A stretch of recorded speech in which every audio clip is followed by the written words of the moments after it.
Afwib. These bastards. Istria clenched the hilt of his sword. He tightened his grip on the hilt of his sword, ready for whatever came next. With a quick jump back, he barely avoided the swipe of a vine. Discover more stories at my virtual library empire.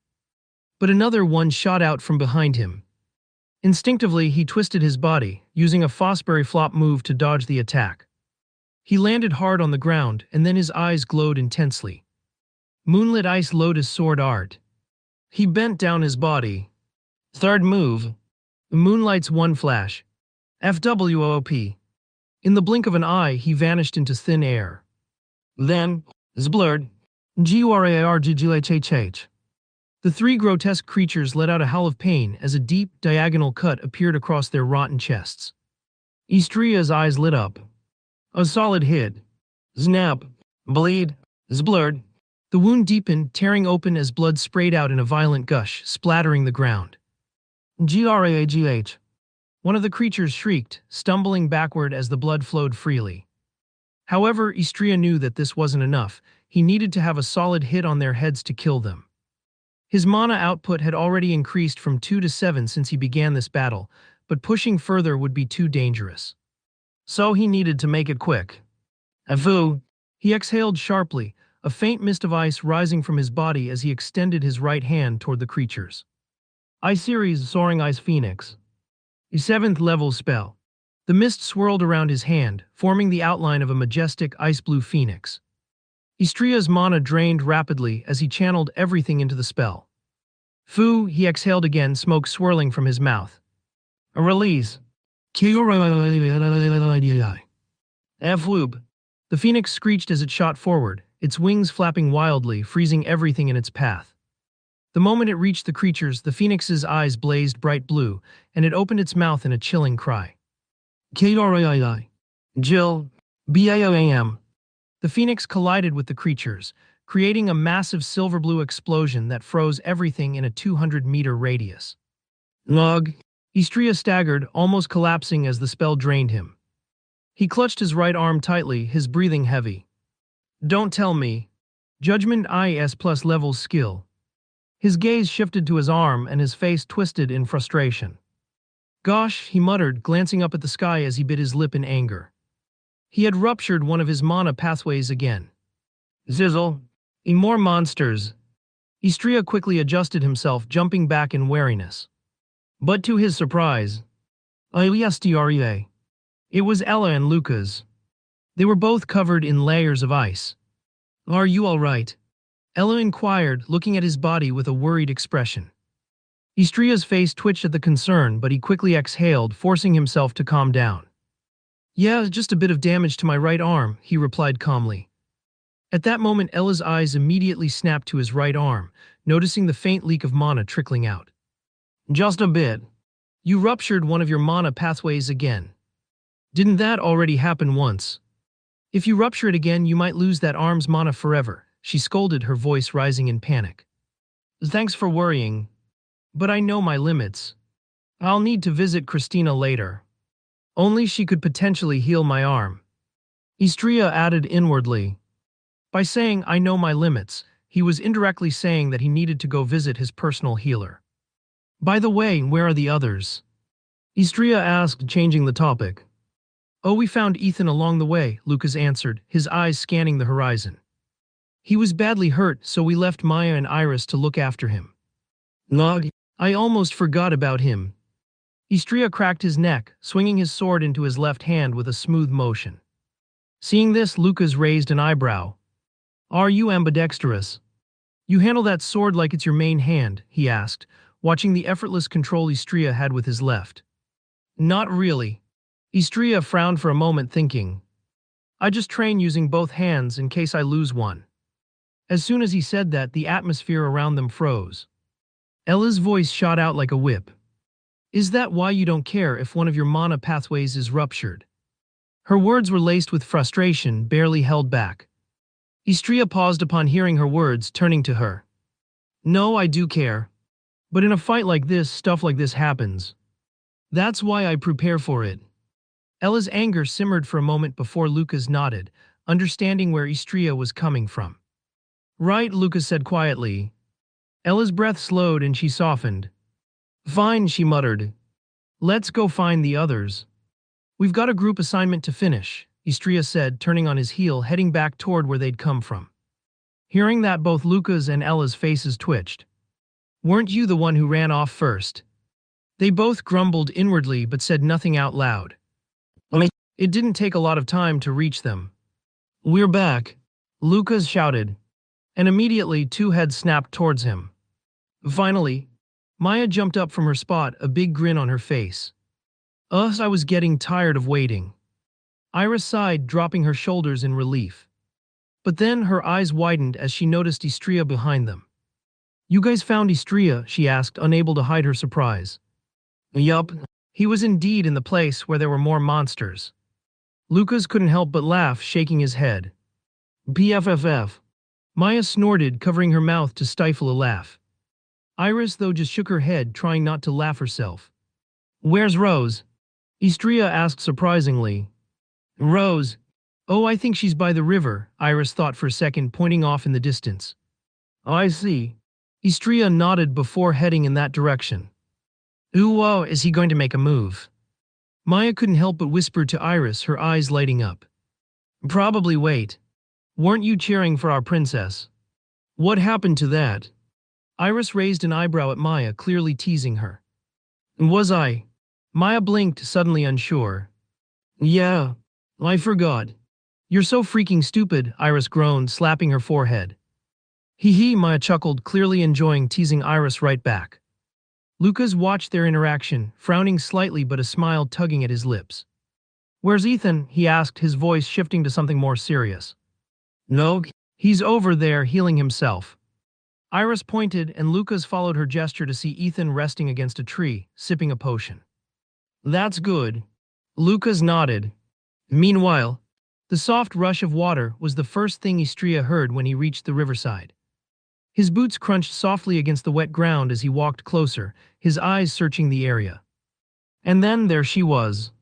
He saw Rose. Rose sitting by the water's edge, her velvet red hair loose and flowing down her back. The sunlight hit it just right, making it seem like it was glowing. She was carefully washing her hair, the strands twisting gently under her fingers, but the curls were gone. Instead, it hung straight and flat, dripping water down her back in steady streams.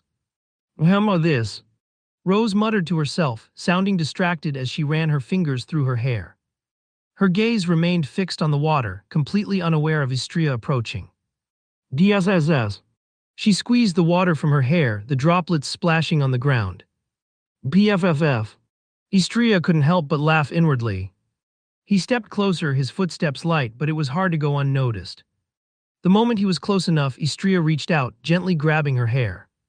No, who, sniff. Rose stopped mid-sentence, sniffing the air as if something familiar caught her attention. Her voice trailed off, and a soft frown crossed her face as she slowly turned her head toward him. Istria, she whispered quietly. He blinked, taken off guard. Hello? How did you know it was me? He asked, raising an eyebrow, genuinely curious. Rose shifted her gaze down for a moment, clearly embarrassed. She tucked a strand of hair behind her ear and mumbled. You're the only one who would actually dare to do something like that.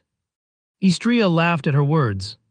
Haha, that does sound like me. He smiled as he released her hair, watching her face turn even more red. She crossed her arms, still blushing, but he could see the faint curve of a smile tugging at her lips. Without saying anything, Istria conjured a comb made of mana. The faint glow of blue light reflected off the water as he gently worked the comb through her hair, untangling the wet strands. His fingers moved carefully, as if he didn't want to upset her but still needed to adjust her hair just right. Rose tilted her head slightly to the side, her eyes half-lidded, obviously trying to keep her cool despite the situation. Don't act like you're doing me a favor, she muttered, her voice light but with a hint of annoyance. Oh, I'm not.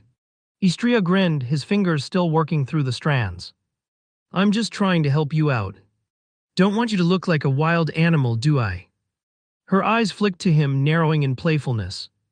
I look fine. Sure, he teased, running the comb through her hair again. But a little help never hurt anyone, right? Right, she grumbled. Despite her reaction, Istria could tell she didn't mind the attention, even if she tried to act like it. After a moment, he used a little more of his mana, his fingers pulling at the strands and gathering them into a messy ponytail. A faint shimmer of magic surrounded his hands, as he worked to make the ponytail tight enough to stay but not so tight it would cause discomfort. "Here," he said, giving her a satisfied look as he finished the job. "All done." Rose reached up, her fingers running through the ponytail he'd made, checking the feel of it. She seemed satisfied with the result, but her face still carried a hint of her usual indifference. "Not bad," she muttered, still trying to act cool but failing slightly with the blush on her face. Istria leaned back slightly, watching her reaction. "I knew you'd like it." Yeah, Rose muttered, brushing her hair back with a wave of her hand. "I'm not the type to care about these things." "Sure," he said, smirking. "That's why you've been standing here for who knows how much time trying to make sure every strand is perfect, right?" Rose blinked, her expression faltering for a second before she crossed her arms, narrowing her eyes at him. "I wasn't trying to make it perfect," she shot back, though there was an edge of uncertainty in her voice. "Right." Istria laughed, not buying it for a second. "Does." Rose clicked her tongue, turning her face away from him. However, in the distance, Ella's eyes were completely locked on the scene before her, her fists clenched so tightly that blood dripped down her palms. She bit her lip hard, her aquamarine eyes trembling with fury. She couldn't hear anything from where she stood, but the sight of them, Istria and Rose, standing so close, sent a spike of rage shooting through her chest. The fire in her eyes flared up uncontrollably. After teasing Rose for a few minutes, we finally made our way back to the others. You guys are back." Lucas waved as soon as he saw us. We walked up to him, but I couldn't help but notice the strange glances from Iris and Maya. They were probably thinking I'd made a move on Rose or something, especially with how much she'd been giggling. And yeah, that probably wasn't far off from the truth. "What you guys are thinking of doing for now?" I asked almost immediately. Zeva had told us the group's grades would be based on the number of monsters we killed, but she didn't mention how long this would take. Besides, she should be in the front line, fighting against the monsters. "I think we should go to the Vulcan," Lucas said seriously. Everyone's eyes went wide, including mine. I wasn't expecting that. The Vulcan. That place was crawling with those undead creatures. Why would we go there? Did the Excalibur say something? The Excalibur, from what I knew, had a heroic spirit inside that could give its user guidance or warnings. Could it be that Lucas had some kind of sign to head there? Absolutely not. Iris immediately shot it down, shaking her head. Maya nodded quickly in agreement. It's too dangerous. Besides, you've already used up more than 50% of your mana. Iris pointed straight at Lucas. I can use aura. Lucas muttered, clearly trying to push back. So, Iris argued. It's still dangerous. She put her hands on her hips, ready to scold him further. Lucas paused, probably trying to come up with a way to argue back, but before he could, Ella spoke up. I agree with Lucas, she said firmly. The faster we kill those monsters, the faster we can get out of here. Besides, the instructors should be there since the Vulcan is the source of the monsters, she added. But, Iris tried to interrupt, but Ella wasn't having any of it. No buts. Ella cut her off, her tone leaving no room for argument. Let's just end this quickly together, she said, clenching her fist. Then she glanced at me, her voice softer but still determined when she finished. And together we'll make it through. As soon as she said that, every single one of the group members, even Ethan, turned their eyes toward me, as if waiting for me to make the final call. Damn it. Volcano it is. All right. Time to go kill some monsters. Maya shouted, suddenly all hyped up. She threw a few punches in the air, practically bouncing on her heels. Her energy was quite contagious, and even though I didn't share her enthusiasm about charging into a monster-infested volcano, it was hard not to feel a little fired up myself. Let's get this over with. I sighed. Lucas grinned at me, clearly happy with the decision. Right. Let's move out then. Without wasting any more time, we started walking toward the direction of the Vulcan. There were a bunch of zombies in the way, but we quickly cleared those since it was easy fighting as a team. We didn't exactly have perfect chemistry, but it was more than enough to deal with those undead creatures. Ice Generation first level spell. As we got closer to the volcano, I summoned a bunch of ice shards hovering around me, cooling the air just a little. With my strong affinity for ice, the heat of the volcano made my body feel like it was on fire. The pressure was unbearable. It's hard. Maya grumbled, wiping sweat off her brow. What did you expect from approaching a volcano? I couldn't help but reply back. BFFF. The others laughed at my response, and even Maya couldn't help but grin. She rolled her eyes but didn't argue. I took a deep breath and glanced around. The walls of the volcano loomed high over us, the heat radiating from them, but I noticed a large cave opening ahead. It looked like our path. There. Ella suddenly pointed, her eyes locked on something further up. I turned and saw it too. Multiple zombies were stumbling out of a cave entrance, just a few meters ahead of the one I had spotted earlier. Should we go in that one or the other?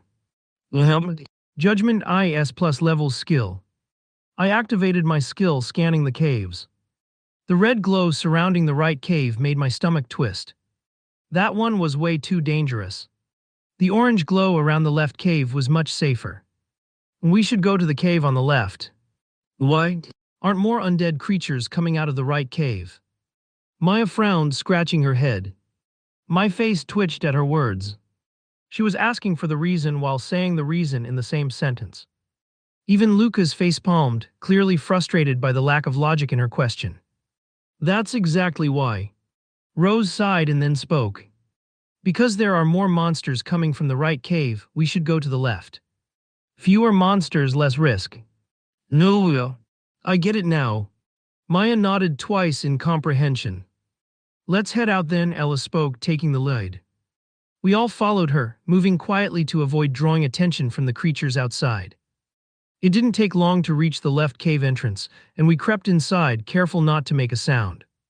Once we were inside, the darkness swallowed us whole. It's dark, Lucas muttered, squinting. Rose, can you use your flame magic? Rose nodded. Zizzle. With a flick of her wrist, floating fireballs appeared above her hand, lighting up the cave. But something didn't feel right. I dunno, this place is a bit weird. Ethan couldn't help but say. I can't hear the sound of lava. Shouldn't we be able to? He added with a frown. His words made me shiver as I stretched my senses to their limits. Ethan was right. Despite getting closer to the heart of the volcano, I couldn't hear the constant rumbling of molten rock or the hiss of lava. This cave was unnatural. It's too quiet. I muttered under my breath, my hand instinctively tightening around my sword. Ella glanced back at me, her expression serious. Stay alert, everyone. There might be something very dangerous in this cave. We slowly moved forward, keeping an eye on every single thing in the cave. Yet the further we went, the more the air seemed to thicken, as if something was watching us from the darkness. How many mana do I have left again? Suddenly, a question hit me. I had used a 7th level spell, and that was not cheap for sure. Closing my eyes, I checked the amount of mana in my body. Vug, I muttered under my breath. Did something happen? Ethan, who was at my side, asked curiously. Oh, nothing yet. I let out a low sigh. Only 15% of my mana was left. That wasn't good. Lomi, can you hear me? Yes. Great. Do you sense anything dangerous around? Like really dangerous? One. There is a threatening presence around here. But it's quite far away. How far? Like around 200 meters or so. Great, thanks. Yes, Master H. Guys, this is weird. Ethan's voice broke the silence. We can't hear lava and we haven't seen a single monster. This feels wrong, right? Ella shot him a sharp look. Shut it. Just stay wary and keep moving. We all nodded in agreement, but something about the quiet, oppressive air made me uneasy. Suddenly, glang, a loud metallic sound echoed down the cave, making everyone freeze in place. And what was that? Lucas immediately dashed forward, his expression tense. Without thinking, I followed his lead, motioning for the others to stay close. The rest of the group quickly picked up the pace as we moved toward the source of the sound. As we rounded the corner, the sight before us made us freeze completely. A massive humanoid figure, made entirely of molten lava, was clashing with Zeva and the other instructors. It was like a nightmare made flesh, its body flowing and shifting like liquid flame. Its eyes glowed an intense, fiery orange, and its arms swung like massive pillars of molten rock. The ground around it was scorched, cracks spreading like spider webs from the heat it radiated. Most of the instructors were already down, scattered across the floor, their bodies smoking from burns. Zeva, however, was still holding her ground, cutting through streams of lava with ease, her sword flashing through the air in elegant arcs. Torrents of lava shot out from the golem's chest, hissing as they rocketed toward Zeva. But she didn't flinch. Drag. She sliced through the waves of molten rock, the lava splitting in midair. Zeva wasn't slowing down, she dove beneath the lava man's body, aiming straight for its core, trying to strike at its weak spot. But as soon as she got close, the creature seemed to anticipate her move. Zizzle! More torrents of lava shot up from its limbs, reaching the ceiling and blocking her path.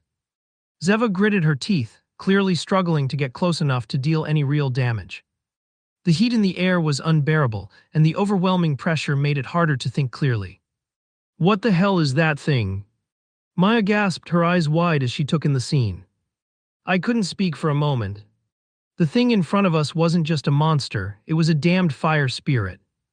Of course, since this was an academy novel, the spirit always existed. But unfortunately, only elves had affinity to make a contract with them. Which is why seeing spirits are pretty rare. And seeing the size of this one, it should be a spirit king, which has the strength of 10 or more SS-level awakeners. It was a miracle that Zeva was holding on alone. Stay back. Zeva suddenly shouted, noticing us. Get out of here. It's too dangerous. Her voice cracked with urgency, but she didn't let up on her attack. I could see the sweat beading on her forehead, her energy rapidly draining as she continued to dodge and counter. The lava man was relentless, launching bursts of molten rock in every direction. We have to help her. Lucas growled, his fists clenched. Ella glanced at him, then back at the scene. Stay in position. Let's not get reckless. She turned to me. Istria, do you have anything that could hit that thing? I frowned, my hand resting on the hilt of my sword. I had a few spells left, but nothing strong enough to take down something like that.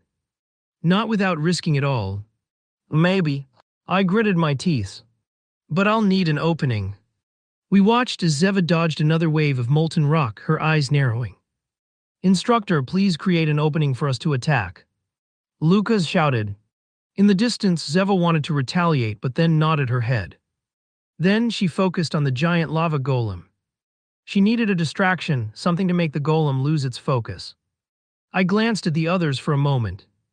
Fuck. I can't believe I'm going to use this. I exhaled deeply. And then, boom. The others looked at me in complete shock, their mouths opening slightly.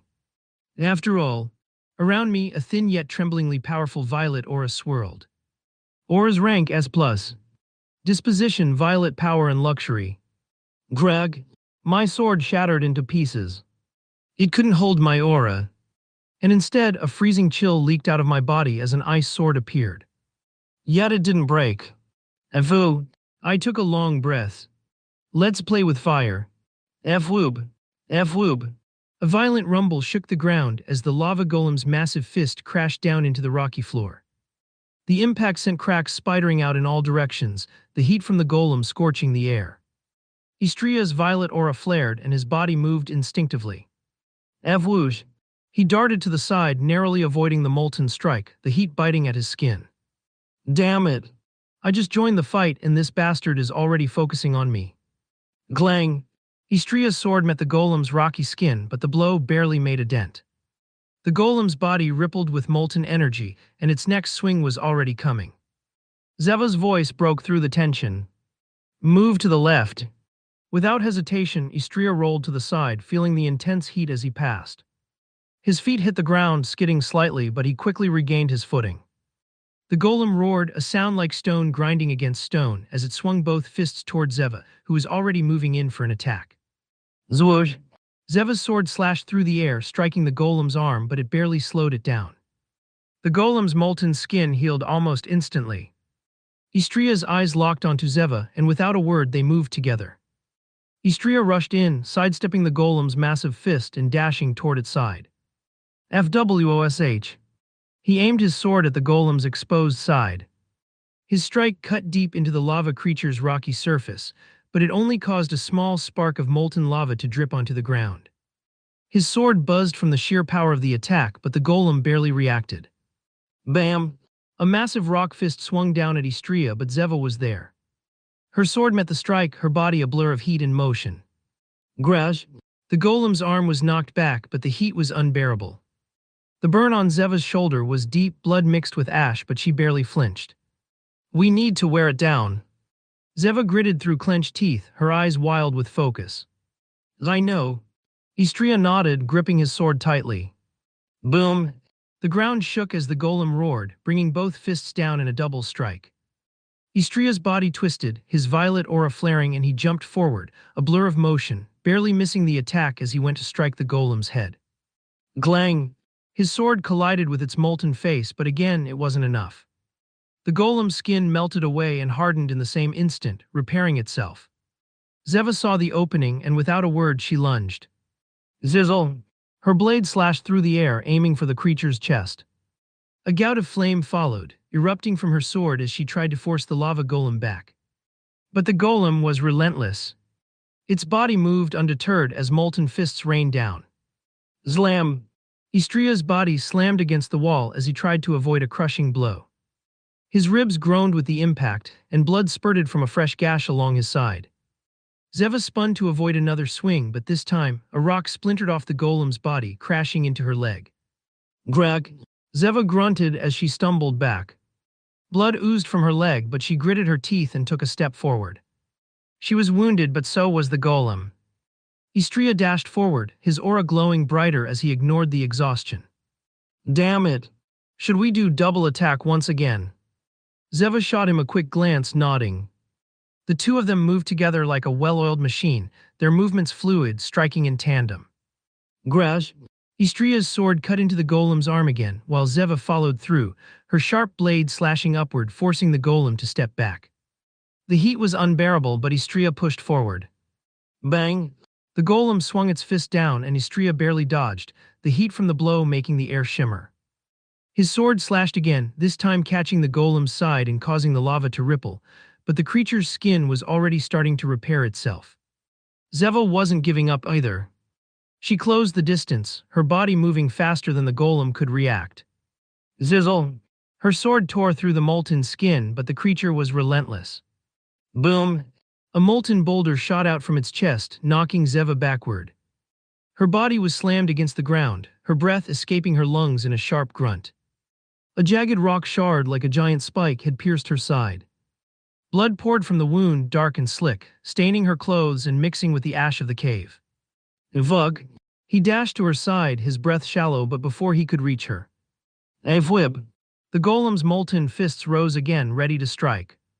Istria's eyes widened before he flared up his violet aura to protect himself. Graj! Istria collided with the golem's outstretched arm, his sword cutting deep into its rocky skin. But instead of slicing through, the blade stuck momentarily, as the golem's molten skin flowed like liquid, repairing itself in an instant. Znab! Istria grunted as his sword was wrenched from his hands by the sheer force of the golem's struggle. He barely managed to dodge the next punch, his body twisting and his feet skidding on the ground. His violet aura flared, sending out a shockwave of cold air that stung the back of his neck. But the golem's molten fist slammed into him, and Istria was sent flying back, the impact hitting his ribs with a sickening crack. Gah! Blood sprayed from his mouth, dark red against his pale face as he struggled to rise. His body was battered, his limbs aching with every movement. Grunge! Istria's body collided with the sharp rocks of the cave wall. Blood oozed from a gash on his forehead, drenching his hair, and his breathing came out in ragged gasps. The sensation of blood trickling down the side of his face felt like fire, hot and burning. But he didn't stop. Left fucking. Get up! He roared to himself, forcing his battered body to stand. Zeva, still gasping from the earlier impact, managed to stagger to her feet, her leg buckling under her for a moment as blood poured from the gash in her thigh. Her breath was labored, but her eyes were full of defiance. Fucking hell, she snapped, shaking her head as she adjusted her stance. But even her voice wavered and her steps were slower now, the blood staining her clothes as it continued to flow. Zizzle! The golem roared again, launching a torrent of molten rocks in their direction. The ground beneath them cracked as the rocks hit, sending shards of lava shooting into the air like fireworks. Istria and Zeva didn't have time to think, they just moved. Zwish! Zeva swung her sword, creating a barrier of wind that held back the rocks momentarily, but it wasn't enough. Some of the molten fragments still flew through, the heat unbearable. One of them grazed Istria's arm, and the searing pain made him hiss through clenched teeth. The wound was deep, blood trickling down his arm in a steady stream. His body trembled from the pain, but there was no time to stop. Grash! Istria jumped forward, rolling to the side just as another punch from the golem came crashing down. His body was bleeding, his energy slipping away with every second, but the violet aura surrounding him was all that kept him going. It crackled with power, freezing the air in a wide radius as he tried to steady his breath. Whoosh! Zeva's sword burst through the air once more, cutting the golem's arm as it swung, but the molten rock immediately healed, shifting like liquid to fill the hole. Zeva staggered back, her face pale with exhaustion, her blood streaked down her skin, soaking into her clothes. Her wounds were severe, blood pooling at her feet as the burns and cuts ravaged her body. The fire around her flickered with less intensity, and her movements were sluggish, but she didn't stop. She couldn't. Greg. The golem swung its other fist toward Zeva's head, and just as it was about to land, Istria moved in front of her. Slash!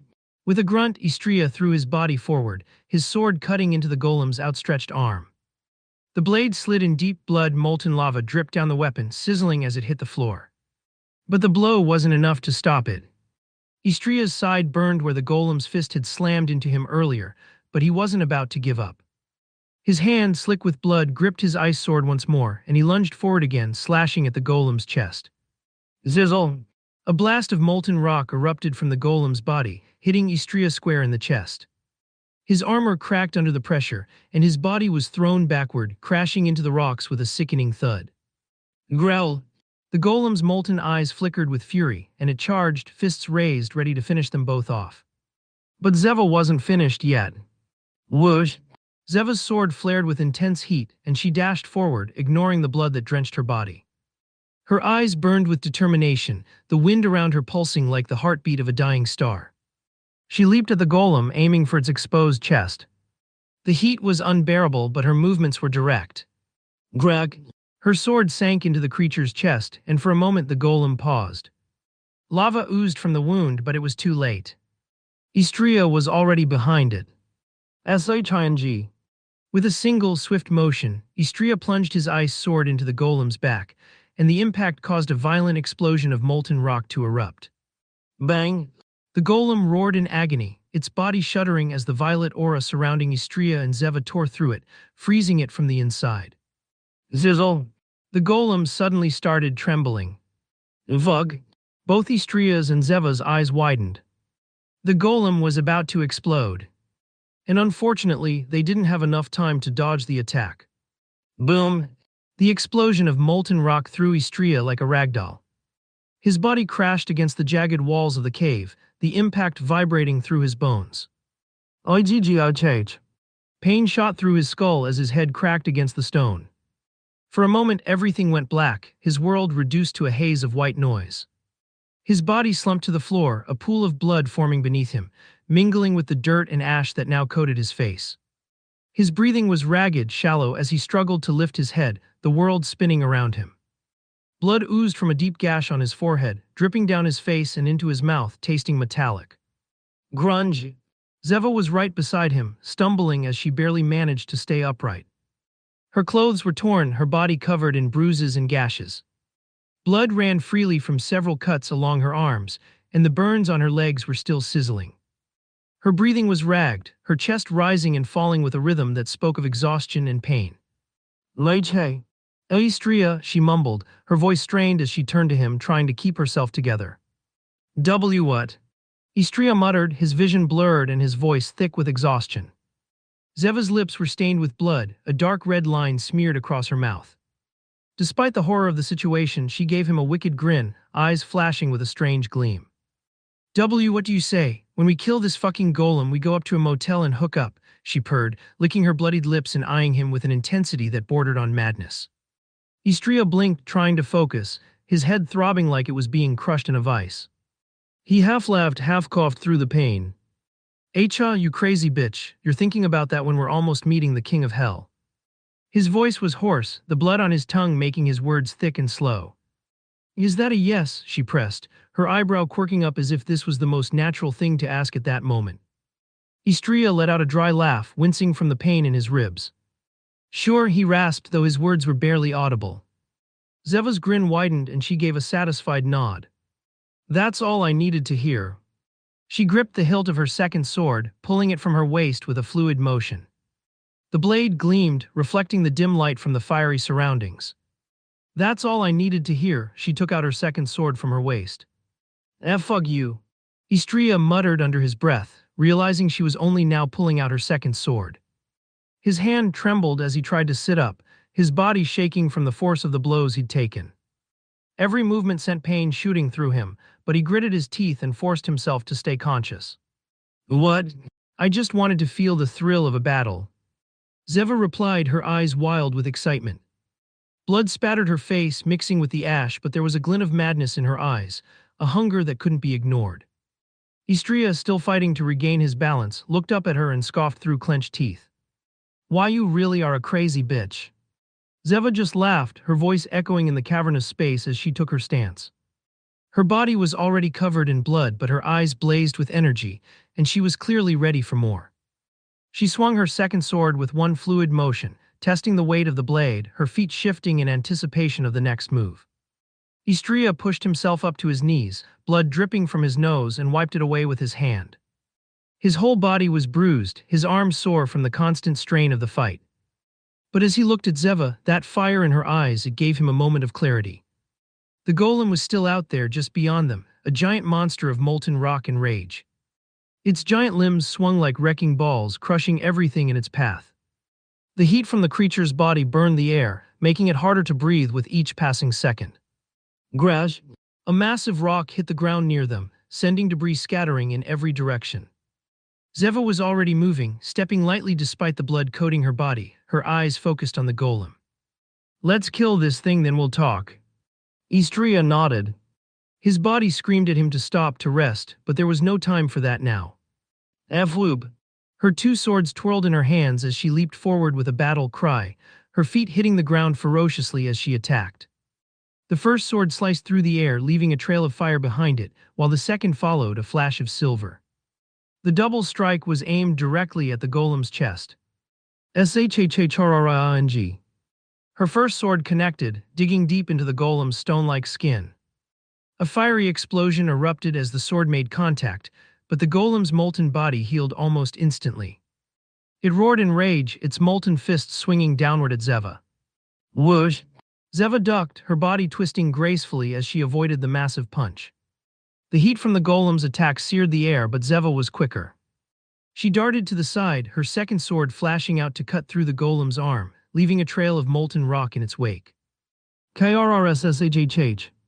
Blood, if it could even be called that, sizzled from the wound, but the golem's healing factor kicked in almost immediately. Zeva cursed under her breath, but she didn't stop. She knew she wouldn't defeat it with sheer power alone. She had to wear it down. Istria watched her movements, the way she flowed from one strike to the next, the way her two swords danced in perfect harmony. Despite his own injuries, he couldn't help but feel a rush of adrenaline. This was the Zeva he was familiar with. A fucking crazy bitch. But the golem wasn't done yet. Zlam! It threw both fists down in unison, the ground shattering with the impact. Zeva leapt back just in time, but Istria wasn't so lucky. One of the golem's fists collided with him, sending him sprawling backwards. Grag! Istria's body hit the ground with a sickening sound. His ribs felt like they'd been shattered under the force. He gasped for air, his breath ragged as blood spilled from his mouth, splattering the rocky ground beneath him. Fucking cough. He struggled to sit up, his body screaming in protest. Zeva's eyes narrowed in fury. You son of a, she hissed, but before she could finish, she was already charging forward again. Her swords whistled through the air as she moved faster, more precise, her body almost a blur. Istria gritted his teeth and forced himself up, his bloodied hands gripping the ice sword. The chill that radiated from it made his skin tingle, but the pain was a constant reminder of how much he had left to endure. He couldn't let Zeva handle this alone. Not now. Zwoosh. He threw himself into the battle again, using his aura to enhance his speed. He closed the gap between him and the golem in an instant, slashing at its legs. The ice sword hit hard, but the golem's body healed quickly, the wound closing up as though it had never been there. Come on! Zeva suddenly yelled. What are you waiting for, Istria? Don't tell me you're backing down now. Istria shot her a quick grin, though blood dripped from his lips. You wish. He steadied his stance and moved alongside her, pushing forward with all the strength he could muster. The golem was relentless, its molten fists swinging wildly, the heat so intense that it felt like the very air around them was burning. Yet Zeva and Istria danced around it, moving in a coordinated fashion, each blow and counterblow coming faster than the last. And slowly, the damage was starting to show. Zeva's clothes were tattered, her skin scorched and bleeding. One of her arms was barely usable, hanging limp at her side. But still, she fought with the same fire, her eyes burning with rage and determination. You're not getting away, you piece of shit, she shouted, spinning in midair to strike at the golem's chest. Grash! A blow from the golem's fist caught her in the stomach, sending her flying backward, blood spraying from her mouth as she hit the ground. But even as her body lay there, broken and battered, she didn't stop. Zeva! Istria shouted, rushing to her side. I'm fine, she spat, her voice weak but defiant. No, you're not. Istria thought inwardly. Even though he was much more injured than Zeva, he could hold on because of the constant mana his physique was absorbing. He was using that absorbed mana to gradually heal his body. But Zeva couldn't do that. So he quickly looked around and then noticed his group. They too were fighting against the miniature golems that had appeared.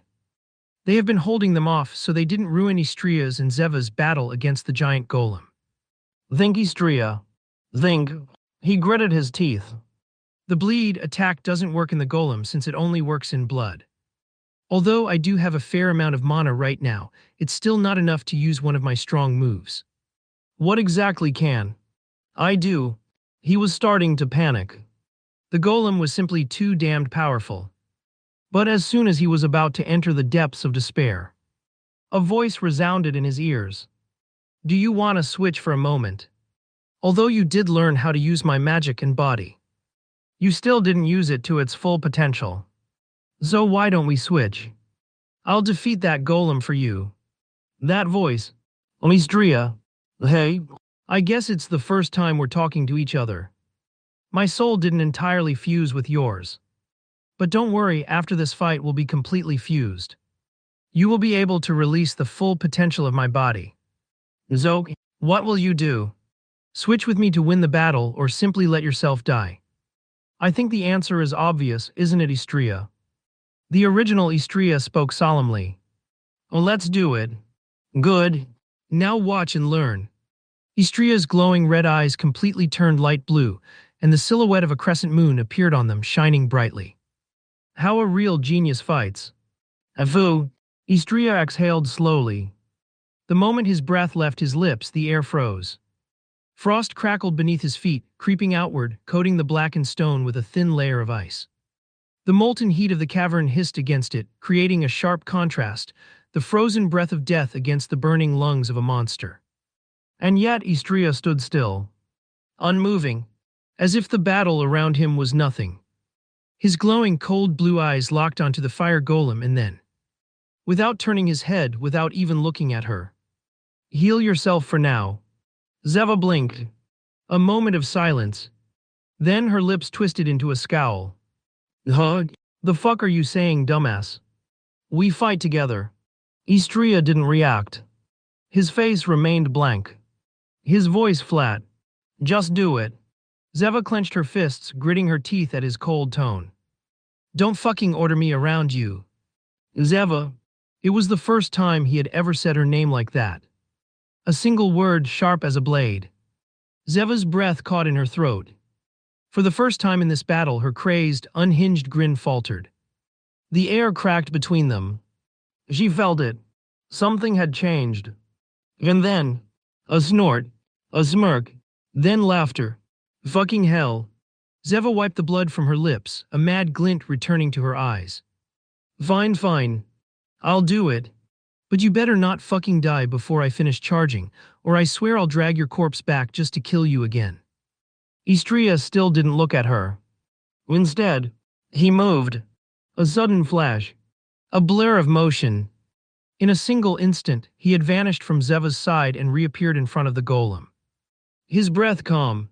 His blade steady. And then, Ice Generation first level spell. The temperature plummeted. A wave of frost burst from Istria's feet, racing across the cavern floor, spreading in jagged, crystalline spikes. The fire golem lurched back, its molten body hissing, cracks forming along its lava-coated skin. Its core glowing bright shuddered at the sudden chill. Boom! Istria vanished. The golem's fist, a molten boulder of pure heat, obliterated the space where he had stood just moments before. The ground shattered, magma splashing upward, melting the frozen patches Istria had created. But he was already behind the monster. His cold blue eyes glowed eerily in the darkness. Mixed Eye Series Frost Step. Third level spell. His body flickered, another instant shift, cutting across the battlefield like a ghost. Then, Ice Series Ice Fang. Second level spell. A burst of concentrated frost erupted from his hand, forming a jagged, serrated ice dagger. With a sharp inhale, he threw it. Zwoosh! The ice dagger pierced through the air, cutting through the thick heat waves. It embedded itself into the golem's exposed side, just beneath its shoulder. SSSA. Steam exploded from the wound. The lava hissed, turning the ice blade into crackling shards, but Istria was already moving again. His boots scraped against the ground as he lunged, his sword gleaming with deadly intent. The golem twisted its monstrous form, molten cracks spreading like veins across its surface. Its massive arm swung a horizontal sweep, aiming to smash Istria like an insect. His pupils contracted. Moonlit Ice Lotus combat technique. Frost reversal counter technique. Instead of dodging, he met the attack head-on. With a precise step, he shifted his weight, twisting his blade just right. And, clang! The golem's punch deflected, skidding off his blade in a shower of sparks and frost. Boom! The impact sent Istria flying backward, his boots skidding against the stone floor. Blood dripped from his fingers. His arms burned, the heat from the golem's strike searing through his skin even though he had blocked it. But his eyes never wavered. Instead, he grinned. The golem recoiled slightly, its movements more sluggish than before. It was slowing down. The ice attacks were working. Even though lava continued to course through its body, the frozen cracks were making its movements stiffer. Istria adjusted his stance. His breath came out cold, forming a thin mist. His chest ached, the impact from earlier still fresh, but he didn't stop. Instead, he rushed in again. A cold mist seeped out of his body. Mixed Eye Series Frozen Mirage. Fourth level spell. Istria's body flickered. Then, he split into three. Three identical figures, all moving at the same time, all radiating the same violet aura. The golem roared, its molten body cracking further as it tried to find the real one. But before it could react, zwoosh, one of the Istrias dashed to the left, another to the right, and the last straight ahead. The golem hesitated, and in that brief second, Ice Fang Barrage, a third-level spell. A storm of jagged ice spears erupted from the air, each one targeting the same weak point in its molten frame. Grag, grag, grag. The ice stabbed deep, pushing through the lava-coated exterior, burying themselves into its body. The golem lurched, its movements glitching as the frozen attacks locked up its limbs. It tried to move, but couldn't. For the first time in the fight, it was stuck. Istria exhaled. Then, Moonlit Ice Lotus Sword Art. Third move. Moonlight's one flash. He launched himself forward. His blade arced downward. A single sharp, perfect slice. Straight through the center of the golem's chest. The air shook. The blade connected. And then, SSSSHHHHRKK. A violent crack formed, splitting the golem's core open for the first time. Oh damn it. That was a shallow cut. Istria landed, knees bent, sword dripping with frost and molten rock. For a brief moment, silence. Then, the golem roared madly. Its body convulsed, magma boiling out of the wound Istria had just made. Istria's pupils shrunk. It wasn't slowing down. It was going berserk. Zombie, zombie, zombie. The golem's core pulsed. A blinding, white-hot light erupted from its chest, its entire body igniting like a supernova. And then, boom! A shockwave tore through the cavern, throwing Istria like a ragdoll. Crash! His body slammed into the cavern wall, a loud crunch echoing as his bones snapped from the impact. Blood burst from his lips. His vision blurred. His arms dislocated. His legs shattered. The pain unimaginable. But he wasn't dead. He coughed, forcing himself up. His entire right side was burned black, the smell of his own cooked flesh filling the air. His breath ragged, his vision swimming. But his eyes, his cold, glowing blue eyes, never lost focus. "You're really pissing me off." Istria wiped the blood from his lips. The golem turned toward him, its massive body unstable, cracks webbing along its entire frame. It was breaking apart. But before it collapsed, it wanted to take him with it. Istria slowly, painfully gripped his sword. Blood poured from his arms, his fingers barely able to hold the weapon. And yet, he smirked. "All right then, you big fucking bastard."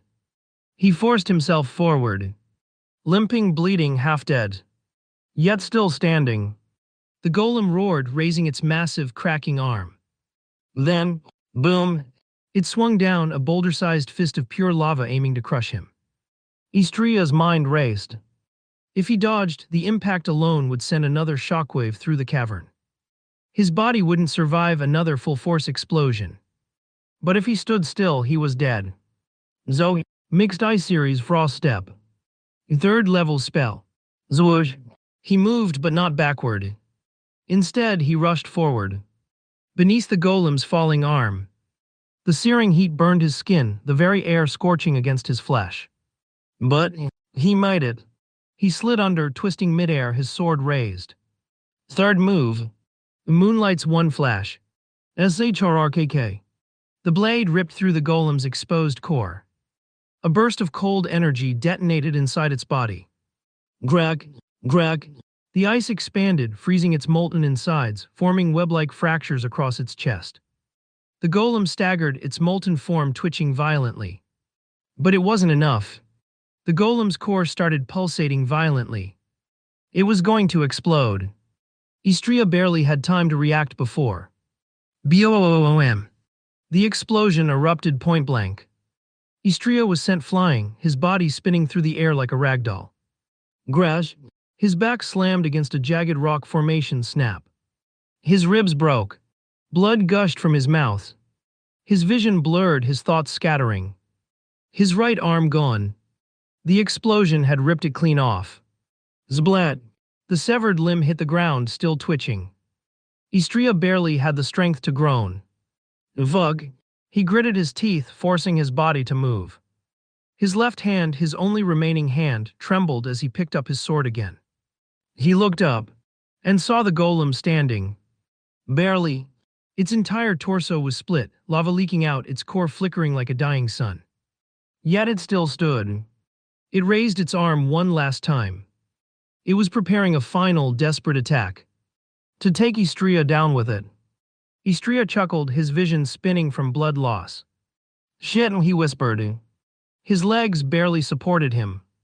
His lungs burned with every breath. His body, a mess of broken bones, burned flesh, and missing limbs, was at its absolute limit. And yet, his aura still flickered. Weak, unstable, but still there.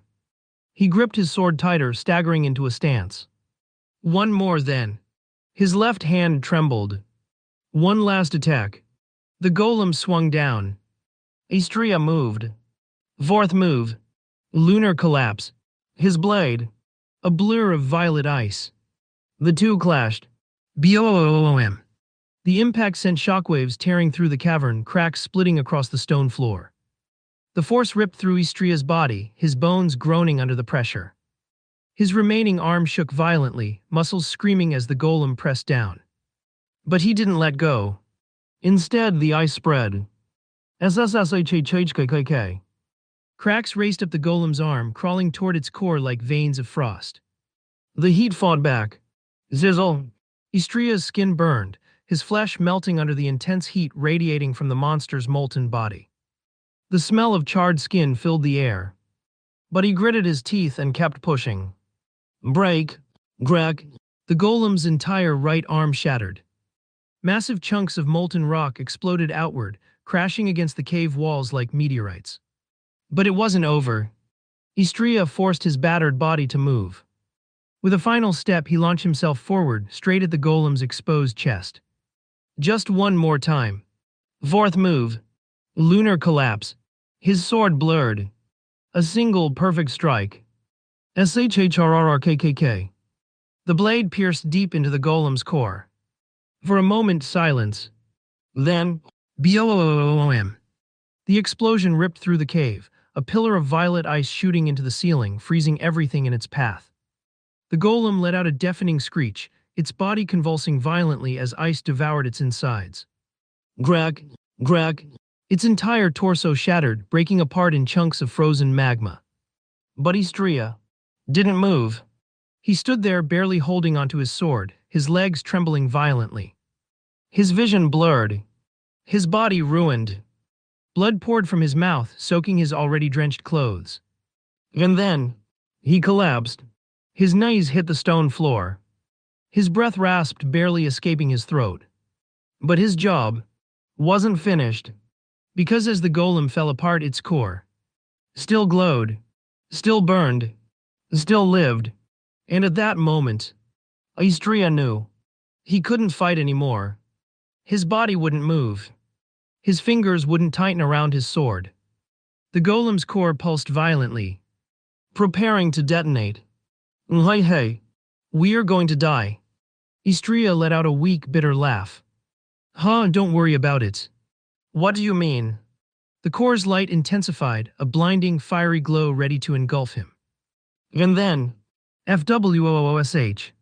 A wild gust of wind. A flash of silver and red. And a mad, crazed laugh. Oi. Slash. A streak of blood-red energy tore through the core, slicing it clean in half. Istria's tired eyes barely registered. The woman standing before him. Her two swords gleamed, her wild grin stretching across her bloodied face. Her body just as broken as his. And yet, her eyes burned with manic excitement. Can't believe you almost took all the fun for yourself, partner Tilda. Zeva. She had arrived. Blood dripped down her arms, trailing from deep gashes across her stomach and legs. Her clothes torn, burned, shredded. But her grin never faded. Her eyes burned, locked onto the still pulsing remains of the golem's core. It had been sliced but not destroyed. Not yet. It pulsed. It burned. It fought to survive. FWOSH. A sudden shockwave burst from the core, sending molten chunks exploding outward. Zeva moved. Her blades blurred. Whip. She danced between the falling debris, her twin swords carving a path of destruction. Each slash left behind a trail of red light, cutting through the air with unnatural speed. Grash. She landed in front of Istria, her bare feet skidding against the cracked stone. She flicked her blood-soaked blades.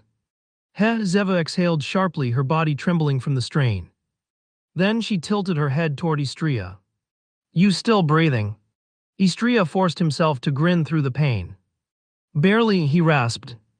Good, she whispered, licking the blood off her lips.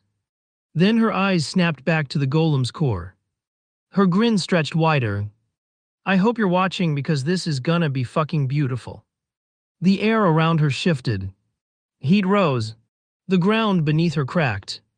And then, her swords ignited. Dual blade art final sequence. A blood execution. FWOOM. A scarlet vortex erupted around her, twisting into a cyclone of raw killing intent. Istria's breath hitched. She's serious. The cave shuddered as the pressure of her attack reached its peak. The golem's core, sensing imminent annihilation, pulsed violently. A warning. A challenge. And Zeva accepted it with a laugh. Time to fucking die. FWOOSH. She vanished into thin air. The molten air split apart, her presence warping the battlefield like a phantom of death. SHING. A scarlet arc tore through the cave, blindingly fast, slashing through the molten rock as she reappeared above the core. Her twin swords gleamed. Her body ragged, torn, burned, yet her stance unshaken. The golem reacted. Boom! A volcanic surge of magma burst upward, trying to swallow her whole. But Zeva, she was already gone. Second rend eclipsed Severance. Slash! Her blades screamed through the air, carving through the molten surge in a flash of crimson light. The wave split. The flames shattered. The golem roared. Its core pulsed, panicked. Istria, watching from below, felt a chill creep down his spine. This crazy bitch, she's actually overpowering it, he muttered, barely able to keep himself standing. The cave shook violently, the lava on the walls boiling over, reacting to Zeva's monstrous presence. She wasn't just fighting. She was dominating. And then, she spoke. Holy fuck, Istria. Zeva twisted midair, avoiding another surge of lava, her sword slicing through falling debris like butter. The damage you dealt to this golem, this. You're fucking perfect. Her wild laughter echoed through the cave. This is what I wanted. A partner who can actually keep up. A partner who doesn't fucking drag me down. Slash. She cut through the air, her movements too fast to follow. You're my type, Istria. And you know what that means. Her grin stretched, blood dripping from her lips. That means we're gonna be fighting like this for a long, long fucking time. Istria groaned, dragging himself upright. You're insane. And you love it, she cackled. The golem lunged. A final attack. Its lava-coated arm crashed down, shaking the entire battlefield, cracks splitting the cave walls. But Zeva, she was already there. A blur of red. A flash of steel. Final rend, eternal decapitation. FWOOM. She disappeared into a storm of slashes. Istria couldn't even see her anymore, only dozens of crimson streaks tearing through the golem's body. Zblurred. Chunks of molten flesh erupted in every direction. Zblad. Her blood splattered across the battlefield as she pushed her body beyond its limits. Greg. The core split. The golem froze. Zeva landed, her back to the monster, her blades dripping molten gore. And then, she turned her head slightly, whispering one final word. Die. BOOM. The golem exploded. A wave of pure force ripped through the cave, sending Istria skidding backward as molten debris rained down from above. The cave trembled. The flames flickered. And in the center of it all, Zeva stood, her swords buried in the stone, blood covering every inch of her body. Her chest rose and fell heavily, her arms twitching, barely able to lift her weapons anymore. She turned her head, looking at Istria. And she smiled. Told you it was gonna be fucking beautiful. Huh? Istria's light blue eyes returned to their normal glowing red ones. I guess it was. Beep. The two souls have been successfully combined. All the limits implanted before are now broken. You have received a new title. The Moon's Darling. Fucking hell. I mumbled under my breath. The first thing I saw when I opened my eyes was the ceiling of a place I was all too familiar with by now. I could even call it home by now. Yeah, it was the cathedral. Again, I let out a slow breath and moved my right arm, except I didn't feel anything. My gaze froze for a second. Damn it. My hand was gone. My entire arm was wrapped in thick bandages. And even worse, my mana pathways were completely destroyed. I could feel it. My mana pool, what little was left, was even smaller now. But at least I was still breathing. Better than being dead. Still, how the hell did I even get here? I tried to remember, but everything after that fight was just a blank. I must have blacked out. Then now, I was completely screwed. Not only did I still need to gather enough money for the dragon's heart, but now I had to find some kind of healing artifact, one that could regrow my damn arm and fix my mana pathways. Just great. Fuck, I might need to rely on Yara to help me with money. I muttered the words without thinking. And then, Yara. A cold voice cut through the air, making my whole body tense. Who's that? Slowly, very slowly, I turned my head to the left. There she was. Zaintes Christina. Her dim pink eyes stared into me, void of emotion yet somehow terrifying. I swallowed. It's a woman who owes me money. I lied through my teeth. She doesn't. Christina hummed softly, clearly not buying it. And then, out of nowhere. Istria, do you remember that promise from a few months ago? A promise? I frowned. What promise? Lo, that one. A bead of sweat rolled down my temple. I tried to play it off, forcing a smile that probably looked more like a grimace. Well, it was a risk-or-die situation, Sue, you know. At least I'm alive. Her eyes narrowed. You lost your right hand. Your mana pathways in that arm are permanently damaged, meaning it's basically useless now. She spoke slowly, deliberately. Then her voice turned sharp. Couldn't you have just run away? Well, yeah, I could have. But I'm not some coward. Only when there are crazy women involved. Like you. Did you just think something bad about me? Her eyes darkened. Before I could react, she reached out and squeezed my left arm. Lug. And no, I didn't. I yelped, barely holding back a pained groan. Holy shit. Did she have a sixth sense or something? A woman's intuition is too damn scary. Hiya. Christina let out a slow sigh. Then a small smile curled onto her lips. I'm glad you're alive. After all, if you were dead. Her eyes darkened. The warmth in them vanished in an instant. It would be inconvenient. A cold shiver shot down my spine. Yikes. Why did I just get a déjà vu? Before I could react, she reached out and placed her hand on mine, her fingers tracing slow, lazy circles against my skin. I stiffened. Her touch was gentle, too gentle. Istria, you know, she murmured, voice low and oddly soft like she was trying to lull me into a false sense of security. At the same time, a faint glow spread from her palm. Healing magic. But for some reason, it didn't feel comforting. If you died. She paused. And then, I would make sure to get your body, use some kind of forbidden magic to bring you back, and then I'd lock you away in a place where you'd only see me. Forever. That way, you wouldn't be able to throw yourself into danger again. My entire body went rigid. Vug. Stop scaring me, woman. I felt my stomach drop. Cold sweat prickled at the back of my neck. I could barely breathe, and it wasn't because of my injuries. Besides, why the hell was she talking so fast? Was she not human? Did she not need to breathe? Azul. That smile. That peaceful yet absolutely terrifying smile spread across her face. Be careful not to die, okay? Her fingers trailed up my chest, slow and deliberate, before reaching my collar. And then they just rested there. Not moving. Just there. I swallowed hard. Why, yeah. I barely managed to get out. The moment I spoke, her expression shifted. Bright. Cheerful. Like she hadn't just threatened to lock me away for eternity. Great, she chirped. I exhaled shakily and shut my eyes for a second, praying she wouldn't do anything else to make my soul leave my body. In our peace. Russell. In our peak. Wait. Why are the sheets moving? My eyes snapped open. And immediately they widened in horror. Christina was under the sheets, clinging to my lower body, her arms wrapped securely around my waist, her face resting right on my abdomen. She put a finger to her lips, silencing me before I could scream. Bam! The door suddenly slammed open. Vug, why now?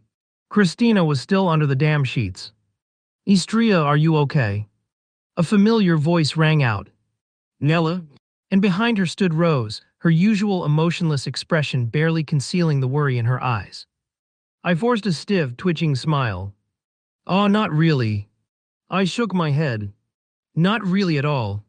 Later. Rose's eyes widened in pure horror. She hurried toward me, her movements stiff, hands shaking. Before I could react, she reached out and lifted my right arm, well, what was left of it. A sharp jolt ran up my shoulder and I winced. Why your right hand? Her voice trembled, her gaze flickering between my missing hand and my face, as if she couldn't believe what she was seeing. I let out a slow sigh. Well, at least I'm not dead, right? I forced a smile. What else was I supposed to say? I knew she felt guilty. I knew she was blaming herself. But what could I do? I was missing a fucking hand. And to make things worse, Christina was still under the sheets. Thud. Before I could process what was happening, Rose suddenly pulled me into her chest. My face crashed into pure softness. Squish. No. Oh no. This was bad. I am really sorry, she blurted out, voice cracking. This shouldn't have happened. You were fighting that big golden golem and we really tried to help, but smaller golems appeared and there were too many. We couldn't even get close to you. Her arms tightened around me, trembling. Her heartbeat pounded against my ear. She was really upset about this. And normally, I would have tried to reassure her. Maybe pat her back. But now was not the time. Because Christina was still fucking here. Under the sheets. Still holding on to me. And she did not like what was happening. Loggy. A sharp pain shot through my waist as Christina pinched me. Hard. I flinched, barely holding in a yelp. Sorry.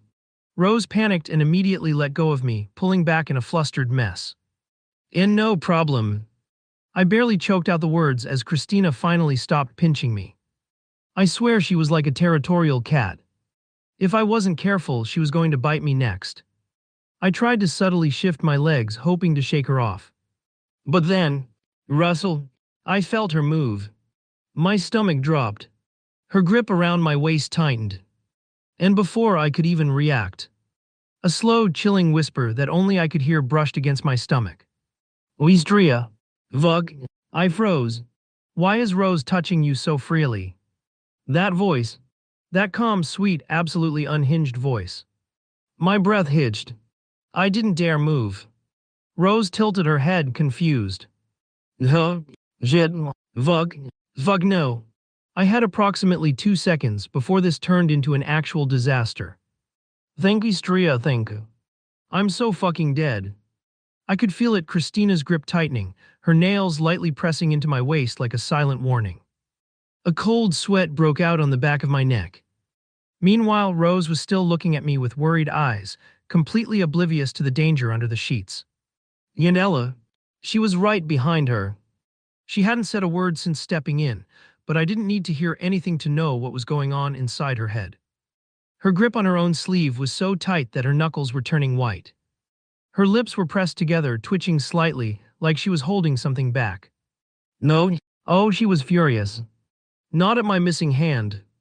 Not at my injuries. But at the fact that Rose was the first one to rush in and hug me. Jesus Christ, I'm actually surrounded by dangerous women. I needed to handle this carefully. Oistria. I tensed as Christina's voice purred from under the sheets. Her fingers slowly trailed down my stomach, lower. No fuck. Fuck not here. I clenched my thigh muscles, doing my absolute best not to react. Christina was playing dirty. You didn't answer my question. I bit my lip. I could feel my body reacting in a way that would definitely make things 100 times worse if I didn't stop this now. But if I panicked, if I moved too much, if I made any strange noises, Rose and Ella would definitely notice. I forced a shaky breath then. Rose. I spoke up, trying to sound normal. She perked up immediately. Why yes. Christina's hand gripped my waist. I internally screamed. You don't have to worry, I continued, my voice slightly strained. I made it out alive, that's what matters. Rose's eyes glistened with emotion. But I know you guys did your best, I cut in quickly, trying to distract myself from the soft hand dangerously close to forbidden territory. I could feel Christina's breath against my stomach now. Dear God, have mercy on me. I'm not really Catholic, but this time I really need your help. That's why I'm still here, right? I added with a forced chuckle. Ella's sharp gaze flickered between me and Rose. She crossed her arms, her fingers tapping against her sleeve. That doesn't change the fact that you lost your hand. Oh, now she speaks. And her voice was ice cold.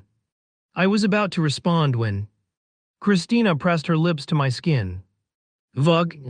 A jolt ran through my body. I barely held back a choked gasp. I need to stop her. Now? But I couldn't just shove her away, not without making it obvious. So instead, I gently placed my left hand over the sheets, pressing down just enough to signal her to stop. Her body tensed slightly beneath the covers. I waited. She didn't move. I slowly stroked my fingers along the sheet, a silent, desperate plea. Please, Christina. Please don't make this worse. For a moment there was only silence. Then, a soft exhale. And finally she stopped. Thank fuck. I let out a quiet breath of relief. Meanwhile, Rose was still looking at me with tears in her eyes. Is there anything we can do to help? Ella nodded slightly, her sharp gaze scanning me. I'll talk with my father about your contributions. I'll try to get some kind of artifact that could heal you. Or something to ease the pain for now, Rose added quickly. Just say the word. I forced myself to relax, doing my best to ignore the lingering warmth under the sheets. I'm fine, I lied through my teeth. Just really tired. Ella's frown deepened. I don't believe you. Well, fuck. I needed to get them out of here before Christina decided to start round 2. Guys, I sighed. Seriously, I'm okay. Just let me rest for now, all right. Rose hesitated, but after a moment she nodded. Okay, but if you need anything, just call us. Ella didn't look convinced. She shot me one last hard look before sighing.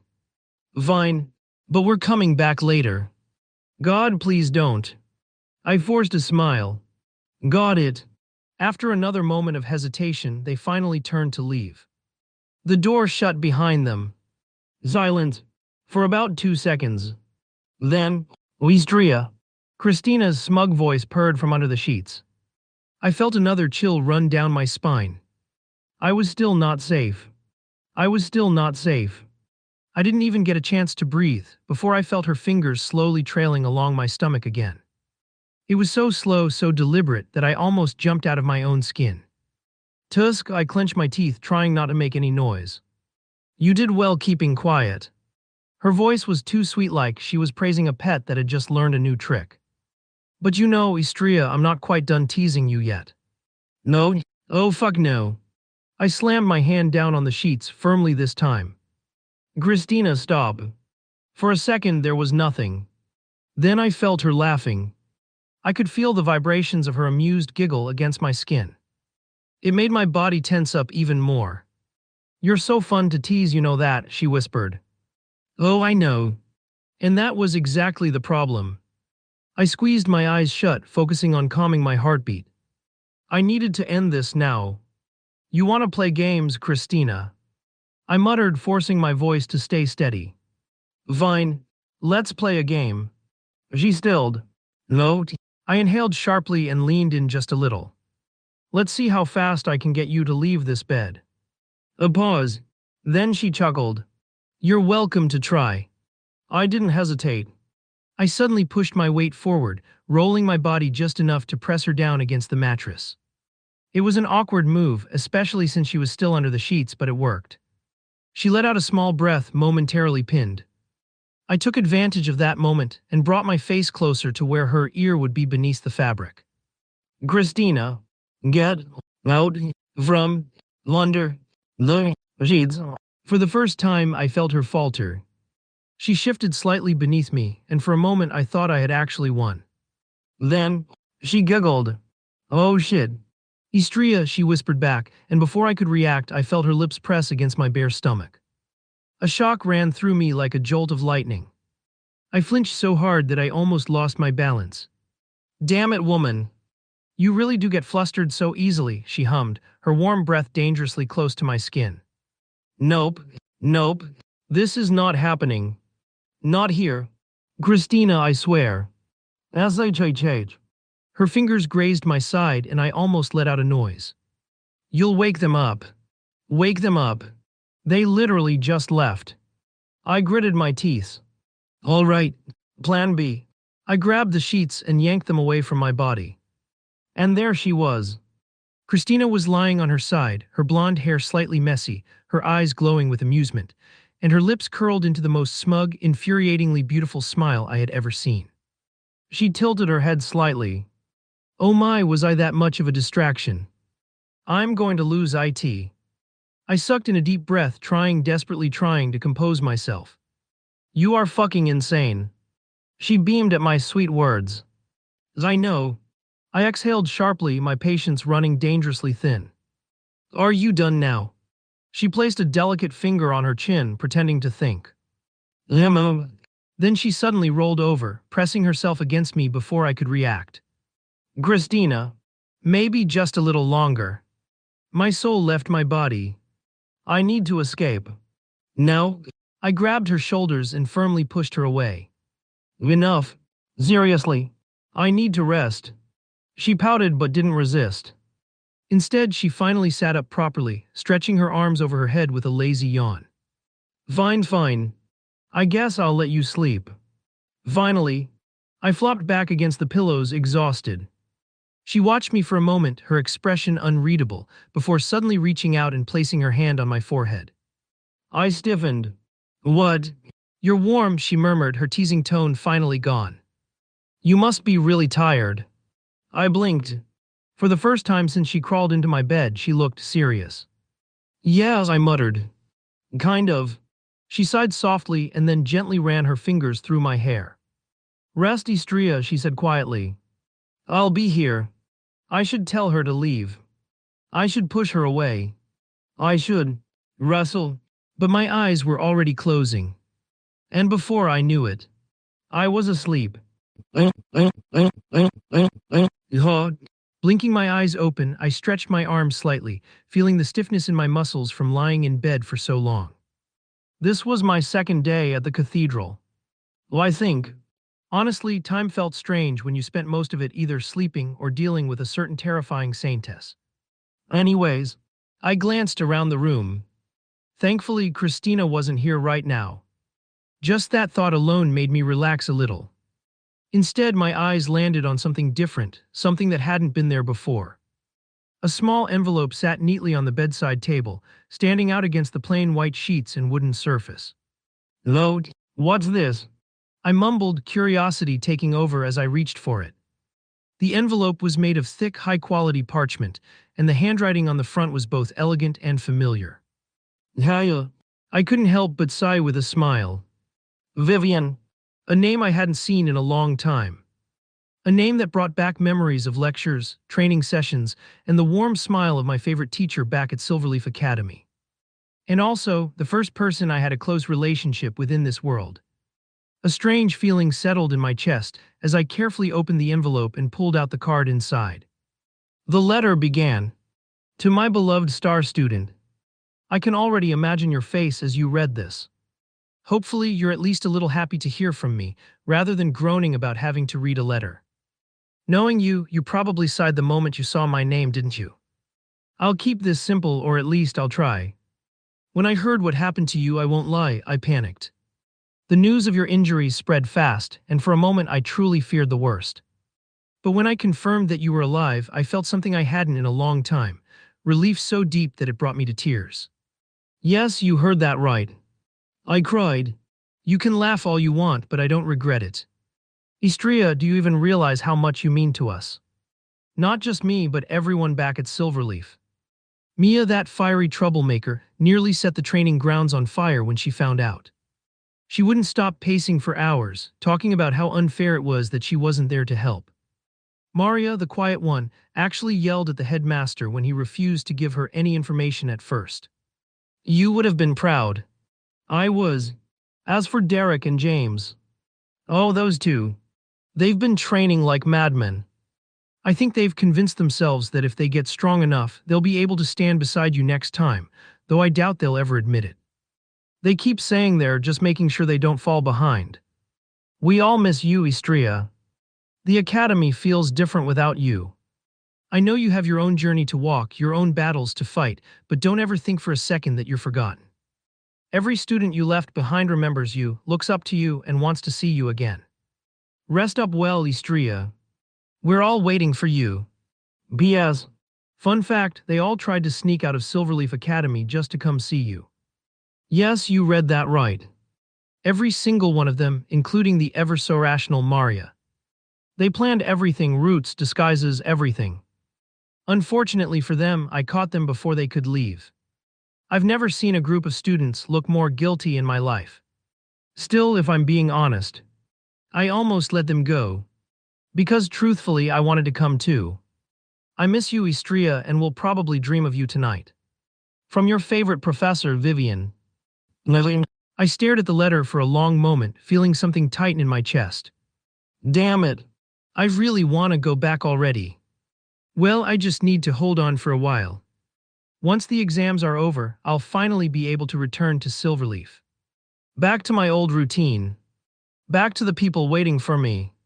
But there's a really small problem. What do I do about Yara and Eleonora? I never planned on sleeping with either of them. It just happened. Also, both of their empires are based right here in the capital. I don't know what they'll do when I try to leave. If I can leave, of course. They might kidnap me or something. There's also Zeva. But nah, we haven't gotten past the last step yet, so. Bam! A loud noise snapped me out of my thoughts. Hey, Tilda. A smooth, sultry voice called out, sharp and playful.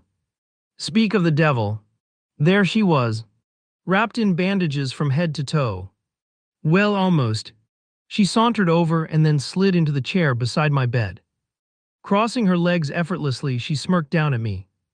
How are you doing? Great. Her smirk widened. And how's that missing hand? She tilted her head, a hint of amusement appearing in her green eyes. I rolled my eyes at her words. She chuckled, leaning back in the chair. Relax. You've been given full credit for taking down that oversized rock, so you'll get more than enough money to buy an artifact or potion to regrow it. Huh? Wait, what?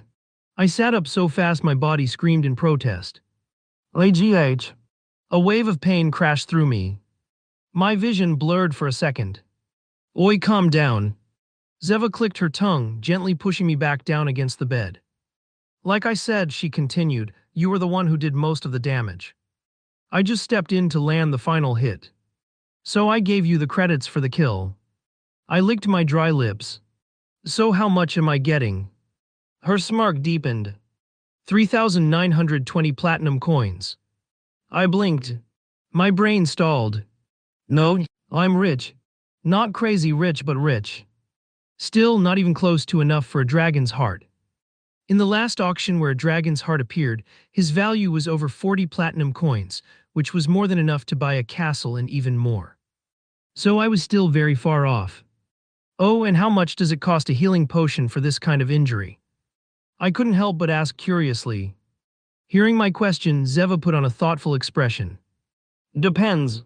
For your hand, maybe 500 to 1,500 gold coins. But if you want to heal your mana pathways too, at least 100 platinum coins.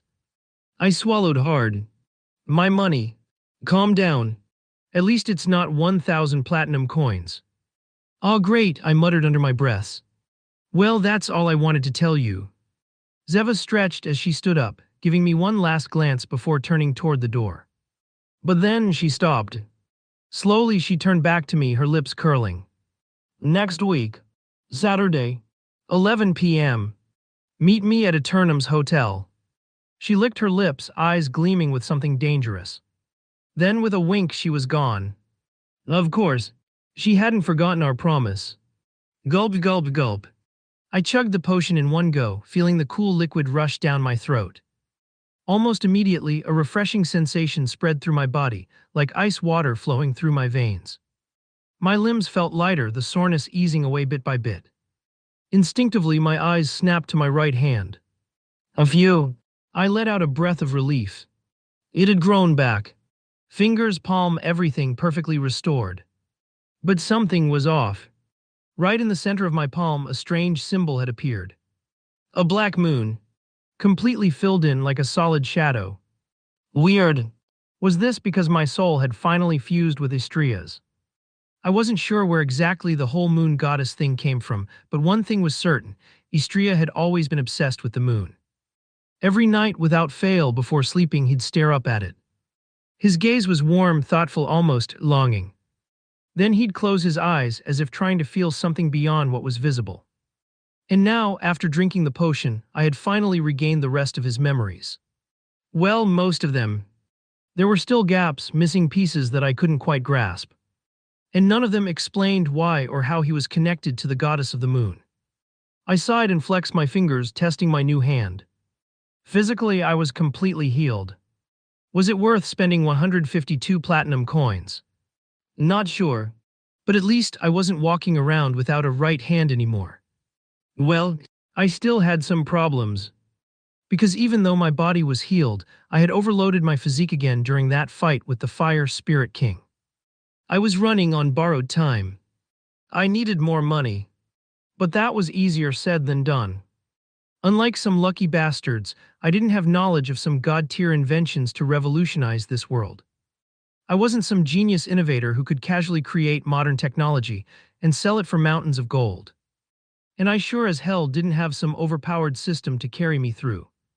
Honestly, my system was practically non-existent.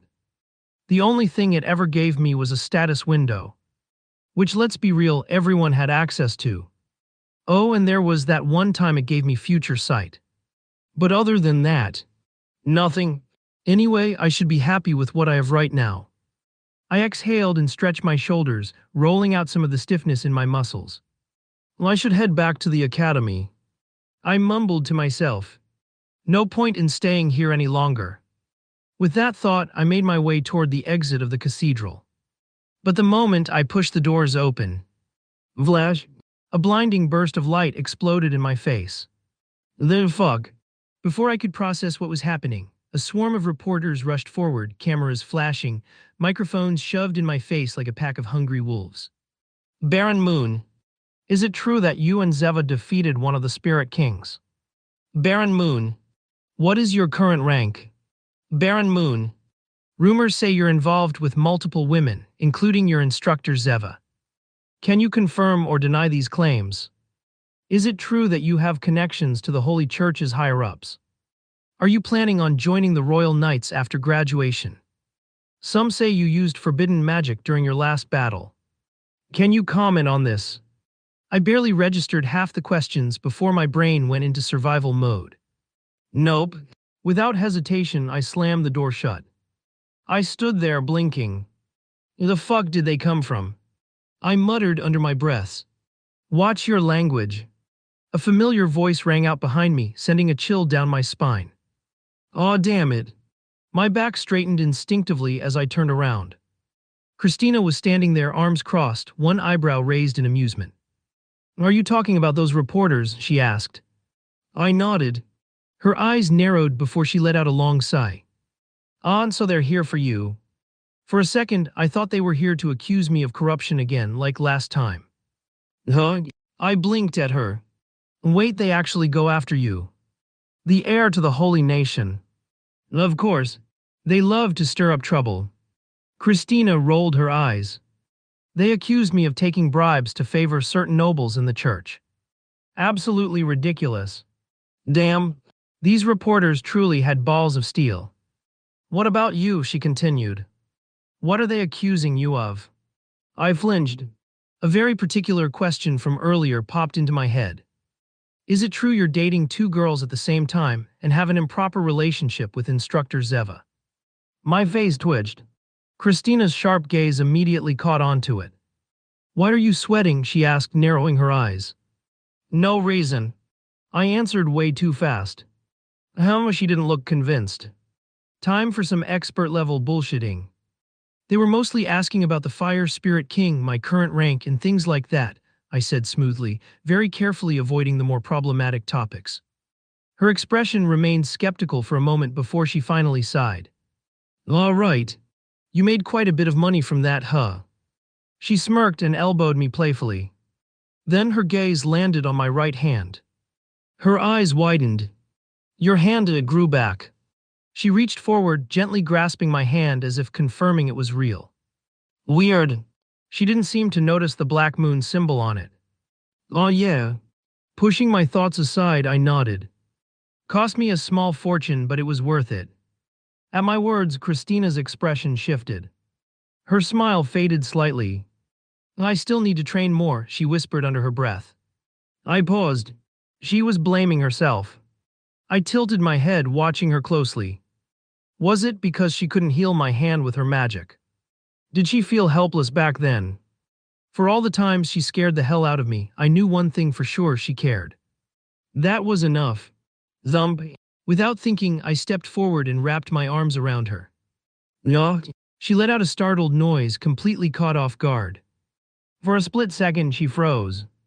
Then, almost immediately, she relaxed against me. Slowly, she buried her face in my chest, her arms moving up to hold onto my back. Lydia, she muttered. I just chuckled softly, resting my chin on her head. Christina didn't move away. If anything, she pressed herself closer. Her fingers curled slightly against my back, gripping my shirt like she didn't want to let go. You scared me, you know, she muttered softly, her breath warm against my chest. I blinked, looking down at her. Are you scared? I teased lightly, running my hand up and down her back. She scoffed but didn't pull away. Yeah. I was scared, idiot, she mumbled. You almost died. When I saw you being dragged here with your right hand gone, blood everywhere, I panicked and almost couldn't do anything. Her voice was quiet, but I could feel the emotion in every word. I let out a slow breath. Hey, I'm still here, aren't I? I whispered. Christina lifted her head slightly, her bright pink eyes locking onto mine.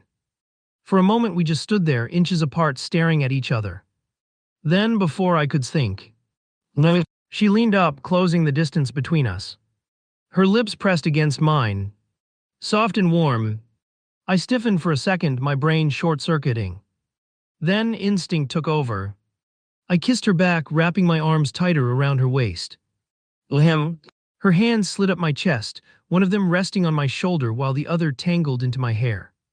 The kiss was slow at first, gentle. But soon it deepened. Christina tilted her head, pressing herself closer as her lips moved against mine, the heat between us rising. I could feel my heart pounding. I could feel her. Every breath. Every little movement. She sighed softly into the kiss, her fingers tightening in my hair as if she wanted more. I responded, pulling her even closer, feeling the shape of her body mold against mine. Damn, this was getting dangerous. We were still in the cathedral. I reluctantly pulled back just enough to catch my breath, resting my forehead against hers. Her cheeks were flushed, her breathing a little unsteady. You okay? I murmured. She licked her lips, looking at me through her half-lidded pink eyes. Shut up, she muttered before pulling me into another kiss. I chuckled softly against her lips but didn't complain. I kissed her again, slower this time, savoring the feeling. After a while, Christina finally pulled back, just enough to look up at me.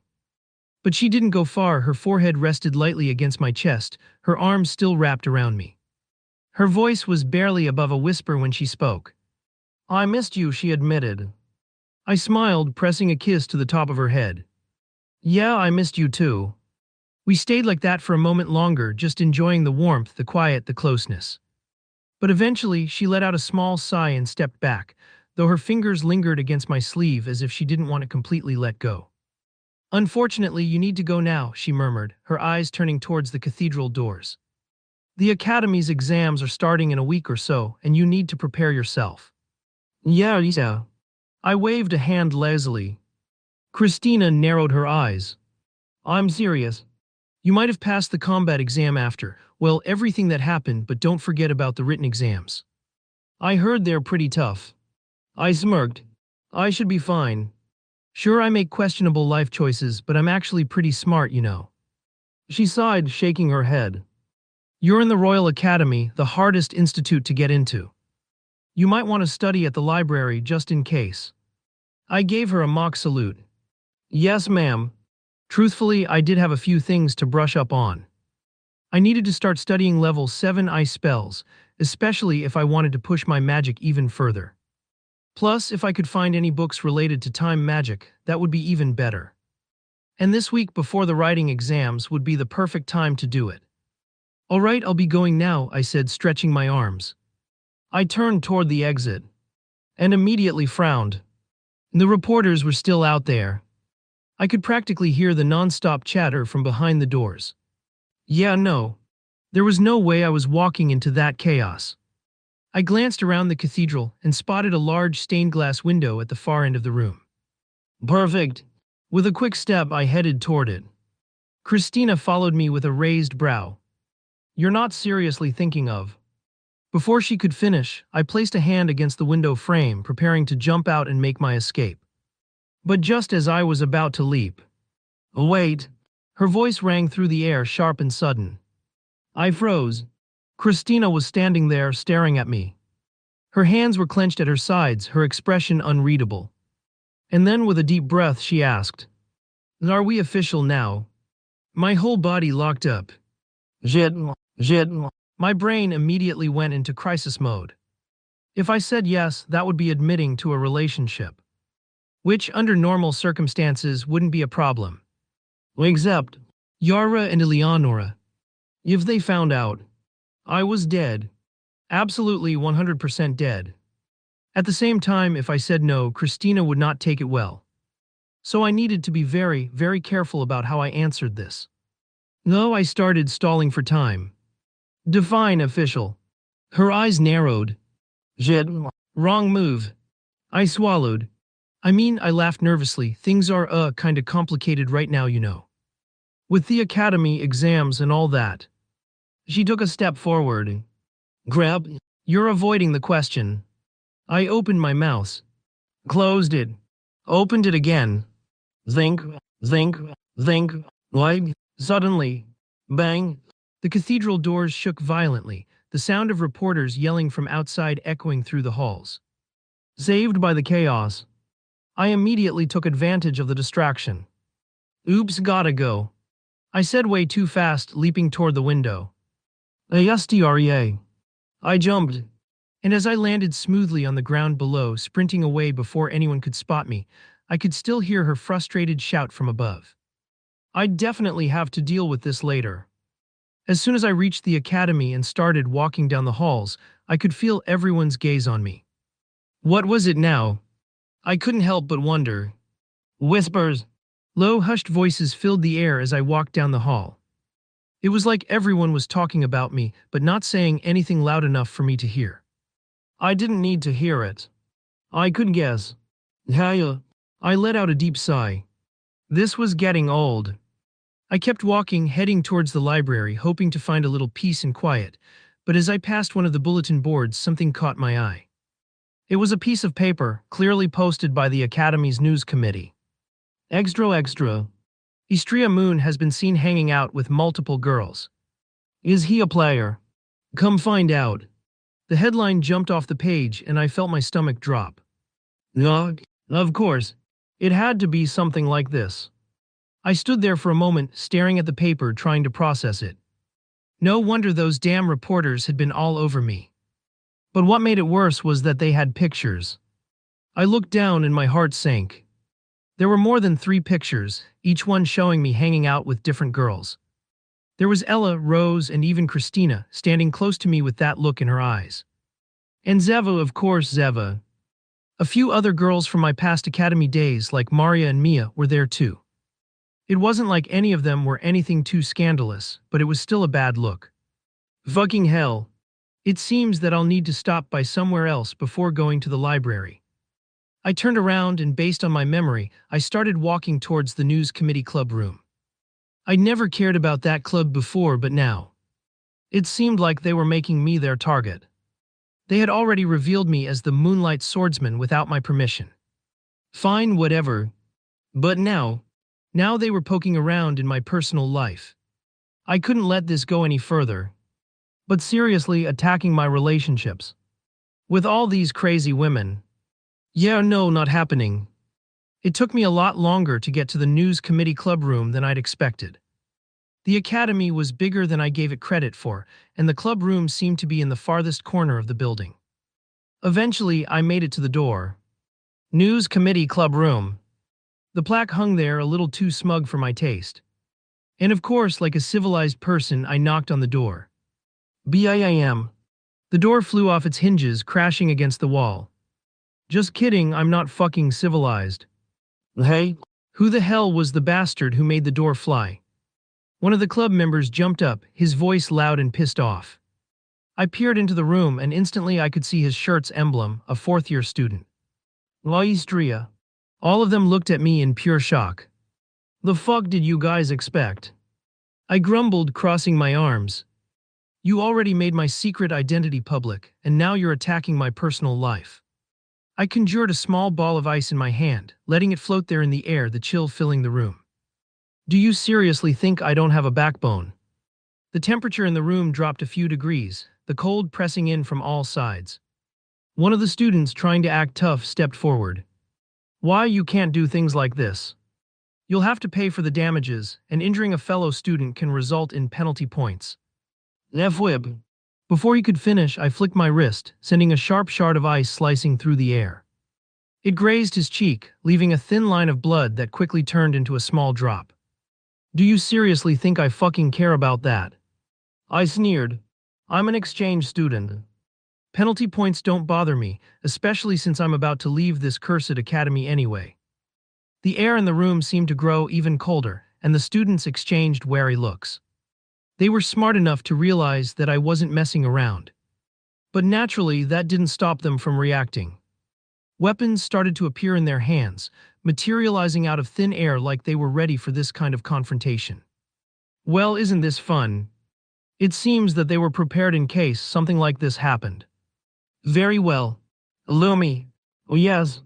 Lumi transformed into a scythe, materializing in my right hand, as the dark yet sharp blade glowed dimly with a violet aura. Yeah, I wasn't going to hold back from using my aura anymore. By the way, I said almost casually, like I wasn't standing in the middle of a room full of armed students. I suddenly remembered something. Something that appeared a shitload of times in the students' news. And the students who were targeted were always asked the same thing. What's 1000-7?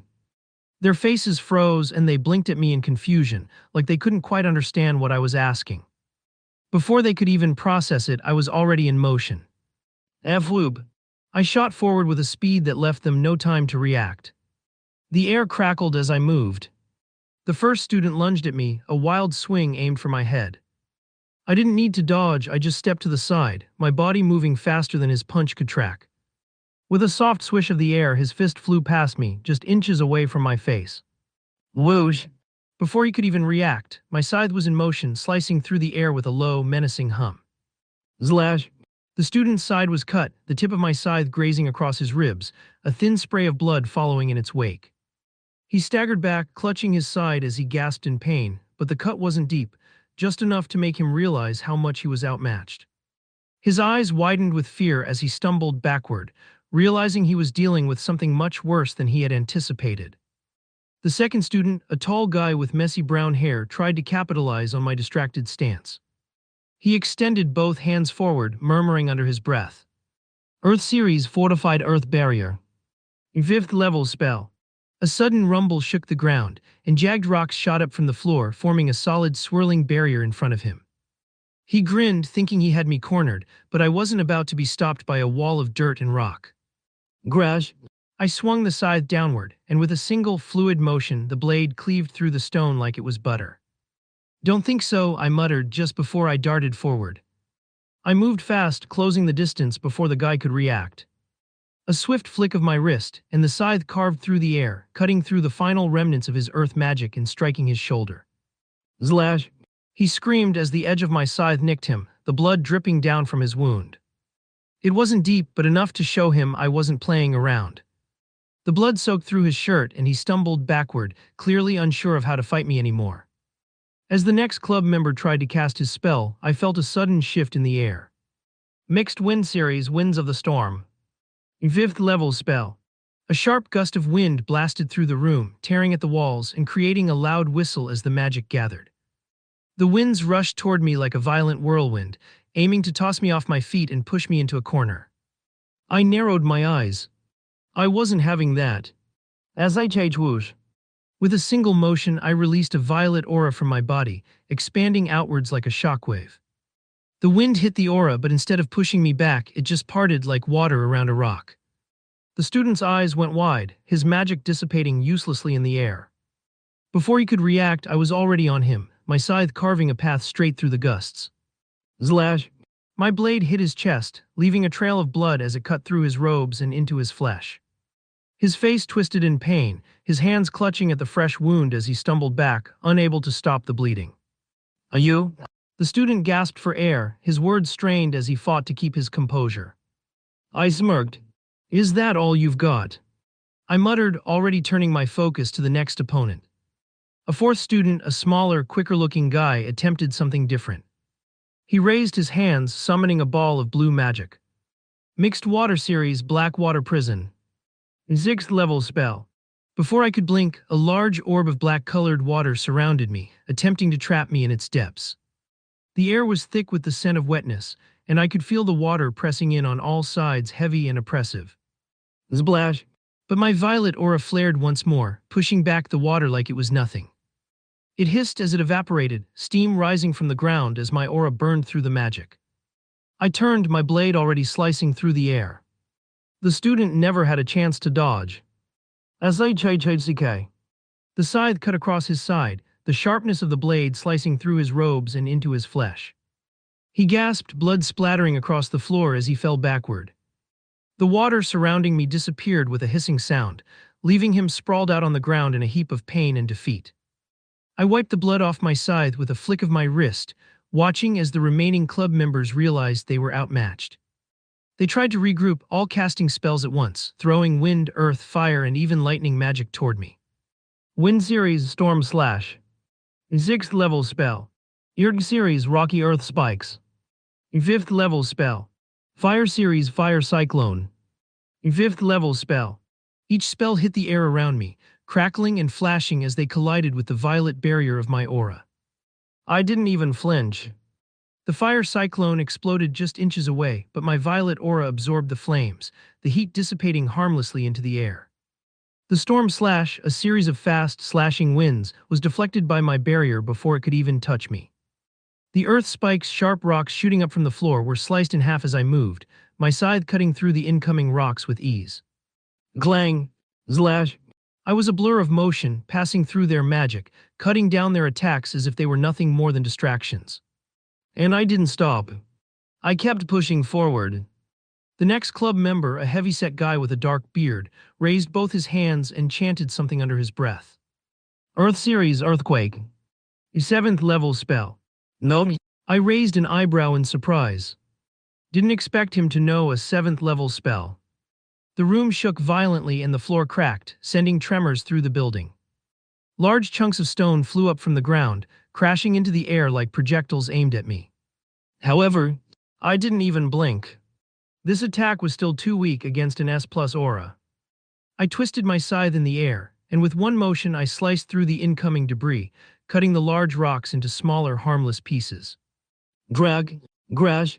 As the last of the rocks fell to the ground, I moved forward, my blade gleaming with fresh blood. The man with the beard barely had time to react before my scythe cleaved through his shoulder. Slash! He screamed, the force of the blow knocking him off his feet. He fell backward, clutching at his wound in pain, but he didn't get back up. One by one they fell. Each of them was too slow, too weak to land a single hit on me. They kept throwing everything they had, magic after magic, attack after attack, but it didn't matter. I was faster. I was stronger. And most of all, I had pure control of the situation. As I slashed through their ranks, the room was filled with the sound of magic colliding, ice cutting, and blood splattering across the floor. Whoosh! Clang! Slash! I dodged, blocked, and countered every move they made. Their attacks were getting sloppier, their faces growing paler as they bled from various wounds. But none of them could touch me. By the time I was finished, the entire room was littered with broken magic, broken bodies, and a thick, coppery smell of blood. The remaining club members lay sprawled out on the floor, too injured to even lift their heads. I looked down at them, feeling nothing. Just a bunch of fools who thought they could take me on. I turned to leave, not caring whether or not they had learned their lesson. They wouldn't try to mess with me again. Listria. But just as I was about to leave, I was met with a familiar face. Where do you think you are going? She asked coldly. Her eyes glowed with a purple color, leaving a trail behind them as she raised her hand, conjuring a purple-colored crystal on her hand as if ready to attack me. Seeing her, I sighed. Who else could it be besides Violet, the student council president? In response, I summoned a cluster of ice shards in my right hand, just like she did.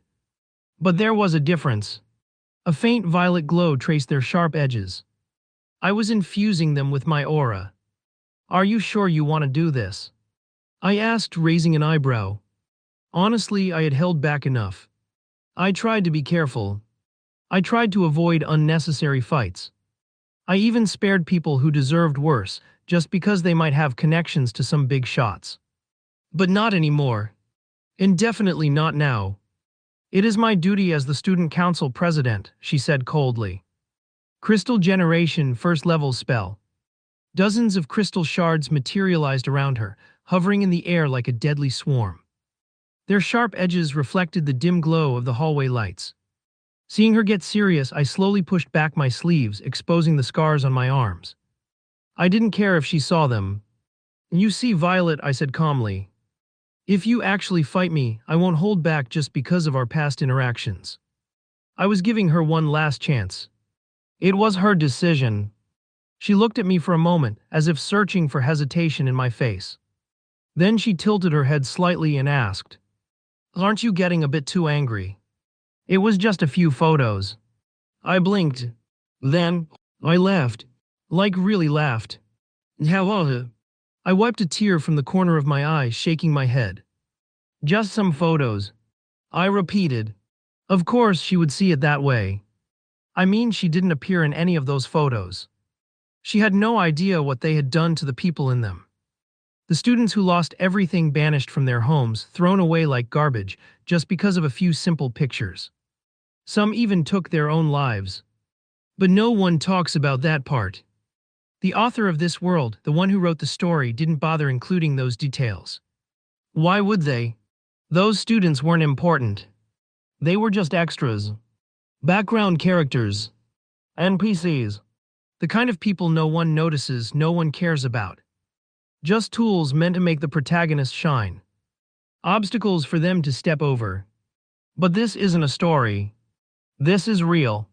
And in reality, every life matters. Well, maybe not to everyone. If I said this out loud, I'd probably get some bullshit argument about how villains exist, or how some people deserve what they get. But is anyone really born evil? No, it's the world that turns them that way. The people around them. The system they're forced to live under. And this academy.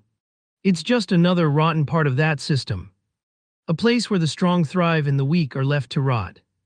Where people like Violet, the student council president, turn a blind eye, pretending they don't see the corruption happening right under their noses. Not even the professors step in. No one lifts a damn finger to stop it. Sure, they sometimes take action. But only for those who actually ask for help. The world is full of selfish people. They take what they want. Use others however they please. As long as they get ahead, nothing else matters. The law of the jungle. The strong rule. The weak suffer. And people want me to believe the Demon King is the biggest threat.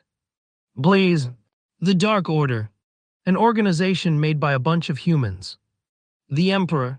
A puppet that only thinks with his lower body, controlled by Lilith, one of the Demon King's generals.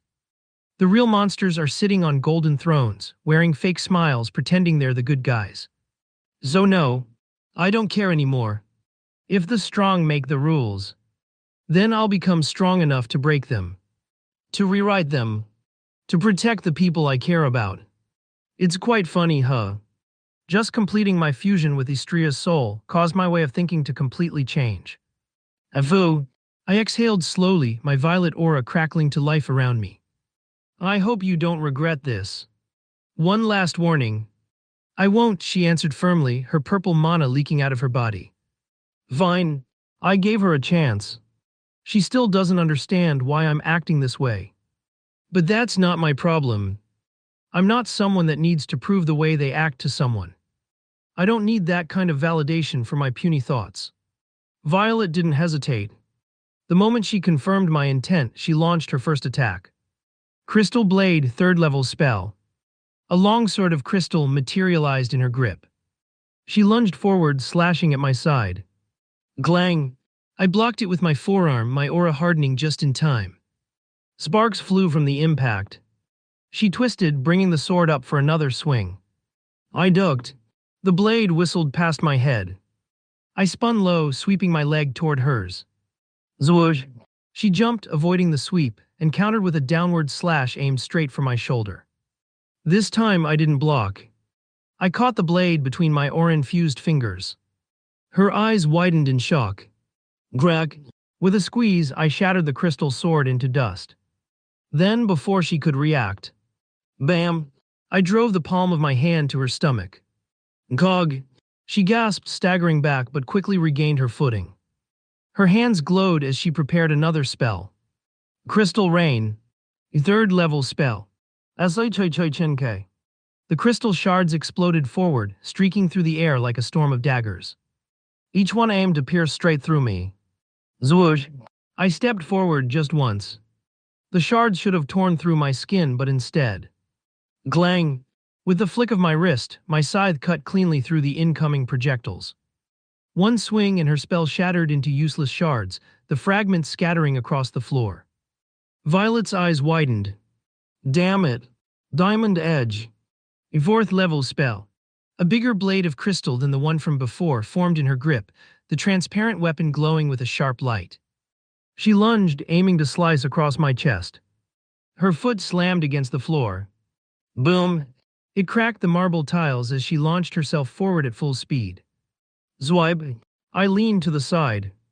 The blade passed right by my ribs, missing me by a hair's width. Her reaction was quick. She spun on her heel, twisting her body as she slashed again, this time aiming for my neck. Glang!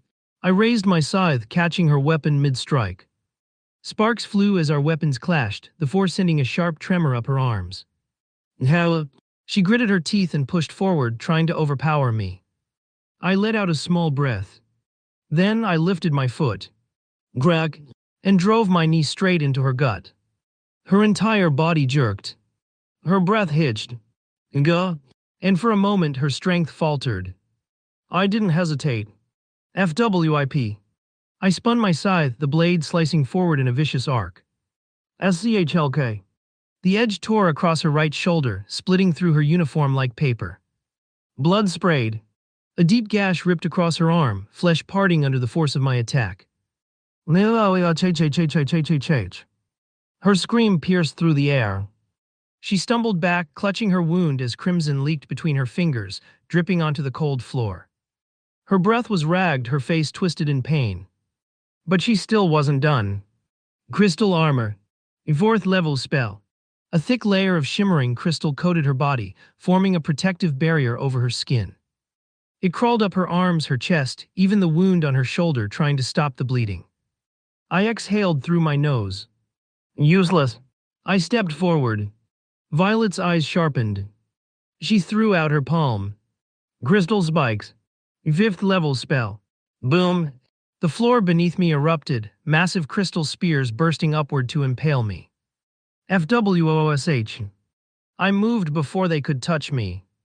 A blur of motion. The moment my feet left the ground. Crystal Chains. Fifth level spell.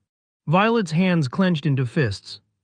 The shattered shards around us suddenly came to life, twisting together into glowing chains that lunged for my limbs. Zwoosh! I spun midair, my scythe slicing through the chains before they could reach me. Snap! Grag! They shattered into dust. I landed a few steps away, completely unharmed. Violet's breath hitched. Her face had gone pale. She was running out of options. I lifted my scythe again, its blade glinting under the light. Then I moved. FWIP. I shot forward faster than before. Violet barely had time to react before. Slash! The scythe ripped across her left arm. A sickening crunch echoed through the hall. Her bone snapped. Her left arm shattered. Blood gushed from the deep wound, her entire limb hanging limply at her side. She screamed. Her knees buckled, her body trembling violently. Her breath came in short, uneven gasps. Her vision swimming from the pain. Her uniform was ruined. Torn, drenched in red. But I wasn't done. I raised my scythe again. Violet, a voice shouted in the distance. Footsteps. Fast, and they were rushing toward us. Looks like our time was up. I took a slow step back, twirling my scythe lazily. Honsulti, I first thought that it would be more difficult dealing with her. But it was pretty easy. Did my strength increase after fusing my soul with Istria's? I should check it later. Then I took a glance at her. Violet collapsed onto her knees, her one good arm barely holding her up. She panted, her shoulders shaking, blood pooling beneath her. Her face was twisted in agony. You shouldn't pick on fights you cannot win. My voice was cold, almost bored, as I pressed the blunt edge of my scythe against Violet's face, lifting her chin slightly. She trembled. Blood dripped from her torn uniform, pooling beneath her knees. Her breath was ragged, her body barely holding together after what I had done to her. My eyes glowed. People like that die early. F-whoop. The air twisted. A presence rushed toward me at full speed. I stepped back. Just enough. F-whip. A blade slashed through the space I had just occupied, missing me by a hair's width. The silver edge gleamed, stopping midair before retreating. I exhaled slowly. My gaze flicked to the side. A figure stood in front of Violet now, his sword raised defensively. His golden hair, his blue uniform, and the way his stance screamed chivalry, it was obvious. Prince Leon. He turned to me, anger burning in his eyes. Istria. His grip on his sword tightened, his knuckles turning white. How dare you attack the student council president? I tilted my head. Huh? That was the first thing he said. Not why did this happen? Not what the hell is going on? Just how dare you? Dusk. What did I expect? I turned my gaze toward the doorway. And well, this was just getting annoying. More figures stood there. Ella's little lapdog Telmo was at his side, looking down at me with some kind of disgust, like I was filth beneath his shoes. But that wasn't all. The heroes group was here too. Onistria, you. He started, but his words trailed off. He looked at me, at the blood-soaked floor, at Violet's trembling form. His eyes flickered with something like doubt, like he was trying to understand what had just happened. But he wouldn't, because if we were being honest, Lucas was a good hero. But only to those who asked for help. He helped the ones who reached out, the ones who cried loudly enough for the world to hear. But what about the ones who suffered in silence? The ones who were bullied, ridiculed, and broken apart for things beyond their control. The ones who had already fallen too deep into the abyss to even call for help. What about them? Would they ever be saved? No, because they weren't his problem. Dusk. I sighed, rolling my shoulders. I should stop with those monologues. I'm just racking my brain out. If anything, it just increases my stress. As I was lost in my thoughts, Prince Leon pointed his sword at me. I won't let you get away with this. Lo? A small smirk tugged at my lips. And what exactly are you going to do about it? Leon narrowed his eyes. You're a threat to the academy. Well, boom. Before he could finish his sentence, I moved. The floor cracked beneath my feet as I launched forward, closing the distance between us in an instant. FWIP. My scythe swung, a violet glow trailing behind its blade. Leon barely had time to react. Glang! He raised his sword just in time, barely blocking my strike. The impact sent a shockwave through the air, forcing him back a step. His arms shook from the force. Vug! Telmo rushed forward, a spell already forming in his hands. Wind Cutter. Third level spell. Zwoosh. A razor-sharp blade of wind shot toward me, slicing through the air at terrifying speed. I didn't even bother dodging. I simply swung my aura-infused scythe down. Slash. The spell was cut apart, its magic dispersing into nothing. Telmo's face paled. The heroes group sprang into action. Stone Spikes. A fourth level spell. Boom. The ground shattered as massive stone spikes erupted from the floor, aiming straight for me. FWIP. I moved between them effortlessly, my body a blur of motion. Lightning bolt. A fourth level spell. Graggle. A surge of lightning raced toward me. I lifted my hand. Ice wall. A third level spell. SHHHHK. A massive wall of ice rose in front of me, absorbing the electricity before it could touch me. The heroes group looked stunned. Lucas clenched his fists. Stro, this isn't right. You can't beat up those students just because they made a little article about your personal life. Besides, you even injured Violet. I tilted my head. Land. His expression darkened. Then we'll stop you by force. I sighed. All right then. I stepped forward. The temperature dropped instantly. The air turned heavy. A deep violet glow began to spread around me. Come at me then. Come at me then. No one moved. They just stood there watching me, waiting, hesitating. Well, that's fine. I'm not going to attack just yet. Not until I measure their strength. Once I do that, I can finally carry out Istria's final wish. I owe him that much. Even though I've taken full control of this body, I can still feel his emotions. His thoughts, his ideals. And like I've mentioned many times, he has the so-called hero syndrome. But since I'm not like that, I'll need to put his final wish into the trust of others. And who's a better target than Lucas? The hero itself. Istria's final wish was quite simple actually. Kill the Demon King. That's none other than the hero's job. So I need to test Lucas. See if he's strong enough. If he is, I can leave without worry. But if he's not, then I'll push him to the edge. Break him. Put him in a life-or-death situation. Because only when people are faced with true despair do they awaken their hidden power. Especially the hero itself. His potential is overflowing through his body, yet he cannot fully release it. And once that's done, I can finally let go of Istria's personality. No more of his foolish sense of justice. No more holding back. No more sparing my enemies. None of that. Just me. The real me. Someone who only cares about myself and the people I love. I won't throw my life away for others anymore. I won't act on impulse, trying to save people who aren't even worth it. Never again. Zoe, I'll give them a scare. Make sure they understand the weight of what's at stake. Because if Lucas isn't strong enough, then Istria's final wish will be wasted. Normally, I would just do it myself. But I can't. Only the hero can kill the Demon King. Only Excalibur has the authority to harm that monster. So it's simple. Lucas needs to prove himself. And if he fails, then I'll make sure he has no choice but to succeed. This is my goodbye to Istria. BAOAM. They finally decided to move. Maya was the first to reach me, her monocoated fist rocketing toward my face. I tilted my head at the last second. Zwoosh. Her punch barely grazed my cheek, the force of it splitting the air. I grabbed her wrist before she could pull away. Grag. I twisted her arm at a sickening angle.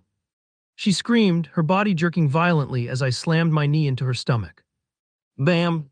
Her body lurched forward, spit flying from her mouth as her breath left her lungs. But before I could follow up, Fire Series Flame Spear. A third-level spell. A roaring spear of fire came flying toward my head. FWOOSH. I let go of Maya and spun to the side. Boom! The fire spear struck the ground where I had just been, scorching the floor and leaving behind a trail of blackened stone. I snapped my gaze toward Rose. She had already prepared another spell, fire swirling wildly around her arms. Fire Series Flame Wave. A fourth-level spell. A massive wave of blazing fire rushed toward me, the heat warping the air. I slammed my foot down. Mixed Ice Series Fortified Ice Wall. A fourth-level spell. Grag. A wall of solid ice burst from the ground, clashing against the fire. Steam exploded everywhere, filling the room with a thick white fog. But I could still hear them. Lucas's footsteps fast. Ella and Leon's movements closing in. Telmo's wind magic stirring the mist. I tightened my grip on my scythe. Here they come. FWIP. Through the mist, Lucas struck first. Demon-slaying sword art first form, corrupted sword. Zwish. His sword flashed, black flames engulfing it. A swift, deadly arc aimed straight at my neck. No. I raised an eyebrow. He was finally using the full form of his sword art. I twisted my body. Glang! I blocked the blade with the handle of my scythe, sparks exploding from the impact. The scythe quickly caught on fire. Lumi! Oh yes! The black flames were swallowed by Lumi. And then his blade went straight against the ground. Boom! The sheer force of his swing cracked the ground beneath us. He was strong, but not enough. Before he could retract his blade, I moved. Bam! I drove my elbow into his ribs. Gog! He coughed, but he still held on. His blade twisted, aiming for my throat. Demon-slaying sword art second form, crescent judgment. SHING. A curved slash of black flames tore through the fog, racing toward me. I didn't dodge. Instead, I swung my scythe. Grash! A violet aura burst outward, shattering the attack like glass. But that's when Ella and Leon struck. Royal swordsmanship, divine punishment. Two huge golden slashes, one from each side. I barely had time to react. Glang! Glang! I blocked Ella's sword with my scythe, but Leon's blade sliced across my shoulder. SHHK. Blood splattered. I clicked my tongue. I-Series frozen space. 5th level spell. FWOOM. A wave of violet-tinged ice exploded from my body, freezing everything in its path. Snap! Crack! The air turned frigid. Leon and Ella's swords froze mid-swing, a thick layer of frost climbing up their arms. MNGH. Ella gritted her teeth, struggling against the ice. Leon shivered, his breath turning white. But I wasn't done. I kicked off the ground. Crack! The ice beneath my feet shattered as I lunged forward, aiming straight for Rose. Her eyes widened. Fire Series Flame Guard. 4th level spell. A barrier of fire erupted around her. I scoffed. Like that would help. I spun my scythe, violet aura surging. FWOSH. I sliced straight through the flames. Her defense collapsed. She barely had time to react before my fist drove into her stomach. Bam! IGH. She crashed into the wall, blood splattering from her mouth. Crystal Lance. 5th level spell. SHING. SHING. SHING. Dozens of razor-sharp crystal lances came flying toward me. Violet. Even after all that, she was still standing. Her arm hung limply at her side, blood dripping from her wounds, her breathing ragged. Yet her eyes were still full of defiance. I sighed. Then I ducked. The first crystal lance barely missed my head. I spun, dodging the next. And then, slash, I sliced through the rest like they were nothing. Violet's pupils shrank. She tried to cast another spell, but I was already in front of her. Bam! I drove my knee into her stomach. Gah! Her body jerked.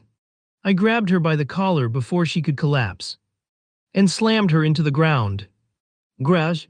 Blood pooled around her. She twitched, but she couldn't move anymore. I stepped back. That was one down. I turned to the others. Lucas gripped his sword tighter, his breathing ragged. His knuckles were white, his stance uneven. His body was shaking, not from fear but anger. He wasn't the only one. Maya wiped the blood off her lips with the back of her hand. Her arm was still twisted from earlier, but her mana flared up around her fists. She wasn't giving up. Prince Leon, Ella, and Telmo steadied themselves, their auras burning brighter. The cold air of my ice magic hadn't stopped them completely. And Rose. She was leaning against the wall, her flames dim, her body trembling. But I could still see it, the fire in her eyes. They were beyond pissed. Good. So I decided to provoke them even further. I smirked. What? Is that all? I lifted my scythe and rested it on my shoulder. I thought you all came to stop me. But you can't even touch me. Lucas gritted his teeth. And then, he moved. Demon-slaying sword art third form, abyssal strike. View. That's something I've never seen. Boom. He vanished. And before I could blink. Slash. I barely twisted my body in time. His blade scraped against my ribs, cutting deep. Blood splattered. I hissed. Dusk. But I didn't have time to recover. Royal swordsmanship, divine judgment. FWOSH. Leon and Ella struck at the same time. Two swords, one from the left, one from the right. I planted my foot down. I-Series Ice Shield. A third-level spell. Greg. A layer of thick ice formed around my arms, blocking both blades. But Wind Series Wind Razor. A third-level spell. FWIP. A blade of wind shot from behind. Telmo. I barely managed to dodge, but Fire Series Flame Blitz. A fourth-level spell. FWOOSH. Rose's flames erupted beneath my feet, exploding. Boom. He'd scorched my skin. A burning pain crawled up my legs. They were getting better. But unfortunately, it still wasn't enough. I swung my scythe violently, sending a wave of violet aura outward. Bam! The shockwave knocked them back, forcing them to retreat. I exhaled. Pain spread through my ribs, my arms, my legs. Blood dripped from my wounds.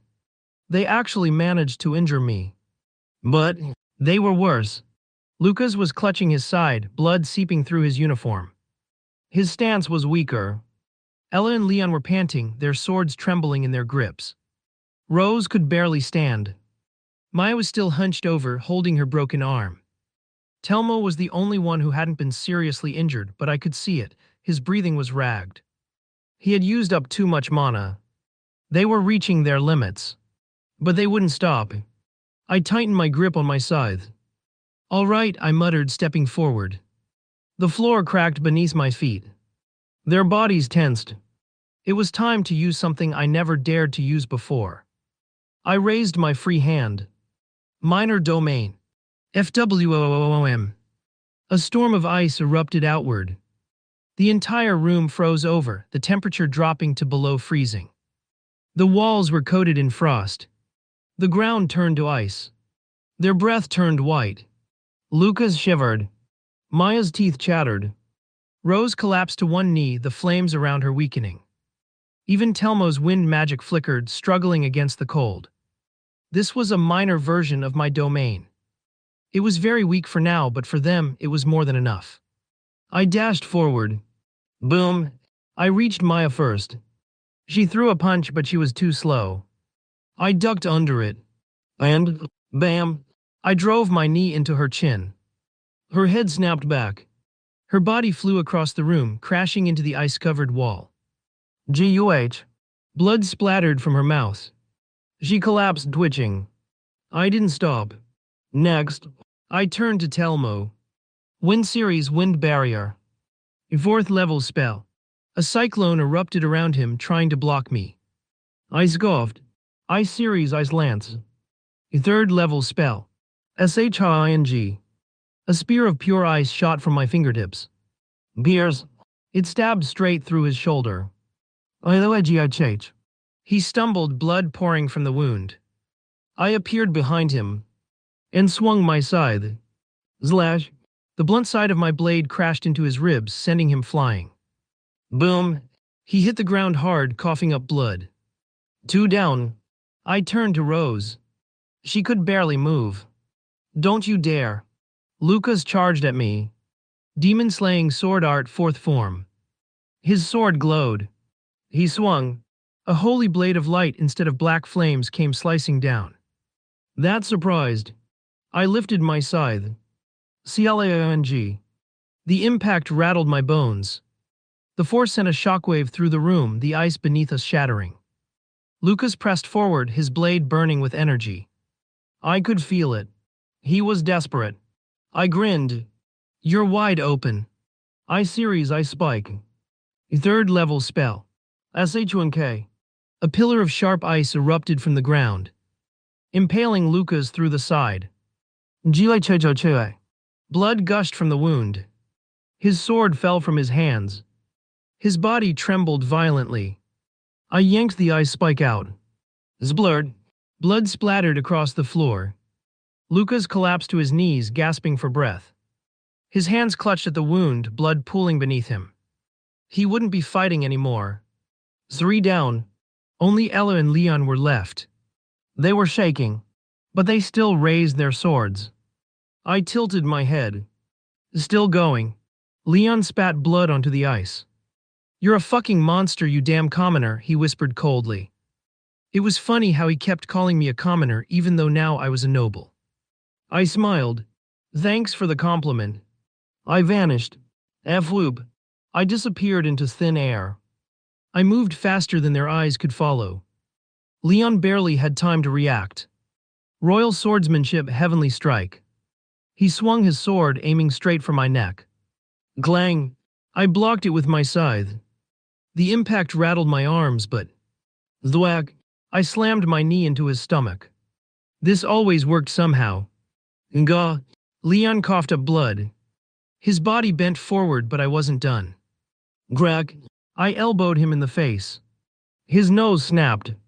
Blood splattered as he staggered back, dazed. I spun my scythe. A whip. The blunt side smashed into his ribs.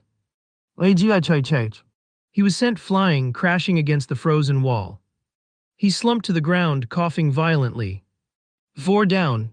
Only Ella remained. She was shaking. Her fingers gripped her sword so tight her knuckles turned white. She knew she stood no chance. But she refused to back down. Her breathing was uneven. Blood dripped from her forehead, her arms covered in cuts and bruises. Her legs shook, yet she still raised her sword. I exhaled. Admirable. I rushed forward. Boom. She barely had time to react. She let out a battle cry and swung her sword with everything she had. Glang! I blocked it, but damn, she was strong. The force sent a shockwave through the frozen ground, cracks forming beneath us. She pushed forward, screaming. She was putting everything into this one strike. But I-Series ice burst. A 3rd level spell. Shatter. Ice exploded beneath her feet. Her balance broke. And that was all I needed. I twisted my body and drove my fist into her stomach. Bam! Her eyes bulged. Blood sprayed from her mouth. She collapsed to her knees, gasping for breath. I towered over her. You fought well. I lifted my scythe and slammed the blunt edge into her shoulder. Crack! Her collarbone snapped. She screamed. Her body hit the ground, twitching violently. She tried to move, but she couldn't. Her sword fell from her grip. Her breathing was shallow. She was done.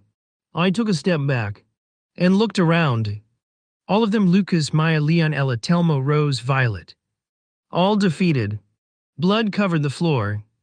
Their bodies were broken, battered, twitching from the pain. And yet, none of them were dead. I could have killed them, but I didn't. I never intended to. I let out a deep breath, my violet aura flickering around me.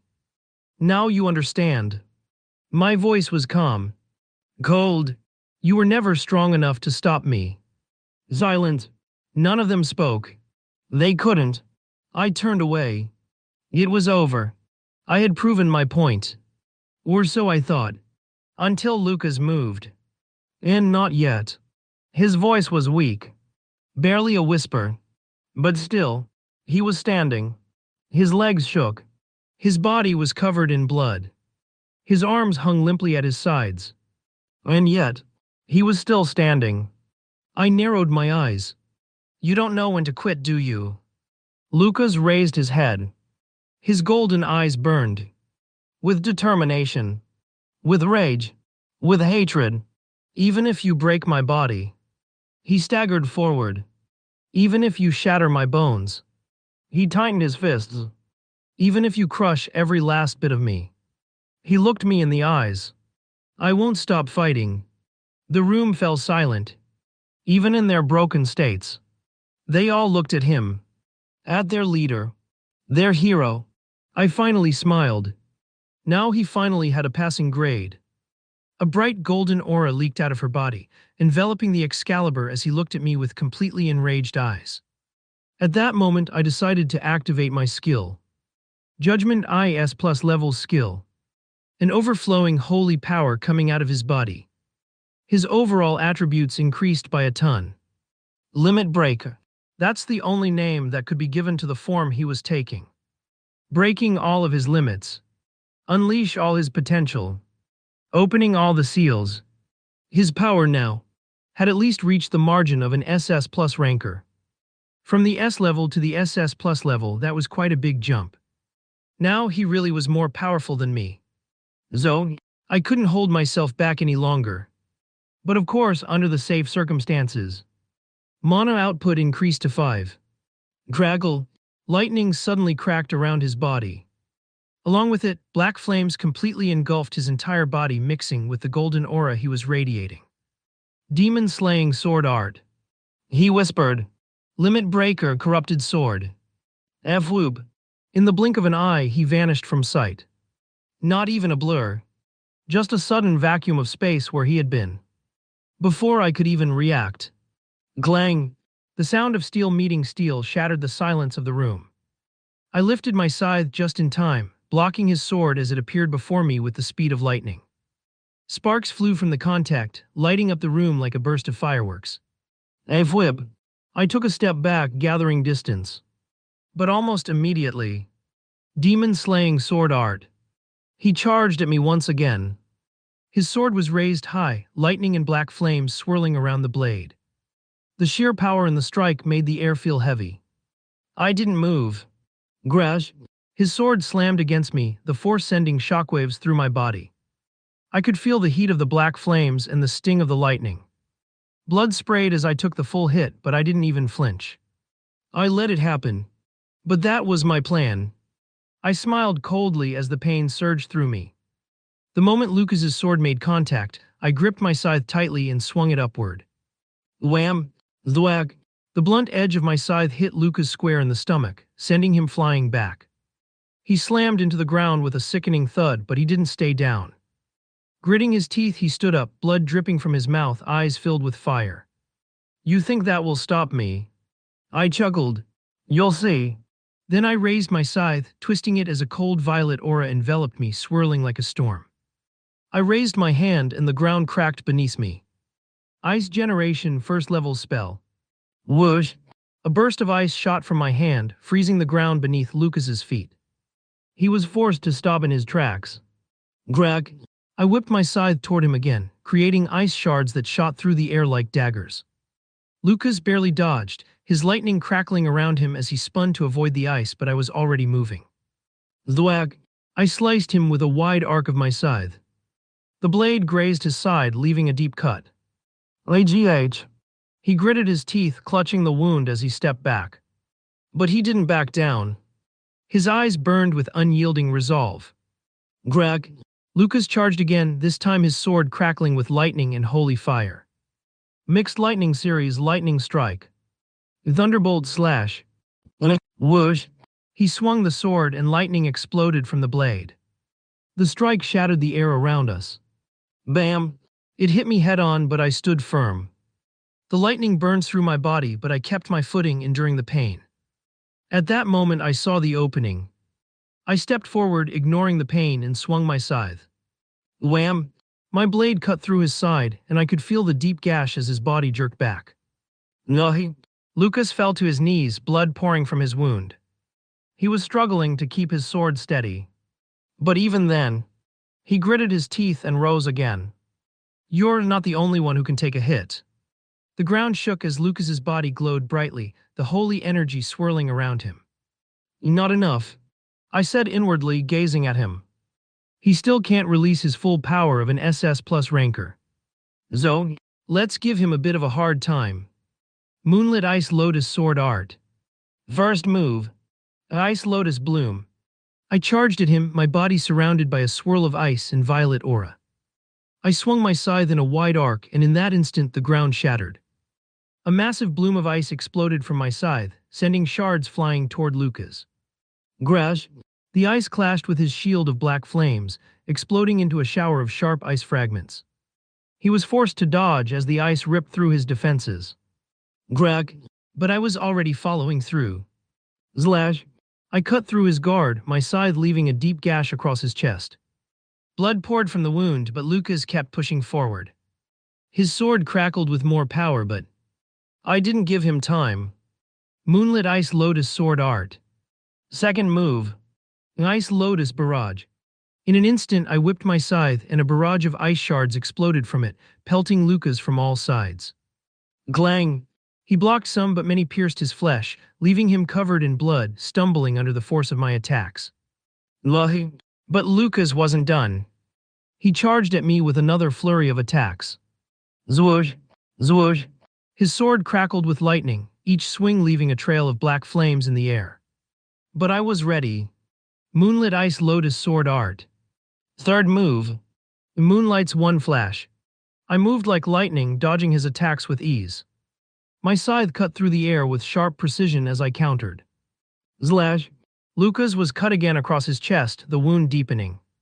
His body shuddered, but he still fought. Not yet.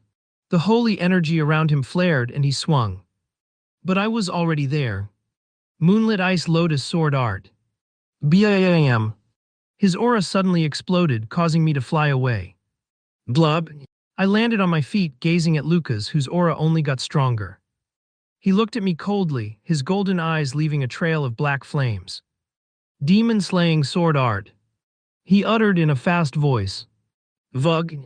I braced myself, but I couldn't move fast enough. Greg. Before I even had a chance to react, Lucas disappeared in a blur. I barely had time to raise my scythe to defend myself. Bam! His fist slammed into my side with the force of a hammer. I was sent flying across the room, my body crashing into the ice-covered walls with a sickening crunch. Zbird! Blood poured from my mouth as I struggled to breathe. I forced myself to rise, my body shaking from the impact. My violet aura flared around me as I gathered my strength. Haya! I breathed heavily. There it was. The strength of an SS plus rancor. PFDT. I spit blood into the ground before my eyes locked onto him. But Lucas was already on the move. He dashed toward me, the ground shaking under his feet. He was faster than me, his movements were too quick for my eyes to track. His sword came down in a blinding flash. Glang! I blocked it, but the sheer force sent me skidding backward, my feet scraping against the ice. He wasn't done. Lucas didn't give me a chance to recover. With a scream of fury, he swung again. This time, his blade was accompanied by a torrent of lightning, crackling through the air. I could feel the heat from the black flames as they collided with my scythe. Thwag! My arms shook violently from the force, but I held my ground. Barely. Greg! His fist slammed into my stomach with a sickening thud, driving the air from my lungs. Bam! Before I could react, another hit sent me spinning in the air, my body crashing into the frozen ground with brutal force. Zbird! More blood poured from my mouth as I coughed violently. I tried to rise, but Lucas was already on top of me. His eyes burned with golden light, rage radiating from every inch of him. You wanted to prove something, Istria. Lucas's voice was cold but fierce. Then let me show you what true strength looks like. He raised his sword high. This is the end. In a flash, he was upon me again, his sword coming down with the speed of lightning. The air cracked under the weight of his power. Slash! The blade cut through the air with terrifying precision.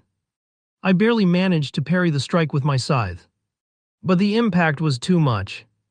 I was sent flying backward, my body crashing into the ice-covered ground again. Zbird! More blood spilled from my body. Then he stepped forward, his body glowing brighter than ever. His sword crackled with black flames and golden light. With a swift motion, Lucas swung his sword, cutting through the air like a bolt of lightning. Grash! The force of his strike sent me flying across the room. My body slammed against the ground with a sickening thud. Zbird! I could taste blood in my mouth. My vision was blurring. Lucas stood above me, the golden aura around him radiating with power. His sword lowered. You lost, Lucas said, his voice filled with certainty. I'm stronger than you now. He raised his sword. And you'll never defeat me again. I couldn't help it. I laughed even as blood dripped from my lips. It's only in that temporary form you're stronger than me. A symbol of a judgment scale appeared in my eyes, glowing faintly. And now the time should be on its end. Fwoob. As soon as I said those words, the aura on his body diminished, and my instincts flared up. A violent amount of mana and aura gathered in my right hand. Lucas's eyes went wide. He was too stunned to move. I didn't waste time. BAM. With every ounce of strength I had left, I slammed my fist into his solar plexus. The sound of his body hitting my fist was sickening. Blood and saliva shot from his mouth, his face contorting in pain as his body was sent flying backward. Thud. He slammed into the academy wall with such force that cracks spread across the reinforced stone. I took a deep breath, trying to steady myself as my bloodied lips curled into a small, almost mocking smile. You're barely passable. I wiped my bloodied lips. But it should be enough. Even though I didn't use Lumi's abilities. He should be strong enough. At least when he activates the Limit Breaker ability. I brushed my hair back, sighing softly. My eyes scanned the room, landing on the others who were still scattered on the floor, broken and barely conscious. Fear radiated from them like an invisible cloud. I stepped forward slowly, and I saw them flinch just a little. It was almost like I could feel their fear. Gosh, I did it again. Thud. A powerful pressure filled the air. I stiffened. A new presence. No, not just one. Multiple. I turned my head just as several figures stepped into the ruined hall. Professors. Their robes fluttered as they entered, their expressions grim. The sheer force of their collective aura made the air feel heavier, pressing against my shoulders like an invisible weight. Among them, leading the group, was Zeva. Her piercing green eyes locked onto mine instantly, sharp and unreadable. Her long black hair was tied back neatly, and her dark academy robes lined with golden embroidery barely swayed as she walked. She looked quite furious. She surveyed the scene with cold calculation, her eyes moving from the fallen students to me. Her lips thinned. Oistria. She said my name evenly, with no anger in her tone or emotion. But somehow that made it worse. Silence hung between us. More professors arrived, standing behind her, each one a master in their respective field. Some had hands resting on their weapons, others had spells coiling at their fingertips, ready to restrain me if necessary. One of them, a tall man with a grizzled beard, stepped forward, his face twisted in rage. It was Professor Reinhardt, the professor of battle tactics. His voice was a low growl. What have you done? I didn't answer. Another professor, our professor of alchemy, knelt beside Violet, pressing her fingers against the girl's throat to check her pulse. Her expression darkened as she whispered a healing incantation. Zeva sighed. Oistria. I finally met her gaze again. She didn't flinch. Her green eyes were sharp as ever, but there was something else in them. Disappointment. The damage to the academy, she said, her voice cold. The state of your fellow students. A pause. Then, what do you have to say for yourself? I licked my bloodied lips. The taste of iron remained. They challenged me, I said simply. Some of the professors stiffened. You expect us to believe this, Reinhardt gestured at the bodies littering the floor, was simply a challenge. I didn't respond. To be honest, I didn't care. I was going to leave this academy anyways. Zeva closed her eyes briefly as if trying to rein in her patience. When she opened them, her voice was quieter but firm. You've crossed a line. A flick of her wrist. In an instant, chains of golden light burst from the air, wrapping around my arms and legs before I could react. Glank, what type of magic is this? I never had seen Zeva using magic, so I was quite curious myself. The restraints tightened. I didn't struggle. There was no point. Even if I wanted to resist, Zeva wasn't someone I could take lightly, not when I was already exhausted. And even if I could break free, I wasn't reckless enough to try. I simply stared at her as the weight of the chains tightened around my body. The other professors surrounded me now, their gazes filled with a mix of wariness and anger. This time you will face consequences, Zeva said. I exhaled. I figured. With a small nod to the other professors, Zeva turned sharply on her heel. Take him. Whoosh. The golden chains glowed brightly. And in the blink of an eye, I was being dragged to somewhere else. Some professors stood behind me, helping Lucas and the rest of the people heal themselves while I was taken away. Eventually, we reached a large set of doors at the end of the hallway. They were tall, decorated with intricate golden engravings, and radiated authority. Eleonora's office. My face twitched slightly, but I guess it was better than dealing with those professors. Knock knock. One of the professors knocked twice before pushing the doors open. Headmistress, we've brought him, the professor announced. Eleonora was sitting behind a grand mahogany desk, her piercing light blue eyes scanning a stack of documents before slowly lifting her gaze to me. She didn't immediately speak. Instead, she set down her pen and leaned back in her chair, looking at me like I was a particularly interesting puzzle. Leave us. The professors hesitated, exchanging uncertain glances, but a single glare from Eleonora was enough to send them out of the room without another word. The doors shut behind them with a dull thud. Now it was just the two of us. She gestured to the chair in front of her desk. Was it? I sat down without a word. She folded her hands together, resting them on the desk. You made quite a mess, she finally said. I shrugged. They shouldn't have provoked me.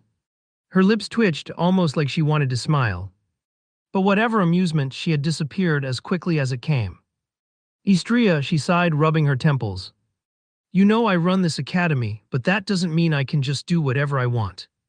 You literally disappear every time the academy is in danger. I cut her off without hesitation. For a second, her smile twitched again. Then she let out a deep sigh. Just tell me why you acted that way. I leaned back in my chair, raising an eyebrow. As I told you, they provoked me. I was already lenient when they exposed my identity as the Moonlight Swordsman. As for the others, I trailed off for a moment before continuing. They wanted to play the hero, and in the end, they got completely destroyed. Eleonora exhaled slowly, shaking her head. You really are a handful, you know that, she muttered, rubbing her forehead. Then her expression shifted. Her gaze sharpened. Knowing you probably didn't hold back because your time here is almost up, isn't it? She cut straight to the point. I didn't even hesitate. I nodded. She didn't look surprised. Instead, she just let out another sigh. Figured as much, she murmured, scribbling something on a piece of paper before turning back to me. I've decided your punishment. Her voice was firm, serious. I raised an eyebrow, waiting.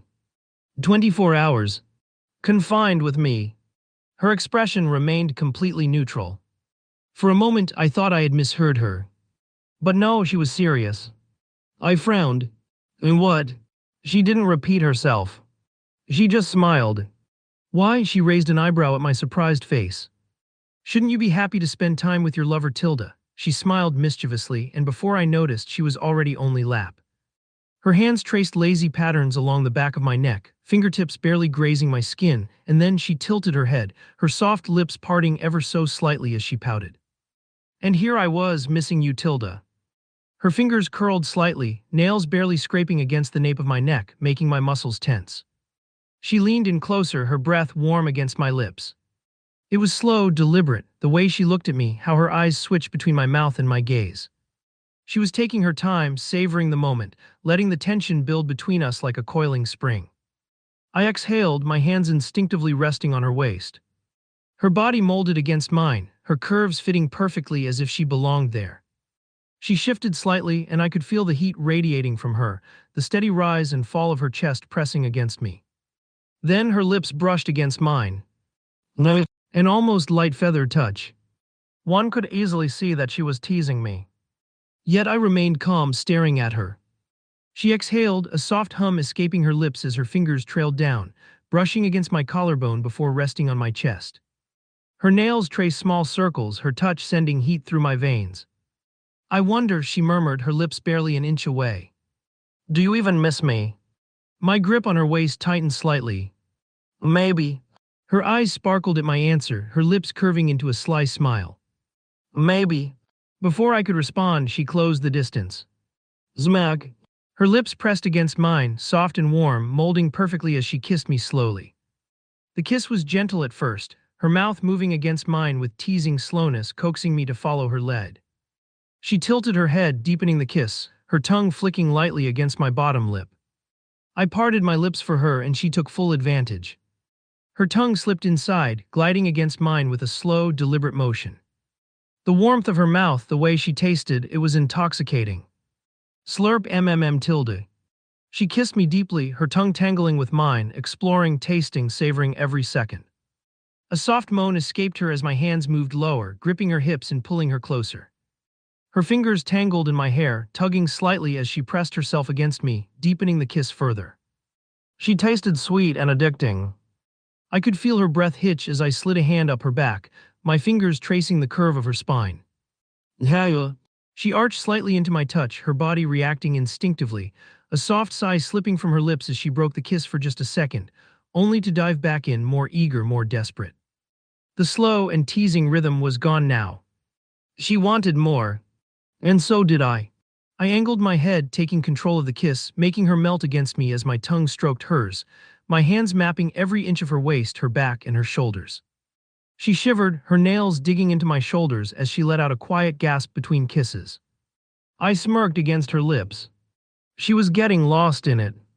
I could feel it, the way her breathing grew uneven, the way her body pressed harder against me, the way her fingers clung to me like she didn't want to let go. I deepened the kiss again, tilting her chin up as I devoured her mouth, tasting every inch of her. Her lips were softer than I remembered, warmer and much more eager. Zlarbju. Lemhm. She whimpered as I nipped at her lower lip, soothing the bite with my tongue. My fingers dug into her waist, holding her in place as I kissed back just as eagerly. SLK. Zmoj. The wet sounds of our kiss filled the quiet room, each movement sending another wave of heat through my body. Her hands weren't still either. One stayed tangled in my hair while the other trailed down my chest, her nails grazing lightly over the fabric.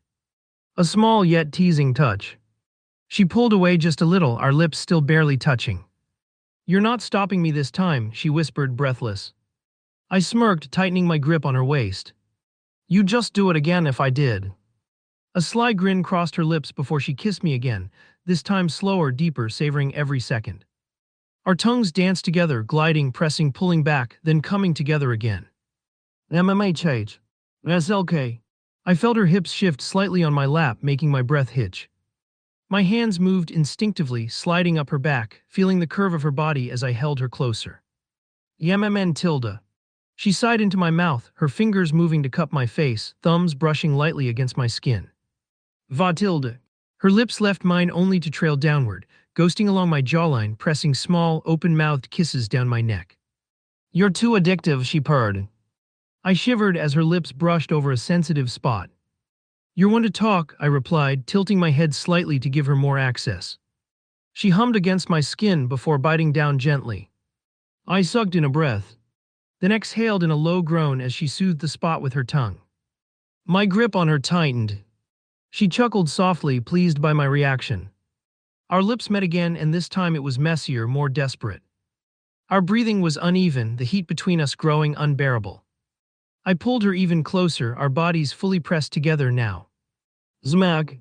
We finally broke apart, gasping, our lips red and swollen as a thin saliva bridge connecting our tongues broke apart. Haya. Avu. Eleonora's forehead rested against mine, her eyes dark, filled with something that made my stomach tighten. Guess you missed me too, she whispered, smirking. I exhaled sharply, still catching my breath. Maybe. Her fingers traced my jawline lazily, her lips hovering just inches from mine. Then, she murmured, pressing the softest kiss to my lips before smirking. We still have 24 hours, don't we? I stretched my legs, letting out a satisfied sound as my muscles loosened up. So this is what you meant by spending 24 hours together? I asked, this time stretching my arms instead. In front of me, Eleonora stood with a wry smile, her form-fitting latex suit hugging her curves. The glossy material reflected the dim light, emphasizing the way it clung to her body. She adjusted the collar, deliberately leaving her cleavage exposed. Well, training is a way to pass the time, isn't it? She said smoothly, tilting her head. Then with a slow, deliberate motion, she licked her lips. Or were you hoping for a sweatier kind of training? Her voice came out seductively as she looked at me suggestively. I met her eyes. Either one is fine. A small smirk tugged at her lips, but I wasn't just saying that. I did want to get stronger. Sparring against the strongest mage alive was an opportunity I wasn't going to pass up. Whip. Without hesitation, I summoned Lumi. But before I could even take my stance, Loa. Eleonora wagged her finger, moving it slowly from left to right. No weapons. I'm here to refine your mana control and battle instincts, not your swordplay. That's not my area of expertise. I clicked my tongue but didn't argue. With a flick of my wrist, Lumi vanished. Eleonora, now satisfied, removed her signature hat and pulled her hair into a high ponytail. As she did, her sharp light blue eyes never left mine. Then she took her stance. A fluid, grounded posture. Balanced but with an undeniable sharpness to it. Is a mana art. I muttered under my breaths. I had my own derived from my sword art, but I never expected her to use one. I had always thought of Eleonora as a mage who fought from a distance with her overwhelming power. Yet here she was, standing right in front of me, her body language screaming close combat expertise. She noticed my hesitation and grinned. Come on, Tilda. With a teasing lilt, she curled her fingers toward herself, beckoning me forward. She wanted me to attack first. Sure, vous. I exhaled sharply, my body tensing. A silver mana enveloped my body as a purple one engulfed hers. FWSH. I lunged forward, closing the distance in an instant. My right fist shot toward her stomach, fast and direct. But, whoosh. Eleonora twisted her body slightly, making my punch skim past her side. Before I could react, she grabbed my wrist and... Bam! A sharp knee drove into my ribs. Dusk. I gritted my teeth, barely managing to twist away before she could land a follow-up strike. The impact stung, but I ignored it. I planted my foot and spun, bringing my left elbow toward her head. But Eleonora only smirked. Zwoosh. She ducked under my attack effortlessly, her body moving like liquid. Then, Greg. Her palm struck my exposed ribs again, this time with a more concentrated burst of mana. A heavy force slammed into my side, sending me stumbling backward. You're too stiff, Tilda, she teased, standing upright again, hands on her hips. I steadied myself, exhaling sharply. She was fast. Not just her movement, but her timing. Every motion flowed into the next like she was reading my mind. So I need to act smarter if I can't win against her in pure technique. Boom! I pushed off the ground, shooting toward her again. This time I feinted a punch to the left, then shifted my weight and sent a powerful roundhouse kick toward her ribs. Her eyes flickered with recognition. She raised her arm to block. Bam! The force made her slide back slightly, but she held her stance. Tilda better. She tilted her head, flexing her arm slightly. But still not enough. Her hand moved in a blur. Before I could recover. Thwack! Her open palm struck my jaw, snapping my head to the side. Greg! I barely saw the next hit coming. Her leg shot out in a low, precise sweep, knocking my feet from under me. For a split second, I was weightless. Then, thud! I hit the ground hard, the impact shaking through my body. Tisk tisk, Tilda. Eleonora clicked her tongue, stepping closer. You rely too much on brute force, Istria. You need to be smarter. I groaned, lifting my head. I know that already. I pushed myself up, shaking off the dull ache spreading through my body. Eleonora stood a few steps away, arms folded, completely relaxed. Not a single bruise on her. This wasn't going to work if I kept fighting her head on. I exhaled sharply then. Draggle. Ice Generation first level spell. A cold mist rose from my hands as icy blue mana surged through my veins. The air around me dropped in temperature instantly. Eleonora raised an eyebrow. Ice magic already. I didn't answer. Instead, FWOSH.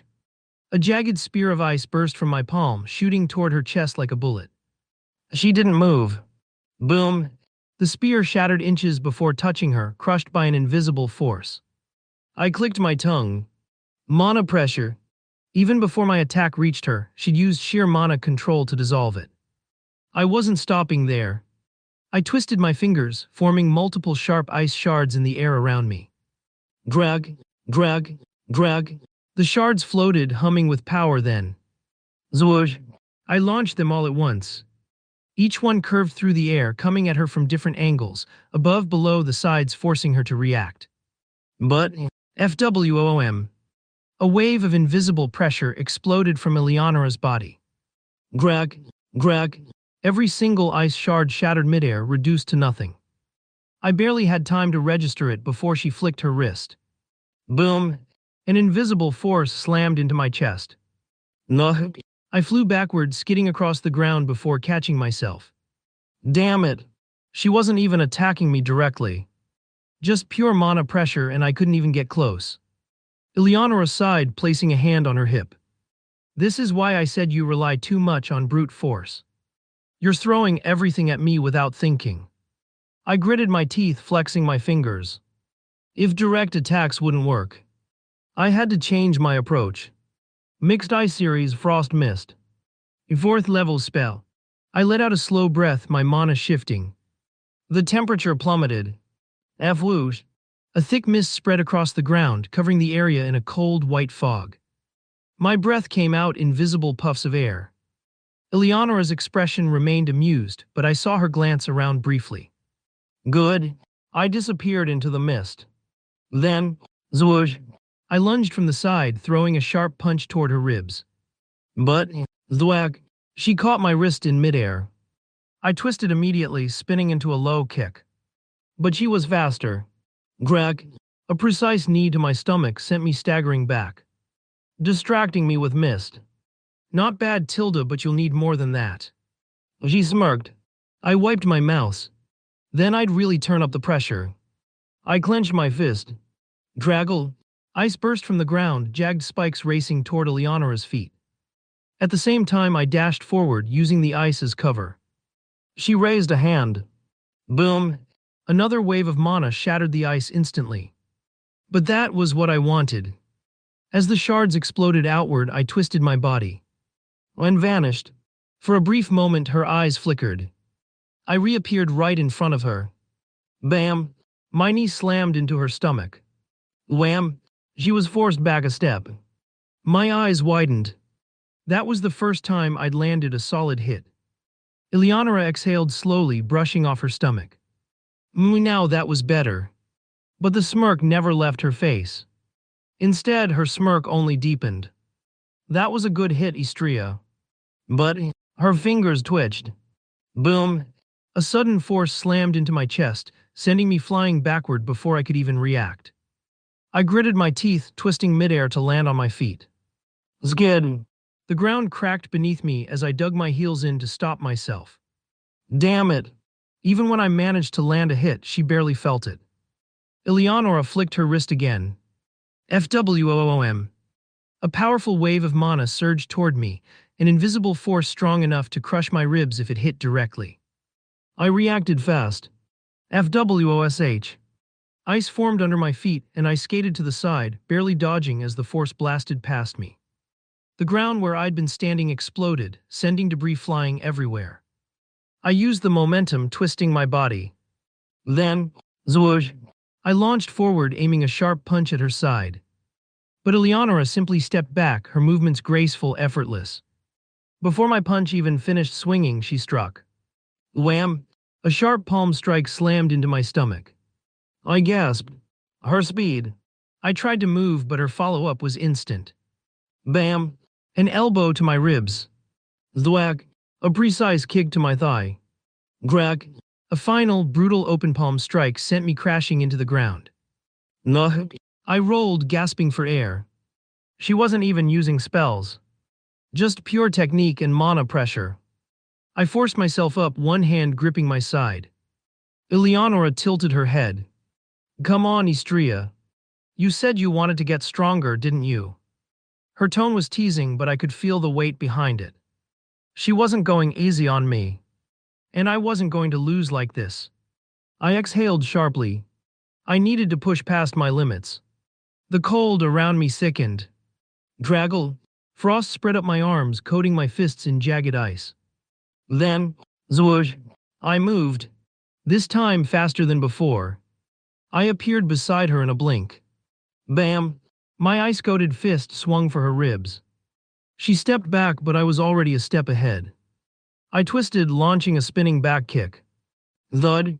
She blocked it with her forearm, but I followed up immediately. A sweeping low kick. She jumped. I grinned. Right into my trap. FWOSH. A spike of ice shot up from the ground, aiming straight for her midair position. Eleonora's eyes flickered. For the first time in this fight, she actually had to react. She twisted, barely dodging and landing gracefully a few feet away. I didn't let her breathe. Zwoosh. I was on her again, throwing a flurry of punches. Bam, wham, thwack. She blocked, dodged, and countered, but I wasn't stopping. I poured everything into my speed, forcing her to stay on the defensive. For the first time, she wasn't playing with me. Eleonora's expression shifted. Hey. Then her mana flared. And suddenly, I couldn't move. FWOOM. A crushing force slammed down on my shoulders. My knees buckled.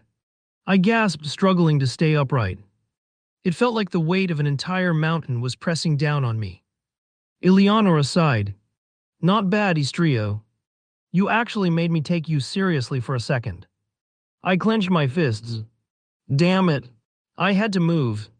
But my body wouldn't listen. She took a step forward, reaching toward me. You still have a long way to go. Her fingers touched my forehead. And then, boom, everything went black. Bam, you're dead now. The moment I opened my eyes, Eleonora's teasing voice greeted me. I groaned. Nog, that hurts. Blinking, I reached up, rubbing my aching forehead. A dull throb pulsed where she had flicked me. Eleonora stood above me, arms crossed, a smug grin on her lips. You really thought you could break through my mana pressure just by pushing harder. She clicked her tongue, shaking her head. Istria, brute force isn't always the answer. You were wasting energy the entire time. I exhaled sharply, sitting up. I wasn't just pushing harder, I was trying to outmaneuver you. And that's the problem, she said, crouching beside me. Your movement was predictable. You relied too much on speed and direct attacks, thinking you could overwhelm me. But I barely needed to move. I frowned. You did move. Only when I felt like it, she shot back. I never needed to dodge seriously. Your attacks were strong, but they didn't force me into a bad position. That's why I could counter you so easily. She wasn't entirely wrong. You have talent, Istria, but talent alone won't carry you. She tapped my forehead again, gently this time. Besides, now you've gotten used to fighting against weaker opponents, and because of that, your brute force always ends up working. But against a stronger opponent, that brute force won't work at all, only technique and the way you use your brain. You need to refine your instincts. Every attack should have a purpose. Every movement should put pressure on your opponent, not just throw punches and hope something lands. I thought I was doing pretty well. But thinking back, I always fought like how Istria used to fight. And every time it was against a weaker opponent. Not to mention that my combat style is weapon-based, so I don't exactly have much experience in hand-to-hand combat. Huh? I sighed, running a hand through my hair. So what do I do? She smirked. You fight me again, of course. I blinked. Already? Unless you'd rather sit there sulking. I shot to my feet. Like hell I would. Eleonora chuckled, stepping back and stretching her arms. Good. But this time don't just attack blindly. Think. Watch my movements. Read my mana flow. And most importantly, her light blue eyes gleamed. Surprise me. I took a deep breath, rolling my shoulders. If she wanted me to fight smarter, I'd fight smarter. I took my stance. Eleonora smirked then. FWOSH. She vanished. I barely had time to react before. Bang! Something slammed into my side. Kayage. The force sent me skidding across the floor, my feet struggling to find grip. I dug my heels in, stopping myself just before crashing into the far wall. My ribs ached where she struck me, but I didn't have time to complain. She's faster than before. I snapped my head up, scanning for her. Too late. THWAP. A sharp blow landed on my shoulder from behind. My body twisted involuntarily from the impact, and I swung out with my arm, trying to hit her back. Nothing. She was already gone. Tusk tilde, her voice echoed from somewhere above. You're still reacting too late, Istria. Just trust your instincts. I clenched my jaw. Calm yourself, Istria. Remember, mana is the energy that flows through the entire planet. I exhaled, calming my mind. Instead of chasing her, I spread my mana outward, letting it flow through my body and sharpen my senses. Watch the mana. Feel the movement. There, a flicker of energy to my left. I pivoted just as she appeared, her fist already swinging toward my gut. Wham! I barely managed to block with my forearm, but the impact sent a shockwave through my body. My feet scraped against the ground as I was pushed back. Her light blue eyes widened slightly. Zoho, you blocked that. I smiled faintly. Lucky. Good. She stepped in again, twisting her body, aiming a high kick at my head. Zwish. I ducked just in time, feeling the wind from her leg as it passed inches above me. Without missing a beat, I countered. Boom! A burst of icy mana exploded from my palm, freezing the air around us instantly. Crystals of frost spread outward, coating the floor and walls in shimmering blue. Eleonora clicked her tongue, making me smirk. She exhaled sharply, her breath turning to mist in the sudden cold. Then, with nothing but a flick of her fingers. Greg! The eyes shattered. My eyes widened. Shit, I almost forgot that her mana control is simply too terrifying. Before I could react, she moved. FWOSH. I saw the flicker of mana, her figure appearing just inches away. She's fast. Her knee shot up. Bam! A direct hit to my stomach. Gah! Air left my lungs as my body lifted off the ground from the impact. My vision blurred for a second, but I forced myself to recover. Don't fall. I twisted midair, channeling ice beneath me. FWIP. The moment my foot touched the ground, I reinforced it with mana, stopping my fall. Eleonora raised an eyebrow. No, I didn't give her time to prepare. Greg. Jagged ice spikes erupted from the ground, launching toward her. She clicked her tongue, raising her hand. Boom! A pulse of raw mana burst outward, shattering the spikes before they could reach her. I didn't stop. I lunged forward, my fist encased in a swirling storm of frost. Wham! I aimed straight for her chest. But, Zwish! She sidestepped effortlessly. Shit! I felt a presence behind me. I spun around. Too late. Bam! Her palm struck the back of my neck, and before I knew it. Thud! I was on the ground, gasping for air. Eleonora stood over me, arms crossed, smirking. Dead again. I groaned. Damn it. She crouched, resting her elbow on her knee, watching me struggle. Better this time. But you're still letting me control the flow of the fight. I clenched my fists. She was right. Again. But she continued, tilting her head. You did manage to get me to move more than last time. I glanced up. There was a thin line of frost on her sleeve. A grin tugged at my lips. She noticed, following my gaze. Then she chuckled. Though, you think that's enough to count as a win? I smirked. Didn't you say I needed to surprise you? Eleonora smiled, shaking her head. You really don't give up, huh? I pushed myself up, breathing hard but determined.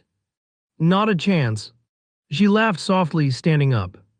Then she stretched her arms, rolling her shoulders. Good.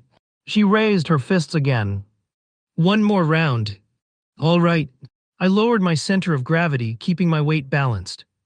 No unnecessary movements. No wasted energy.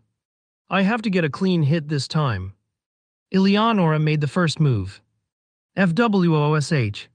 She blurred toward me, her mana pressure slamming against my body like a tidal wave. I clenched my teeth, ignore it. She threw a lightning-fast jab at my ribs. Zwish. I barely managed to twist my body out of the way, feeling the wind from her punch rush past me. She's testing me. She followed up immediately, her knee snapping toward my stomach. I stepped back just in time. But she was already spinning. Wham! Her elbow crashed into my shoulder, sending me stumbling back. Vug! I barely kept my balance, but she wasn't done. She dashed forward faster than before. I saw her arm move, another strike aimed at my stomach. I see it. I inhaled sharply.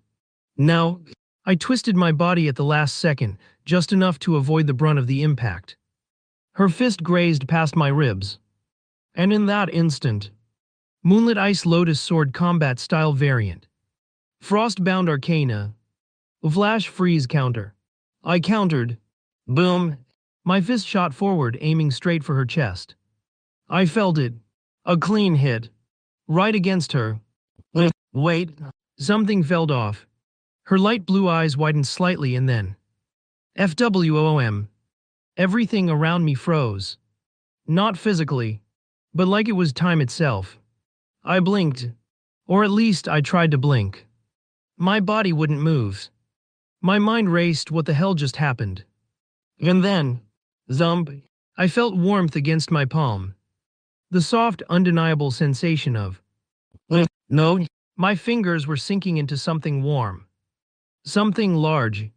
Something very, very soft. A cold chill ran down my spine. I didn't dare look down. But I didn't have to. I knew exactly what my hand was touching. Right in the center of Eleonora's massive, barely contained. No, her voice purred through the frozen time. I swallowed hard. Shit. The glow in her light blue eyes pulsed. Then time resumed. Boom. A sudden force blasted me backward, sending me flying through the air. GIOH. I barely had time to react before I crashed thud into the far wall, cracking it from the impact. GIOH. Dust and debris rained down around me as I gasped for air. My entire body ached. My nerves screamed. What the hell was that? I looked up. Eleonora stood where I had just been, arms crossed, an unreadable smirk on her lips. Her light blue eyes still glowed faintly, though they were slowly dimming. She let out a small hum. Interesting counter, she mused, tilting her head. I quickly pushed myself up, wiping the dust from my face. As I did so, Eleonora tapped her chin thoughtfully. You did manage to land a solid hit, so I suppose that counts as progress. Her gaze lowered slightly to where my hand had been just moments ago. Ah, Tilda, she let out a dramatic sigh, placing a hand on her hip. That sensation was quite comfortable indeed, Tilda. Her tongue darted out, running along her lower lip, her narrowed eyes watching me like a predator eyeing wounded prey. I raised an eyebrow. Do you want me to touch them again? The second the words left my mouth, her smirk widened. Next time for sure.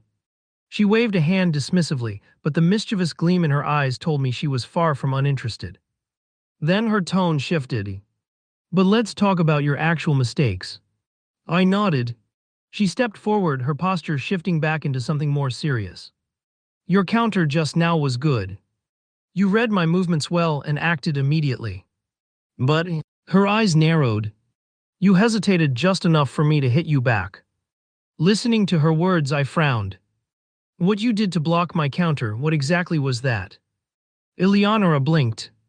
For the first time, a genuine look of surprise flickered across her face. Why, you actually saw that? Her voice lost its usual confidence, turning into something more speechless.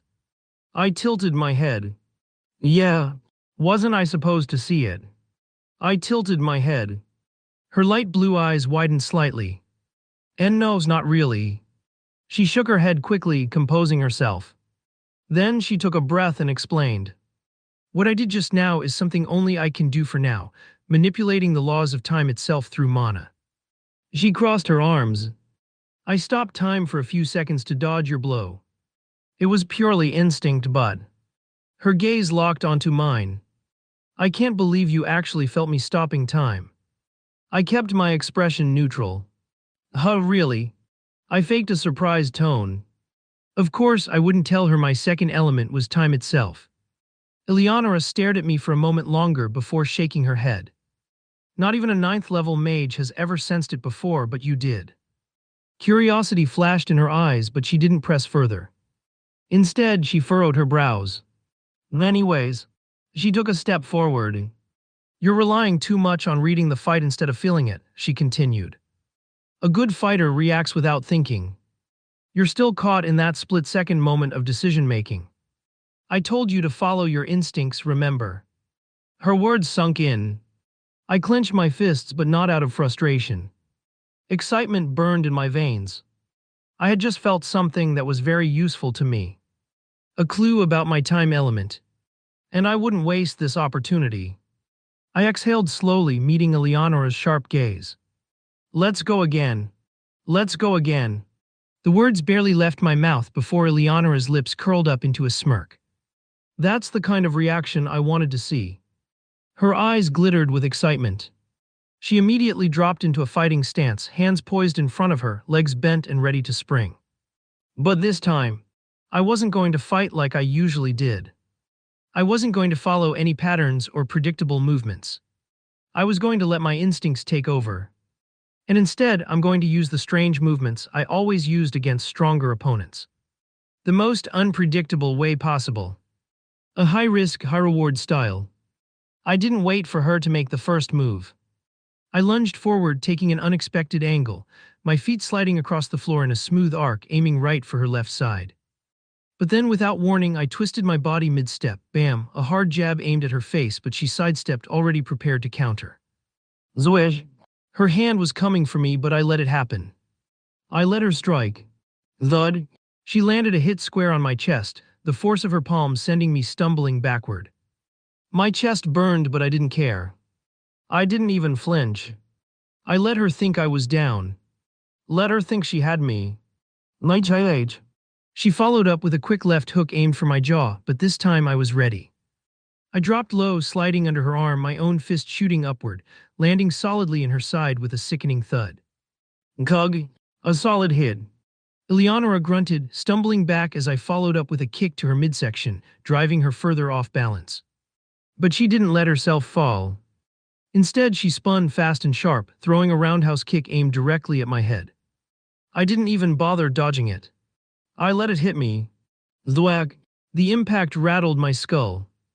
My body was momentarily stunned, but I didn't stop. I didn't let the pain slow me down.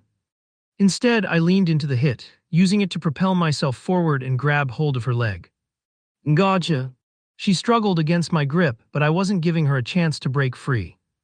My body twisted with hers, and with a sharp tug, I spun her off balance. She hit the ground with a loud thud, but before she could react, I was already on top of her. Zmag!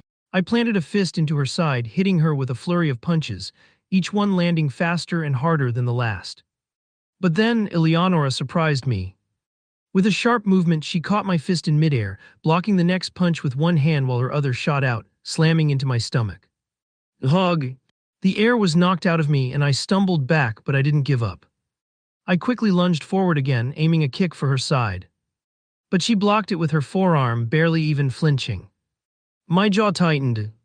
Eleonora straightened up before a smirk appeared on her lips. I'm starting to see through your tricks.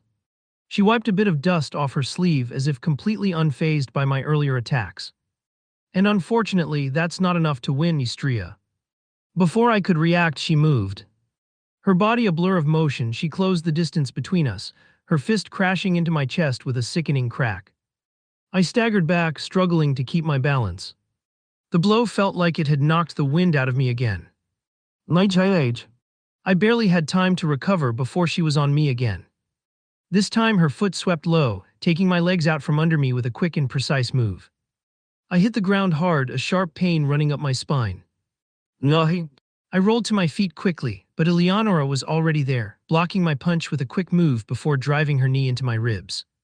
I gasped for air, my body screaming at me for a break. But there was no time to stop.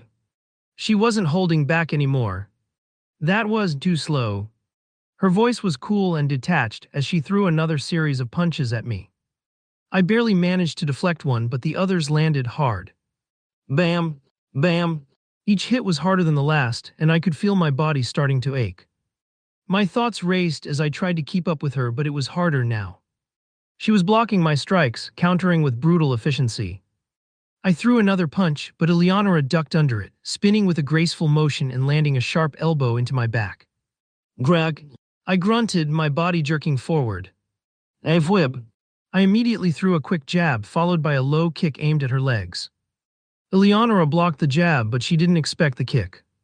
It struck her side with a sharp thud and she stumbled slightly.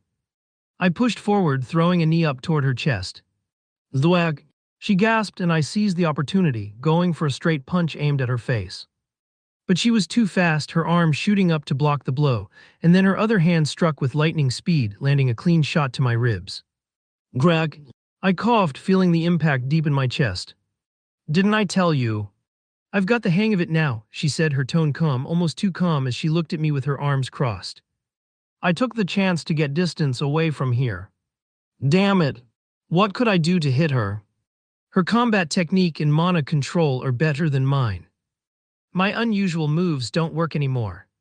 Vug, vug, vug. What else can I do? Thump, rage hug. What is this feeling? Dig, dog. My body twitched slightly. I could hear my heartbeat, but it wasn't just in my ears. It felt like it was reverberating through my entire body, vibrating through my ribs, my limbs, as though everything was in sync with that talk. That feeling, it was like a switch was flipping inside me. I remembered Eleonora's words echoing in my head. Trust your instincts. A sudden rush of clarity filled my mind. For the first time, I let go of everything I knew, everything I thought I knew about combat. This wasn't about technique or thought-out movements anymore. It was about feeling, about reacting to the rhythm of the fight in my body. I let go. Avwoob. Without thinking, without hesitation, I dashed toward Eleonora. My feet moved faster than I could track, my body already in motion before my mind had time to question it. She reacted instantly. Avwib. A jab came flying at my face, but this time I was ready for it. Thump. I ducked under it, my body moving on instinct, as if I had always known it would happen. It felt natural, like it was the most obvious thing to do. But in that same motion, she twisted her body, launching a powerful kick at my side. My right arm shot up, adjusting instinctively to meet it. Her leg slid down my arm, the force of her kick gliding smoothly against my skin, but I didn't let up. I didn't think about what to do next, I just did it. I threw a quick, forceful punch at her exposed stomach. Blub. She easily caught it, clenching it forcefully. Thump. But right now, her movement seemed quite slow. Body's time acceleration, 8th level spell. My movements felt different, almost like I was moving faster than the flow of time around me. In that instant, I twisted my body downward, bending low, diving toward the ground, my hand pressing against the floor for support. Thud. I spun my legs in the air, a fluid, fast movement aimed directly at Eleonora's head. Hug. I could hear her grunt as my feet connected with her head, knocking her backward slightly. But I wasn't finished. I planted my other hand on the ground, pushing myself forward, using my legs to launch me back into the fray. Eleonora was still recovering, her movements sluggish from the blow. How did you get so fast? But I wasn't listening to her. I was already moving again. BAM. I surged forward, but a burst of mana leaked from her body, an uncontrolled release of energy. The pressure hit me like a wall. I had to retreat, jumping back a few paces. I could feel the energy rolling off of her, pushing against me, like a gust of wind that was just too powerful to ignore. She was using more of her power now. I could feel it. Eleonora smiled. Her stance shifted again, going from surprised to serious in the blink of an eye. She was ready to fight again, no hesitation. Thump. I lunged forward, throwing a quick jab aimed at her face, but she dodged to the side with a fluid movement. Zwoosh. Her hand shot out to my side, fast and precise. I barely managed to twist my torso, blocking it with my forearm. The impact made my bones rattle, but I didn't flinch. Not bad, she murmured, her voice sharp and steady as she followed up with a low kick. Thud. Her foot connected with my knee, sending a shock through my leg, but I didn't stop. My other leg shot forward, aiming for her midsection. Zblat. She blocked it with her arm, pushing me back. I took a moment to step back, resetting, but my heart was already racing. It was almost like I could hear her movements before she made them. She smirked. You're getting better, Eleonora said, raising an eyebrow. But you're still predictable. I gritted my teeth, my muscles tense, and before I could think, I lunged again, more erratically this time. My movements weren't clean, they were messy and disjointed, but that was the point. I wanted to throw her off. Zwoosh. Eleonora easily dodged, her eyes catching my every move. What then? Greg. I slammed my fist into her ribs, the sound of the punch ringing through the air. Her body jerked back, and for a moment her expression flickered with surprise. Got her. But she recovered quickly. Her fist shot out, aimed at my chest, and this time I didn't have time to react. Bam! Her punch landed hard, sending me skidding backward across the ground. My chest burned from the impact, but I didn't give her the satisfaction of seeing me wince. That's the kind of punch I've been waiting for, she said, a playful grin spreading across her face. Let's see if you can handle a few more. She was coming at me fast now, faster than before. I had to move or I'd be hit again. Whip. I slid to the side, narrowly avoiding her punch. Her other fist came down and I caught it with both hands, but the force behind it made my knees bend. She was pushing harder now, testing my limits. Screech. Her foot swept at my legs, aiming to knock me off balance, and I barely managed to jump over it. Thud. I landed hard but kept my footing. Whip. I darted to the left, anticipating her next move, and when she aimed another punch, I dodged and twisted around her, sending an elbow straight into her back. Drag. Her body jerked forward, but she quickly regained her balance, spinning to face me. You're improving, she said, wiping a bit of sweat from her brow, but there was a fire in her eyes. Thump. I felt my heartbeat in my chest again, louder now. I was on the edge of something. I couldn't think too much, couldn't hesitate. Just react. Whip. Before I knew it, I was right on top of her, throwing a series of quick punches to her face and chest. Thud. She blocked the first few, but one of my strikes slipped through, catching her cheek. Ah, she grinned, wiping the blood from her lip. That's more like it.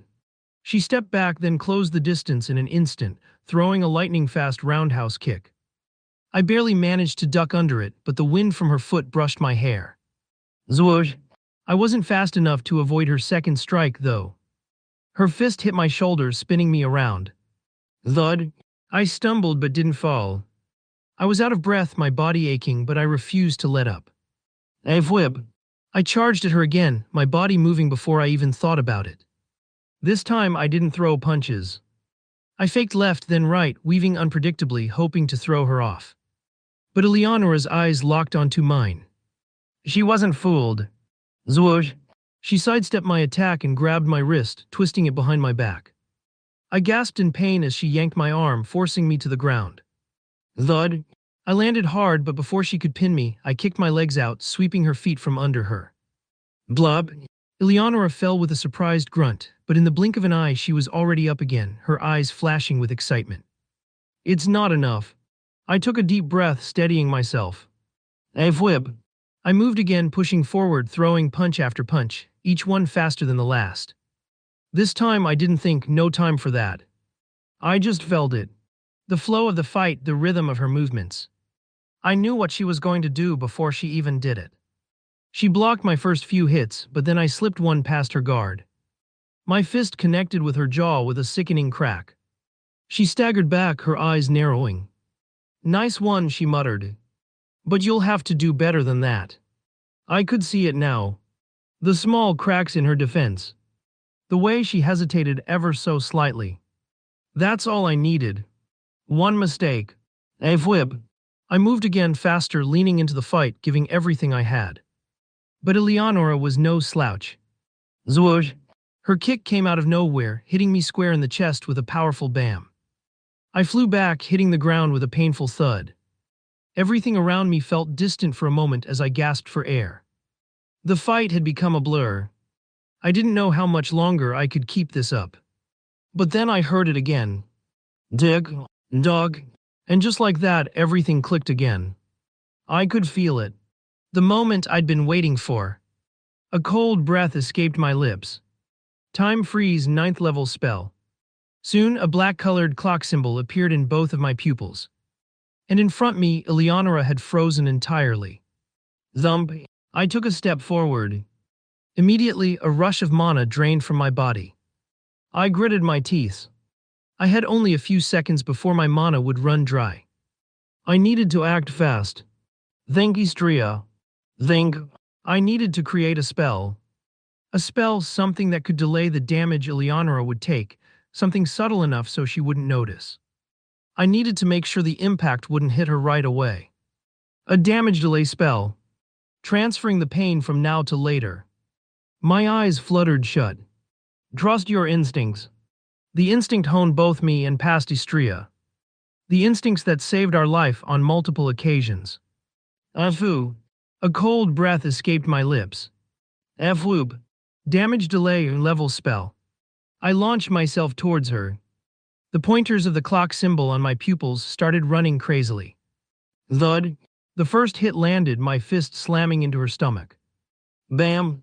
A sharp kick connected with the side of her waist, sending a shock of pressure through her body. And finally, thwack. My aura-infused, monocoated fist drove straight into her solar plexus, the force behind it rattling her form. Thump. I jumped back, pushing myself out of range. And then, FWOOP. A violent gust of wind swirled around me as Eleonora's figure, frozen in time, suddenly rocketed toward me, her body a blur in my vision. She swung a punch at my head, but my body didn't need to think. I ducked just in time for her fist to whiz above me. Zwish. But unfortunately, I was much slower than before. I didn't have that acceleration anymore. Eleonora's next strike came fast, a sharp knee aimed at my chest. I barely managed to raise my arms to block it. Thud. The force hit like a sledgehammer, sending a wave of pain through my arms and chest. I staggered back but kept my balance. She didn't give me a chance to breathe. She stepped forward, throwing another punch. Wham! It crashed into my side, and I felt my ribs creak under the pressure. I gritted my teeth, but my arms moved before I could think, just like instinct told me. I raised my elbow in time to deflect the blow. It still hurt, but it wasn't a direct hit. Then she twisted, her foot snapping out from my legs. Grag! Her heel hit my knee, sending a sharp pain up my leg. My body jolted, but I barely managed to stay on my feet. I couldn't keep up with her anymore. Eleonora came at me again, her fist aimed for my jaw. Zblat! I threw my arm up to block it, the shock from the impact making my arm feel like it was about to snap. But my body reacted without hesitation. I pivoted, ducking under the next blow aimed at my ribs, twisting my body to stay out of her reach. But she was so fast. Before I could recover, she was already spinning around, her fist catching me across the shoulder. Bam! My body jerked back, pain shot through my shoulder and down my arm. I stumbled, struggling to stay upright, but my body reacted again. My fist shot out, landing a weak punch to her midsection. Thwack! She didn't even flinch.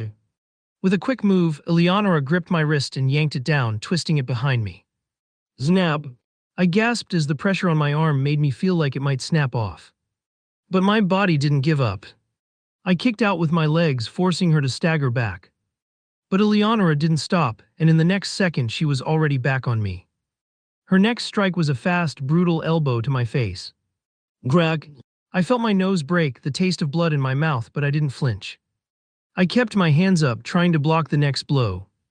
But I couldn't react fast enough. She hit my stomach with a swift knee. Thud! I gasped for air, the force almost knocking the wind out of me. My body buckles, but I didn't hit the ground. I just needed to wait for the perfect moment. My arms came up just in time to catch her next punch aimed at my head. Zblat! I blocked it, but the force of the hit rattled my skull. My body rocked backward and I stumbled, barely able to stay on my feet. Zwoosh! She swung another punch. I tried to block it, but my arm didn't react in time. It slammed into my face, sending me reeling. Thwack! Her knee smashed into my ribs with a sickening crunch. Bam! She followed with a fist to my stomach, knocking the air from my lungs. Kafk! A mouthful of blood escaped my mouth, causing my stomach to churn. I was stumbling now, barely holding it together, but still I moved, my body reacting on its own, driven by the instinct that had kept me alive. Eleonora took a step back, eyes narrowing as she watched me struggle. Is that all? Eleonora raised an eyebrow. She must have thought I was done, that my body had finally given out. But I couldn't let her think that. I forced a grin, blood dripping down from my lips. I just need a single hit. I raised a finger like it was the most important thing in the world. Her laugh echoed in the air. Let's see if you can last until then. I stepped back, trying to regain my balance. Eleonora tilted her head, eyes narrowing with curiosity. I had to create an opening. Floob! I darted in fast, feinting with a quick jab to her left side. She shifted to block it just as I spun and aimed a fake punch to her face. Zwish. She blocked it easily, expecting me to go for another strike. But I wasn't done. I stepped back again, pretending to stumble, and feinted a low kick at her shin. Whoosh. Eleonora's foot lifted as she tried to dodge, thinking I was off balance. That's when I struck, my palm flying straight for her chest. Thwack! The slap of my hand between her massive breasts wasn't nearly enough to do any real damage. She stumbled back, blinking in surprise, before raising an eyebrow and smirking. Oh my Tilda. Is that what you were after? She teased. I stayed silent, my chest rising and falling as I tried to catch my breath. It wasn't the plan I'd hoped for, but I'd created a moment of distraction. I raised my eyes, locking them with hers. A cold smirk crept across my face. Thump. Impacto. I whispered, and with a flick of my fingers, mana pressure coiled around my palm. Eleonora's eyes widened, her smile faltering as she instinctively covered her body in thick layers of mana. She thought that would stop me. But it wouldn't. I watched her for a second longer, then closed my eyes for a split second. My mind flashed and the clock symbol appeared in my vision. Suddenly everything felt still. Damage transfer level spell. I focused hard, the mana surging through my body. Grag. The air trembled as the damage I dealt to her when time had stopped. All that pain and force exploded back to her. The sound of a huge impact shattered the air like the cracking of space itself. Krrrack. A sharp, screeching sound split the air as her body was sent flying back with the force of the blast. The air sizzled as the wind exploded outward, a wave of pressure rippling through the air as her own mana couldn't contain the damage that had been transferred. How's food, f-fuck? I collapsed to the ground, my chest heaving with every breath. My body felt like it was made of lead, too tired to move, too drained even to think straight. Eleonora's body crashed into the ground with a deafening thud, the impact leaving a crater in the earth. For a long moment she didn't stir, just lying there as the dust settled. Everything was still. But then slowly she pushed herself up, shaking her head, a smile tugging at the corners of her lips. That was fucking impressive, she shouted, her voice full of excitement as if she was genuinely amazed. That move actually broke through a layer of my mana. To do that, only someone with the power of a strong SS ranker could. But you actually did it. She threw her head back, laughing, clearly impressed. I'm beyond speechless. I could barely keep my eyes open, staring at her as my breath rattled in my chest. I exhaled deeply, letting my head fall back. I was done. My mana was nearly gone, and my body couldn't take another second of this. Eleonora's smile softened as she looked at me, the amusement in her eyes giving way to something gentler. Oh, I see. This should be enough for now. Her voice was quieter now, almost tender. Then, without warning, she knelt down beside me. She reached for my head and carefully placed it on her thighs. I could feel the softness of her legs beneath me, the slight pressure of her hand resting on my head. Zizzle. Suddenly I felt a faint pull, like a tug in the air around me. Her mana started to leak out, a soft, shimmering energy that wrapped around me, flowing through my tired muscles. It wasn't much at first, but it kept coming, a steady stream of warmth that seeped into my body, slowly healing the bruises, mending the cuts, and replenishing the energy I had drained. My chest didn't hurt as much anymore, and the ache in my ribs faded into a dull throb. I opened my eyes and looked up at her, still resting my head in her lap. Thanks. She was silent for a moment. But then her eyes brightened, like a spark of excitement had lit up behind them. Before I could say anything else, she leaned forward quickly. Tilda. Her lips met mine, warm and soft, the pressure gentle at first, then a little more insistent. I froze for a second. Her hands were on my shoulders now, holding me just a little tighter as her lips moved against mine, tasting me. Then after a few seconds she pulled back slightly, her lips hovering just above mine, her breath warm against my face. Her eyes were wide, full of something intense, like a spark of playfulness mixed with curiosity. You're welcome, my little moon Tilda. She tilted her head, smiling brightly. After stepping out of Eleonora's special training room, I headed straight for the bath. My body was drenched in sweat, muscles sore from the brutal training session. I could have just used a simple cleaning spell, sure. But after all that, I wanted to relax. To let the warm water wash everything away while I sorted my thoughts. I leaned back in the tub, letting the heat soak into my aching body. I had used my time affinity again. Not by thinking, not by planning, just by trusting my instincts. I clenched my fists, feeling the power in them. I got stronger, didn't I? A grin tugged at my lips as I flexed my fingers. At least a whole rank no. I couldn't help but smile. Just by feeling the strength of my hands, I could see that I had successfully reached the A rank in strength. And if my strength had increased, my vitality had probably improved too. I should probably check my profile. Status, I uttered. But even after a while, the panel didn't appear. I was confused. Player profile. I spoke in different terms. But even with that, my status didn't actually appear. That was strange. Why couldn't I see my status? System, are you there? I decided to ask. But no response. Dusk. I clicked my tongue in frustration and ran a hand through my wet hair. Then I turned on the shower. SSSSSOH. Hot water cascaded down my back as I leaned against the wall, my head resting against the cool tile. The feeling of using time is really awesome. A slow smile spread across my face. It felt like I had absolute power and could do anything I wanted. I want to feel that kind of feeling again. To do that, I needed more mana. A lot more. And of course, my main goal ever since I ended up in this body. Get that damned dragon's heart. But well, if I can't see my status, I should check my mana quantity normally. I closed my eyes, focusing on my mana. I traced its flow, following it from my ears to my mana pathways, then through my organs, feeling how it circulated through me. The flow was fast. Faster than before. But there was a problem. A huge problem. My two hearts. They weren't beating at the same time. My mana wasn't in sync. And because of that, my flow was slowly becoming unstable. It wasn't something I had noticed before. If my status window had worked, I probably wouldn't have realized it at all. Each of my organs was used to receiving mana surges every 20 seconds. They had adapted to that rhythm, built resistance to it. But now they were getting a surge every 12 seconds. It was too fast. And they weren't ready for it.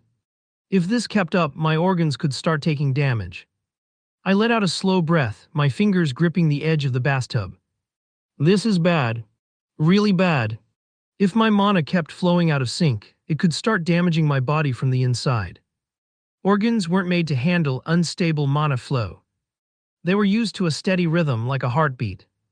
If the flow was too slow, my body wouldn't get enough energy. If it was too fast, it could overload my pathways, causing them to crack or even rupture. And the worst part, I wouldn't even notice at first. The damage would be gradual. Small tears, tiny fractures in my mana circuits. But over time, they'd add up. If I let this go on for too long, I'd destroy myself. I clenched my fists. I had to fix this. Closing my eyes, I focused on the two separate pulses of mana, one from my original heart, the other from the Lick's heart. I need to make them beat as one. I tried to slow one down and speed the other up. But it wasn't that simple. Mana wasn't just something you could push and pull freely, it had a will of its own. And the Lick's heart. It resisted. Dusk. I gritted my teeth, pushing harder, trying to force it to sync up. Then I felt it. Something wrong. A presence. A lingering grief. Deep inside the Lick's heart, something was still there. The Lick's soul. It hadn't fully disappeared. It was still clinging to the heart.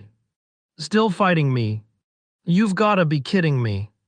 I thought I had taken control of it. That the Lick's will was gone. But it wasn't. It was still here. And as long as it remained, I couldn't control this heart completely. I let out a sharp breath, my hands curling into fists. Maybe because I had rushed the absorption of the heart, since there was a literal archdemon awakening, I messed up. And now it was clinging to me. I needed to get rid of it. But how could I do that without damaging my body? I had almost no experience in dealing with curses. No. I let out a small laugh. I almost forgot. I wasn't rejecting someone's advances anymore. I'll ask Eleonora for help. Muttering to myself, I grabbed a towel, dried off, and got dressed. Then I stepped out of the bathroom. The first thing I saw was Eleonora lounging on the couch with a drink in hand, watching something on TV. She looked stunning. Her nightgown was a dark purple, the silky fabric hugging her curves perfectly. The deep neckline left little to the imagination, and her massive breasts strained against the material, threatening to spill out. Her long, smooth legs were completely bare, stretched lazily across the sofa. The way the dim lighting hit her skin made her look unreal, like a goddess. Her long, violet hair was draped over her shoulders, contrasting against the rich fabric of her gown. She was effortlessly sexy. A slow, teasing smile formed on her lips as she caught my gaze. "Oh my Tilda," she giggled, shifting slightly. "Jiggle Tilda." "Appreciating the view, Tilda," she purred, pressing her cleavage together, making her chest bounce just a little. "Yeah." I didn't even hesitate to admit it. I walked over and sat beside her. Before she could throw another tease my way, I cut straight to the point. "I need your help with something." At that, she smirked, but it quickly turned into a knowing grin. "Is it perhaps something hard and long?" Blub. Before she could finish that sentence, I grabbed her wrist and pressed her palm against my chest. Right over the lick's heart. Her playful expression shifted immediately. She arched a brow, her fingers lightly pressing against me. Then I leaked out a small amount of mana. Her eyes narrowed. "The lick's heart?" she asked, her voice turning serious. "Yes," I nodded. "The day we were fighting against the archdemon, I tried to absorb the heart as fast as possible, and as a result of that, I didn't completely eliminate the lick's soul. Now it's messing with my mana flow, and that could get really dangerous for me." For a second, she didn't say anything. "Jean." Then her light blue eyes glowed. A warmth spread through my body, not the kind that burned, but something soothing. It started from my chest, flowing outward, syncing with my mana pathways. And then, everything clicked into place. The out-of-sync rhythm. Vigs. The unstable mana flow. Perfect. Flowing as naturally as the wind. "Done," Eleonora sighed, leaning back. I let out a slow breath. "Thanks." She stretched her arms above her head, letting out a soft yawn. "MHM Tilda." I glanced at her. "Sleepy already?" "Oh yeah." "I'm tired," she mumbled, rubbing her eyes. I couldn't help but chuckle. "And then get some sleep, idiot." "But I don't want to, Tilda." She flopped against me, her head landing on my lap as she stretched her arms out like a lazy cat. "I want to spend time with you," she mumbled, her voice soft and drowsy. It was hard to believe that this woman was over 50 years old. "Spoil me a little, will you?" Her words were playful, but there was a hint of genuine warmth in them. I let out a small chuckle, shaking my head. All right, all right." I ran my fingers through her silky silver hair, gently caressing her scalp. She hummed in satisfaction, shifting slightly in my lap, getting even more comfortable. Her body felt warm against mine, and as she nuzzled a little closer, I could tell that she wasn't planning to move anytime soon. "Huh?" Eleonora let out a small sigh, her body relaxing even more against me. "Well, you're good at this," she murmured, her voice barely above a whisper.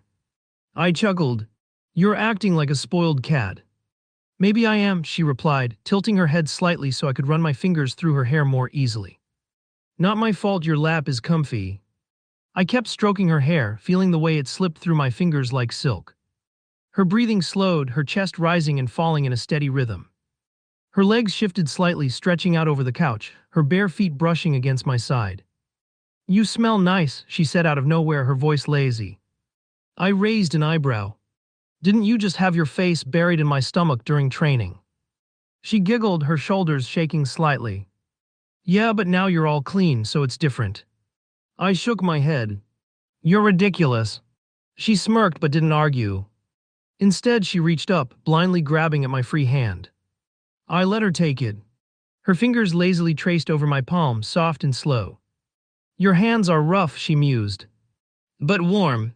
"Yours are soft," I said. "Of course," she grinned, her eyes half-lidded. "A lady needs to take care of herself." I rolled my eyes but kept holding her hand.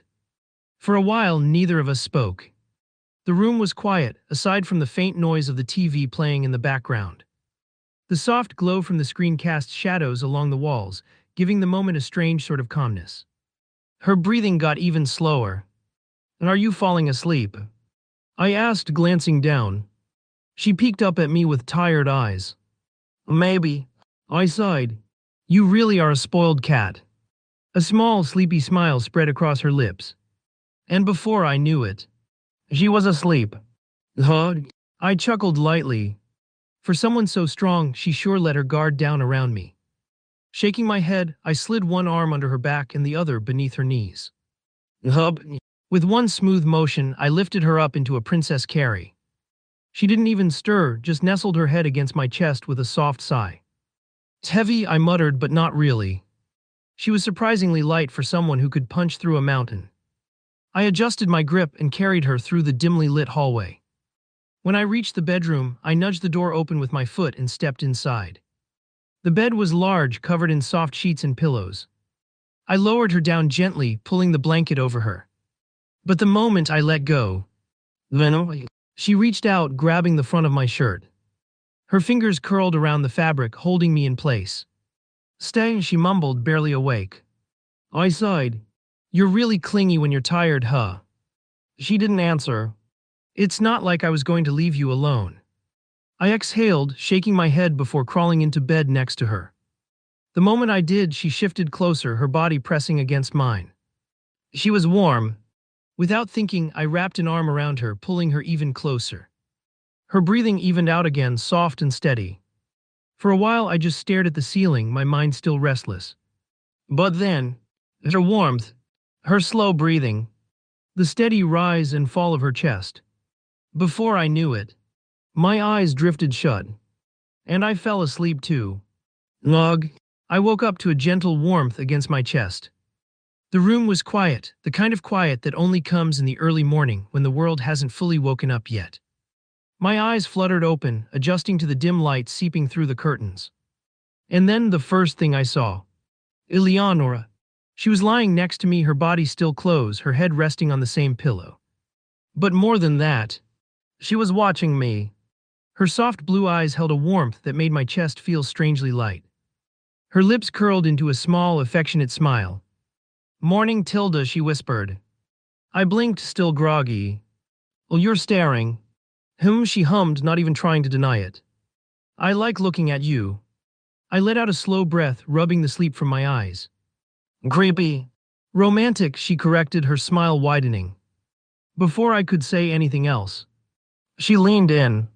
"Jewel." Her soft lips pressed against my cheek, warm and lingering for just a second longer than necessary. A light, feathery touch. Then she pulled back, her expression playful but still holding that soft warmth.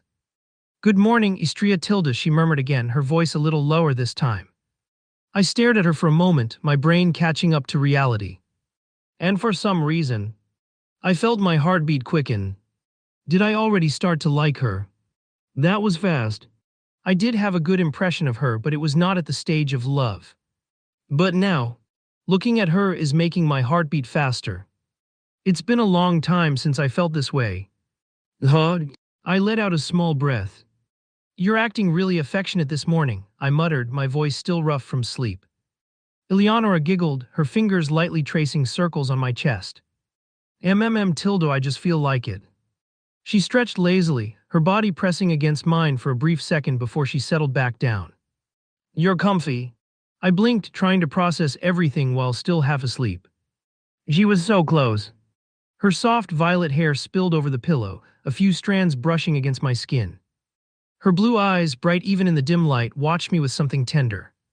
"Are you planning on moving anytime soon?" I asked, raising an eyebrow. "Nope, Tilda," she said simply, snuggling closer. I sighed, but I couldn't help the small smile tugging at my lips. "Fine," I muttered, raising a hand and gently running my fingers through her hair. She let out a pleased hum, closing her eyes. Tilda, that feels nice." For a while, we just stayed like that. The warmth, the silence, the steady sound of our breathing, it was nice. Do nice. I never used to be the type of person to enjoy moments like this. I was always too busy, too focused on surviving, on getting stronger, on what came next. But now, "You're really making me soft," I mumbled. Eleonora peeked one eye open and smirked. "Good. You could use a little softening." I clicked my tongue. Dusk. She giggled again. Then without warning, she suddenly rolled on top of me, straddling my waist and pinning me down with her weight. Loy. She grinned, leaning down until our faces were barely an inch apart. What? You don't like it? I narrowed my eyes. What are you planning? Her lips curled mischievously. Oh, nothing, Tilda, I just like seeing you flustered.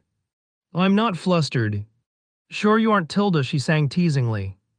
I sighed again, but instead of arguing, I reached up and flicked her forehead.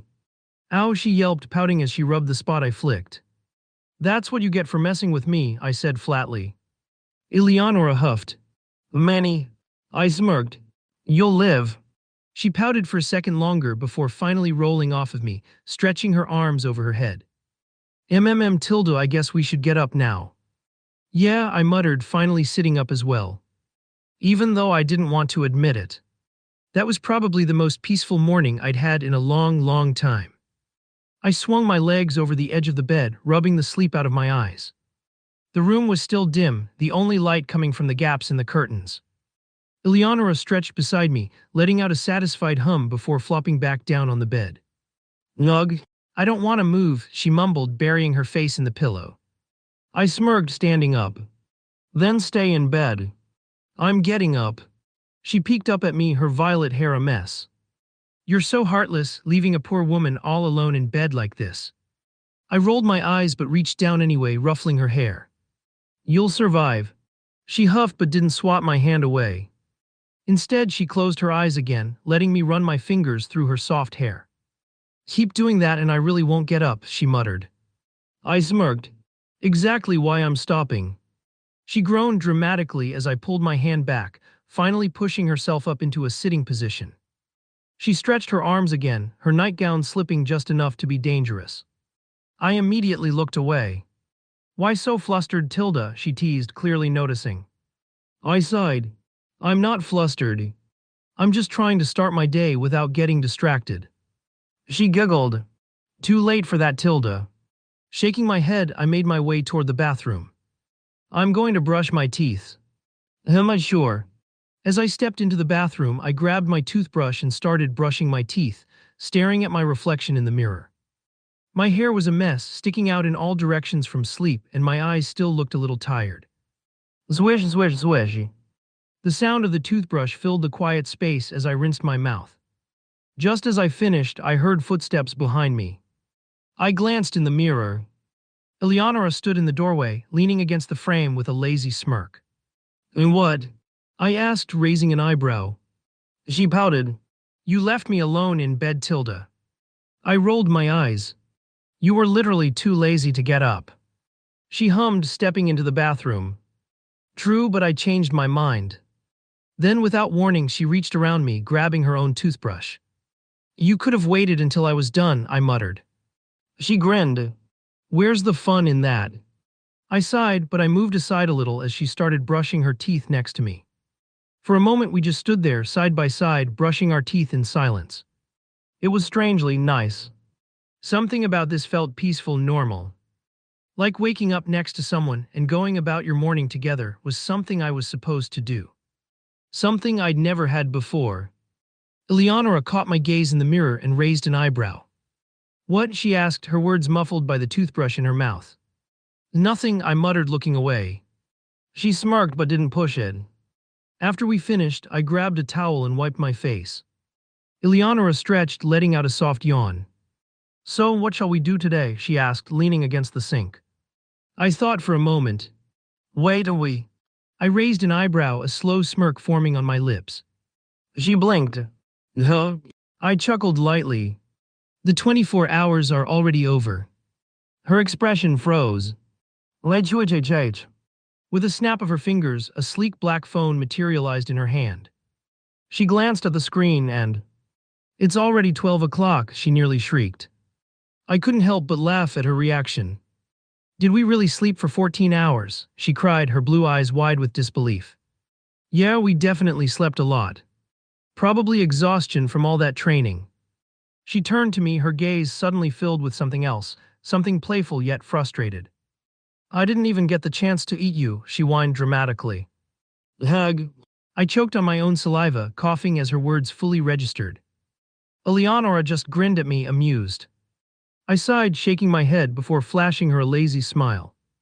I guess that means we'll have to do that another time. Then I turned and walked out of the bathroom, stretching my arms. Now that I thought about it, today was Saturday. No classes. Might as well enjoy the rest of the day. Whoop. Wait. Why couldn't I feel the floor? I looked down. I was floating. Eleonora. I asked, my voice flat. I turned my head and found her standing there, a mischievous smile playing on her lips. Her index finger was slightly raised, a faint glow of magic swirling around it. Why are you making me float? Her smile deepened. Like I said, she took a slow step forward. I didn't get the chance to eat you. Before I could process her words. Blub. I was thrown onto the bed. Before I could even think about getting up. Eleonora was already on top of me. She straddled my waist effortlessly, her hands grabbing my wrists and pinning them above my head. Her smirk widened. Now she leaned down, her soft hair brushing against my skin. I'm doing it. Eleonora's smirk deepened as she leaned in closer, her face just inches from mine. Her violet hair tickled my skin as it fell over my shoulders, framing us in a curtain of soft strands.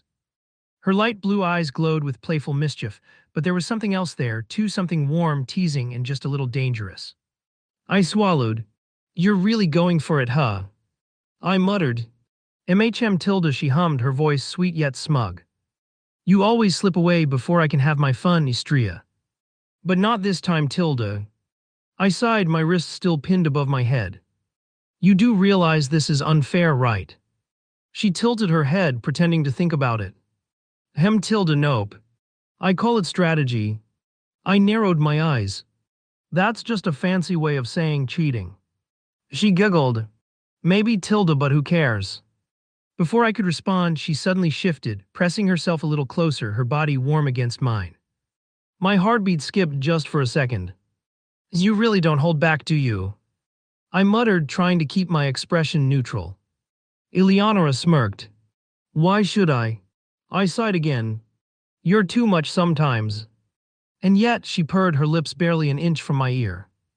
Now you never push me away. I had no argument for that. After all, I had indeed accepted her. Instead of answering, I exhaled slowly. Are you done messing with me? I finally asked. She pouted. You make it sound like I'm being annoying. That's because you are annoying. She gasped dramatically. Rude. I smirked. The truth hurts, doesn't it? She huffed. Fine. I'll let you go. Then she released my wrists and sat up, still straddling me. Finally, I muttered, sitting up as well. Or at least I tried to. Because the second I moved, she pushed me right back down. Oi. Eleonora grinned, placing both hands on my chest, holding me there. What? I changed my mind, Tilda, she said, her tone light and teasing. I groaned. You're impossible. She chuckled. And yet here you are, stuck with me, Tilda. I shook my head, finally giving in. At this point, fighting back was pointless. Besides, it's not like I wouldn't like what she was going to do. Russell. However, as soon as she moved her hands, I saw my chance. With a little shift, I twisted my body, slipping out from under her. Layla. Before Eleonora could react, I quickly shifted positions, pushing her back just enough to roll on top of her.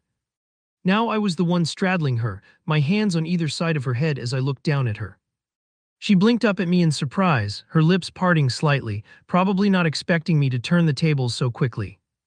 A smirk tugged at the corner of my mouth. Got you, I whispered softly, leaning down just a bit, our faces inches apart. Eleonora's eyes widened for a second, and then that mischievous glint sparked back in them.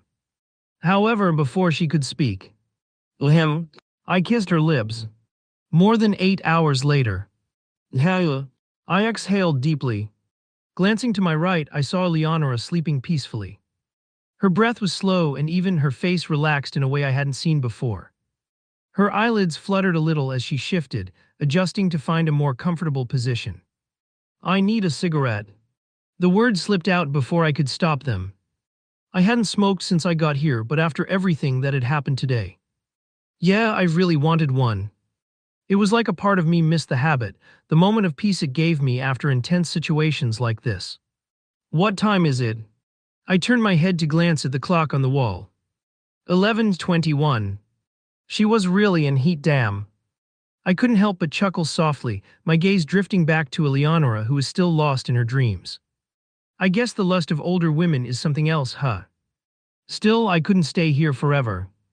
I could spend the night here, sure, but I knew Elaine and Karen would be missing me by now.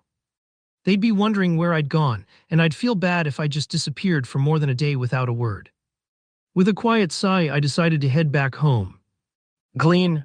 I muttered the spell under my breath, cleaning my entire body thoroughly. Then I picked up a set of clothes in the wardrobe, where Eleonora had conveniently kept extras for me. I grabbed them, slipping them on quickly. Then, without a second thought, I turned to the window. Yeah, the window. It was high, about 40 meters, but it wasn't anything that would cause me any real harm. If anything, it'd be kind of fun. Ice generation. First level spell. I focused for a second, and with a flick of my hand, a smooth slide of ice formed in front of me, stretching down from the window like a slippery ramp. Here it goes. I didn't waste any time. I jumped onto the ice, feeling the cold rush beneath me. For a moment I felt weightless as I picked up speed, flying down the icy slide, the wind rushing past me. The ground came up fast, but my landing was soft thanks to the ice. View tilde. I walked through the capital's streets, taking in the sights. The city was alive, bustling with people, and the night was bright with the glow of lanterns and streetlights. The air had that familiar, fresh scent of the city, a mix of food stalls, the cool night breeze, and the hum of distant chatter. As I walked deeper into the streets, something caught my eye, a small, slightly faded plaque attached to a building. Red Light District. No. I stopped for a second, raising an eyebrow. I guess it's not surprising. Every big city has one. But the name? Well, it was pretty on the nose. I hadn't expected the area to be labeled so bluntly. I took a moment to glance around, but there wasn't much that caught my interest. I wasn't looking to get mixed up in anything there. No point in sticking around. So I shook my head and continued walking, deciding to just keep going. That was when I heard it. Help! Someone help me! The scream cut through the air, and instinctively I turned my head. A girl, her face covered by a blindfold and wearing a strange light blue dress, was running toward me. Her body was tense and she looked frantic. I didn't have time to process it fully before a group of rough-looking guys appeared behind her, shouting, "Lloyd, come back here, you damned bitch." Without wasting any more time, I activated my skill. Judgment IS plus level skill. I quickly assessed their strength and... Lord, hell no. That woman. She was much stronger than those guys. Was this some kind of trap? A setup? I hesitated for just a second. I glanced at her again, still frantic, still running for her life. But then, something about the situation felt too off. I didn't want to get tangled up in this. So with a quick glance back at the girl and her pursuers, I shrugged and turned away. No need to get involved in someone else's mess. Besides, someone else may be falling into their setup or something. I didn't need to get involved. But then, a soft thud hit my back. I didn't even flinch. I kept walking, thinking it was probably nothing. But then I felt a hand tugging on my sleeve. Neva, sir. The voice was shaky, desperate. Please help, I beg of you. I sighed and turned slightly, only to find the girl standing there, her face full of fear, her head bowed as she clutched at my sleeve with a trembling hand. Why me? There were so many people around. Why pick me of all people? But before I could say anything, I heard them. The hooligans were getting closer, opening their dirty mouths. Lloyd, what do we have here, boys? A nice little damsel in distress, huh? One of them leered at the girl, his gaze not hiding the disgusting thoughts in his mind. Another one laughed. Hey, pretty girl, why don't you come with us? We'll show you a good time. They were clearly getting closer, circling us like vultures. I'm giving all of you 5 seconds to get out of here. If not, then we're going to have a problem. My voice was calm, but the threat was there. One of the hooligans scoffed. Why should we? You gonna do something about it, tough guy. The rest of them snickered, taking a few steps closer. The girl stepped back, hiding behind me, looking up at me with wide, terrified eyes. I let out a deep sigh, irritated. You've gotta be kidding me. I muttered to myself, pinching the bridge of my nose. Snap! With a quick snap of my fingers, a low hum of energy filled the air. Bam! Bam! Bam! 3 pure mana balls, each one swirling with raw energy, formed above my head. I didn't even look at them as I casually tossed them toward the group. The balls shot forward, each one hitting its target with an audible smack. The hooligans didn't even have a chance to react before they were knocked out cold, collapsing to the ground one after the other. The girl behind me gasped. I turned slightly, glancing at her. They're not gonna be a problem anymore, I said with a shrug. She stared at the downed men, eyes wide, a little breathless. After a moment, she gathered herself, taking a step back. Thank you, she stammered, looking up at me with gratitude. I don't know what would have happened if you hadn't. Don't mention it. I cut her off, already walking past her. I really didn't want to deal with her. Especially when she could have easily handled those thugs on her own. Who knows what she's hiding? But then, Doug, I felt a light pull on my sleeve and I glanced back, annoyed. She wasn't letting me go. Of course not. Then, out of nowhere, whip! The air around me snapped. My instincts kicked in, and I dodged just in time to avoid whatever was coming at me. I shifted my body quickly, but not fast enough. Drip! I wiped my cheek, feeling the sting of a shallow cut. A thin line of blood traced down my skin. Damn, that was close. So you were an assassin, huh? I muttered, rubbing the blood off with my thumb, looking at her now with a serious expression, no longer bored. Her eyes widened slightly, but she didn't falter. Instead, she slowly pulled off the light blue dress she had been wearing. Beneath it, she wore a tight, form-fitting suit covered in hidden knives. An admission of what she really was. I should have guessed it sooner. Istria Moon, she said coldly, pointing a dagger at me. My boss ordered me to kill you after you took out our most precious asset. And unfortunately now you're going to die. Her words sent a chill through the air. Girls now, she shouted. Suddenly, the ground beneath us shimmered and cracked as a massive barrier formed around us. Zoom. It was a mana and strength sealing barrier. I immediately frowned. The worst kind of barrier to deal with. With more than 30% of your strength halved, we should be able to kill you, she said, her tone oddly calm, almost detached. Next time, don't offend the wrong organization. I narrowed my eyes. Blub. Suddenly, a dozen or more girls appeared around her, all wearing similar tight suits, just as dangerous. I quickly assessed them with a glance. Judgment IS plus level skill. Then I frowned. Deeply. Most of them were skilled enough to pose a threat, but not a huge one. The real problem was the woman in front of me. Her strength alone could probably bring me trouble, but with the barrier in place, it made everything 100 times worse. They really are skilled assassins. And they were saying something about their most precious asset, huh? They must be talking about Karen. But even then, I had no idea they would go this far to attack me, especially not in the middle of the capital. I glanced at the street around me. People were starting to gather, but no one was brave enough to step in. Great. Just fucking great. But well, after everything that happened with Eleonora, I was looking for a place to unload my anger. After all, I got beaten up a load shit of times. And looks like I found it. Without a second thought, I summoned Lumi to my hands, the scythe materializing in an instant. Fwoob. Master, I'm sleepy. Lumi murmured in a lazy tone. Just a few minutes and I'll be done. I replied with a sigh, not taking my eyes off the group. Lucky. But before I could act first. Zwoosh. One of the girls lunged at me with a blinding speed, throwing a fist aimed straight at my chest. I barely had time to react before her fist collided with my torso, but I twisted my body just enough that it only grazed my side. The force of it still sent a shock through me. Glang. Ice wall. 3rd level spell. I raised my hand, summoning an ice wall between us. The girl smirked and charged forward again, only to be met with a shower of sharp ice shards that sliced through the air like blades. Zwoosh. She dodged, but one of the shards caught her shoulder, sending a spray of blood in all directions. She staggered back, clutching the wound, but her partners quickly closed the distance. SHING. A second girl, this one with a dagger in each hand, darted in from my left. I saw the flash of steel before she even moved.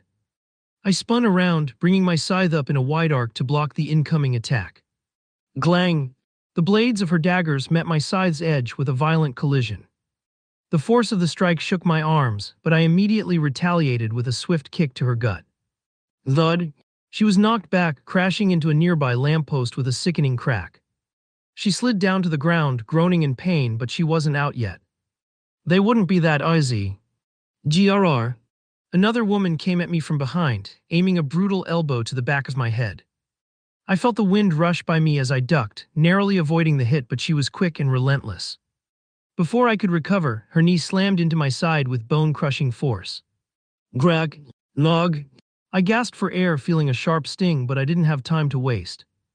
As my body twisted, I brought my scythe down in a deadly arc, slashing across her stomach. Zblurred. Her stomach split open and blood sprayed out, staining the pavement beneath us. She stumbled backward, clutching her wound, but she didn't fall. Ah, she screamed in pain, but her teammates were already moving in to cover her. They were relentless. Avwib. Two more girls closed in, one with a pair of brass knuckles and the other with a sharpened bone blade. They came at me from both sides, attacking in perfect unison. The girl with the brass knuckles swung first, aiming for my jaw. I leaned back, narrowly avoiding the punch, and the air whooshed past me. Whoosh! I retaliated instantly, swinging my scythe towards her. She tried to block, but the force of my strike sent her flying backward, crashing into the ground. Thud! Before I could catch my breath, the second girl darted in, her bone blade aimed straight for my throat. I barely managed to deflect it with my scythe, but the force of the blow pushed me back, and her blade slid down, leaving a long gash on my forearm. Oh shit! I hissed in pain, blood dripping from the wound as I jumped back to gather distance. Then I turned, my eyes scanning for the remaining threats. But it was then that I saw her, the woman who had attacked me first, the one who was in charge of all this.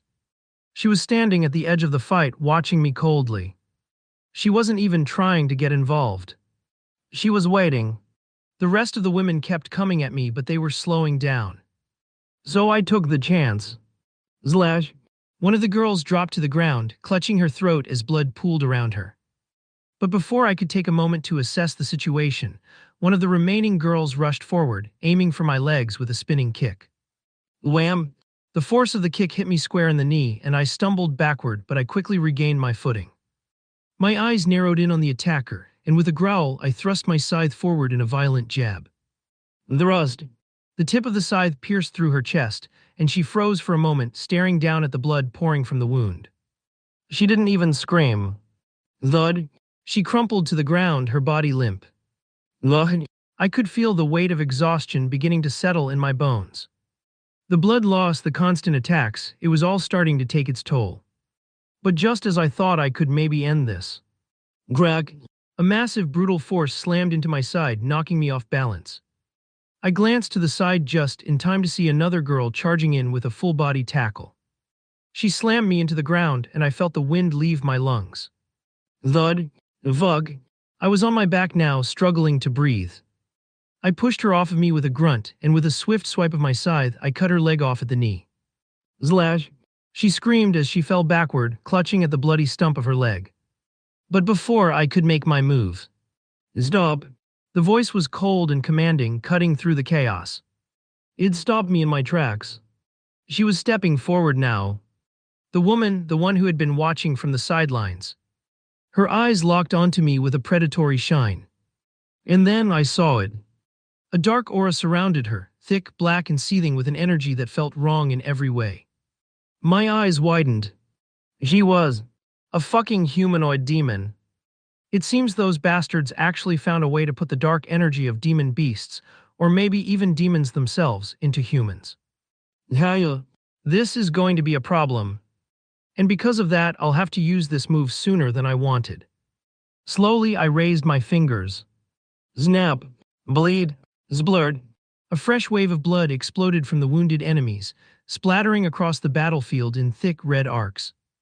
The humanoid woman's eyes widened at the sudden eruption, a moment of hesitation flashing in her expression. Perfect! Avloob. I immediately lunged forward, gripping my scythe tighter as both my mana and aura surged around the scythe's blade. I swung at her head, the speed of my strike tearing through the air. Her eyes sharpened and she reacted instantly, bringing both daggers up and across to block. Glang! Sparks erupted as metal clashed against metal, the force of my swing pushing her back a few inches. Her arms trembled from the impact, but she held firm. If I had my full strength, she'd be dead already. Bam!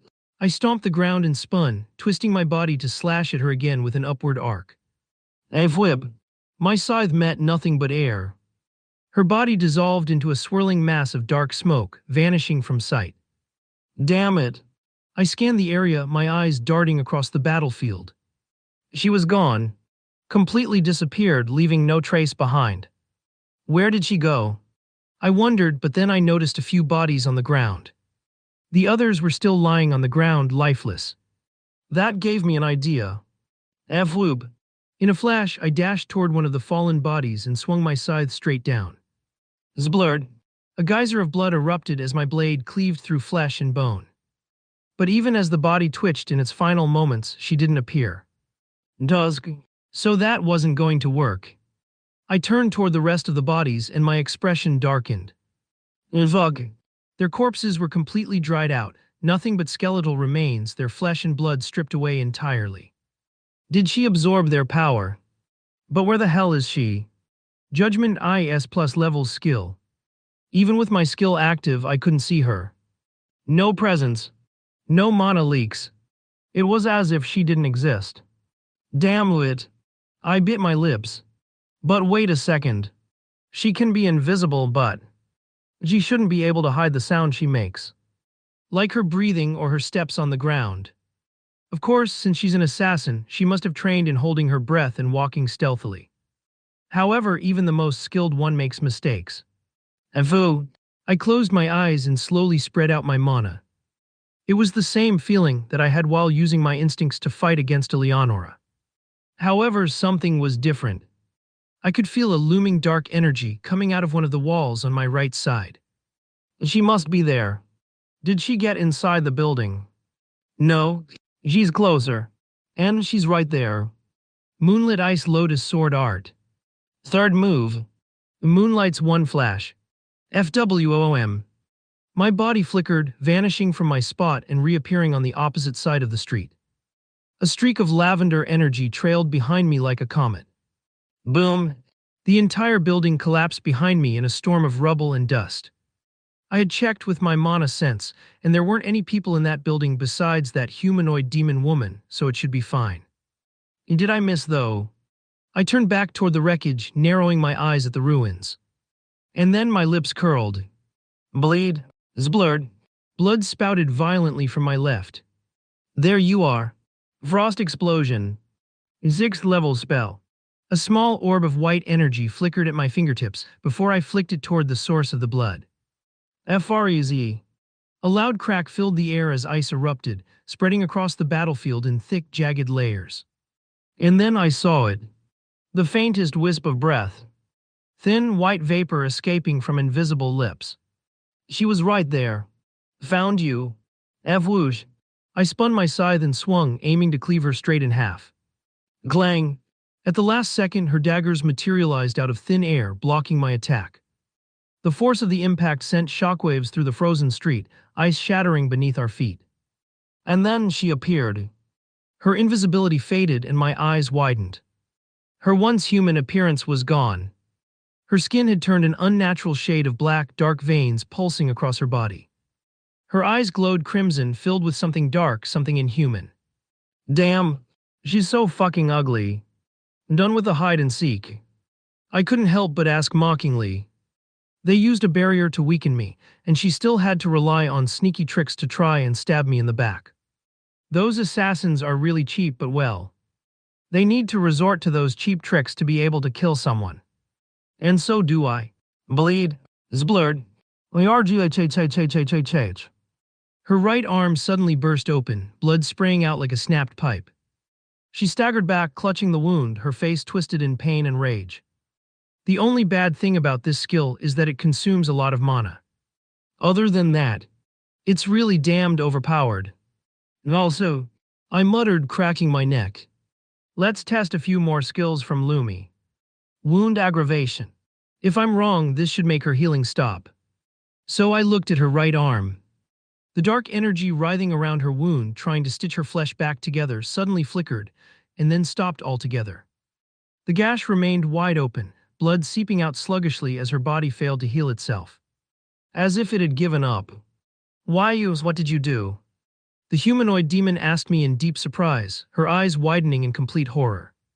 I raised an eyebrow, frowning. Oh, hold on, I'm not done yet, Experiment 1. Her expression darkened, but before she could react, I tested another skill. Kur's mark. A faint purple glow shimmered above her head, forming a spectral skull symbol.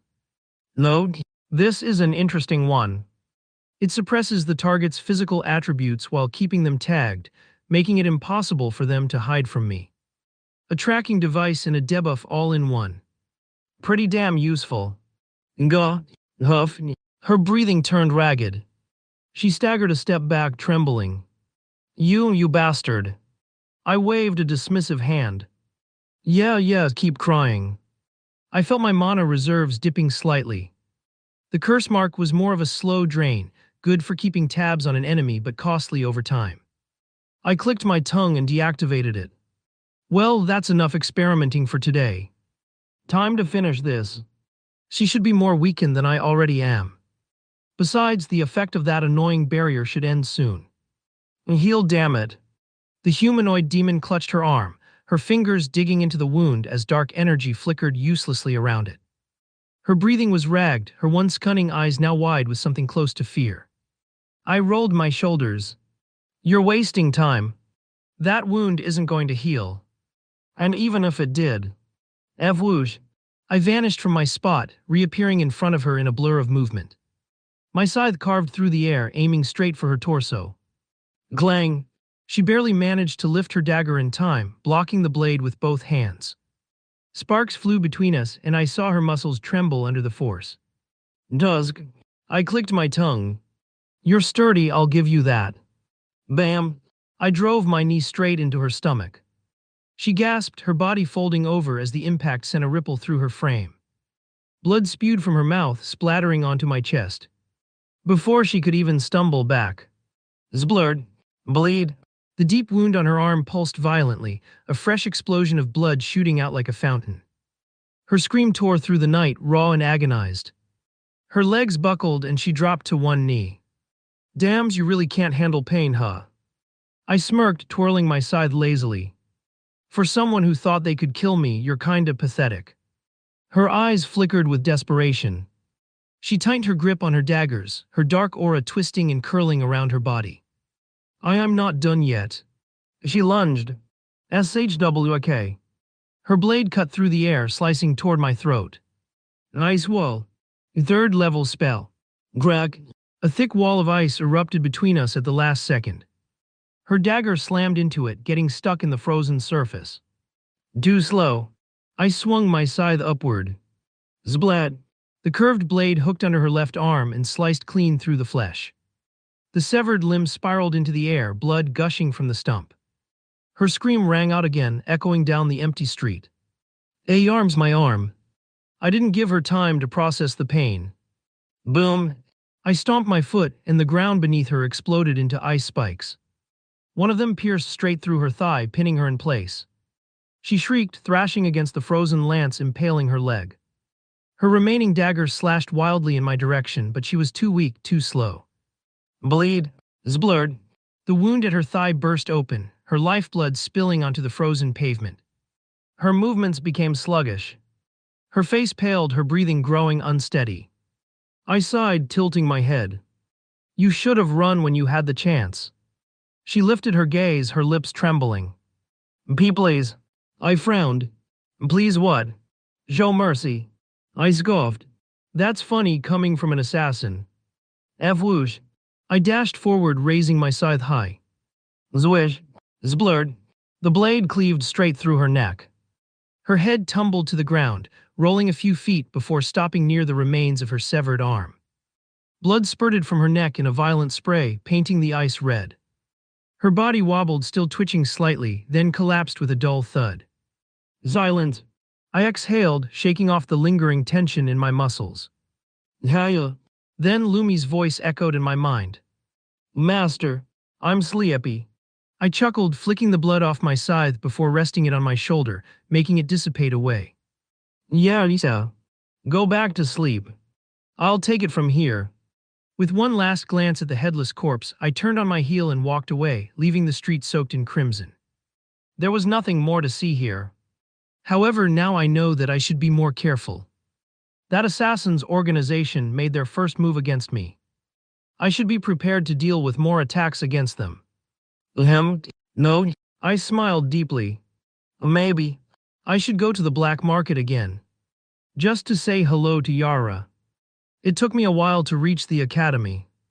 Eleonora's house wasn't that far, but I still had enough time to enjoy the quiet streets and the soft glow of the night sky. The air was cool, carrying the faint scent of flowers from the academy gardens. It was peaceful. When I arrived at the academy gates, I pulled out my ID card and swiped it. Beep. A small beep sounded and the gates slid open automatically. Without a second thought, I stepped through and made my way toward my dormitory. As soon as I reached my door, I turned the knob and pushed it open. I'm back. I muttered softly, not wanting to wake anyone up if they were asleep. The dorm was quiet, just as I expected. I took off my jacket and hung it on the coat hook before slipping off my shoes with a tired sigh. The living room was empty. The faint glow of the night lamp cast long shadows across the walls. Everything was still except for the soft ticking of the clock on the wall. Should I check on Karen? Nodding to myself, I walked over to the door on the right, Karen's bedroom. Since I was an exchange student, my dorm was bigger than usual, with 2 bedrooms, each having its own bathroom. I carefully turned the doorknob and peeked inside.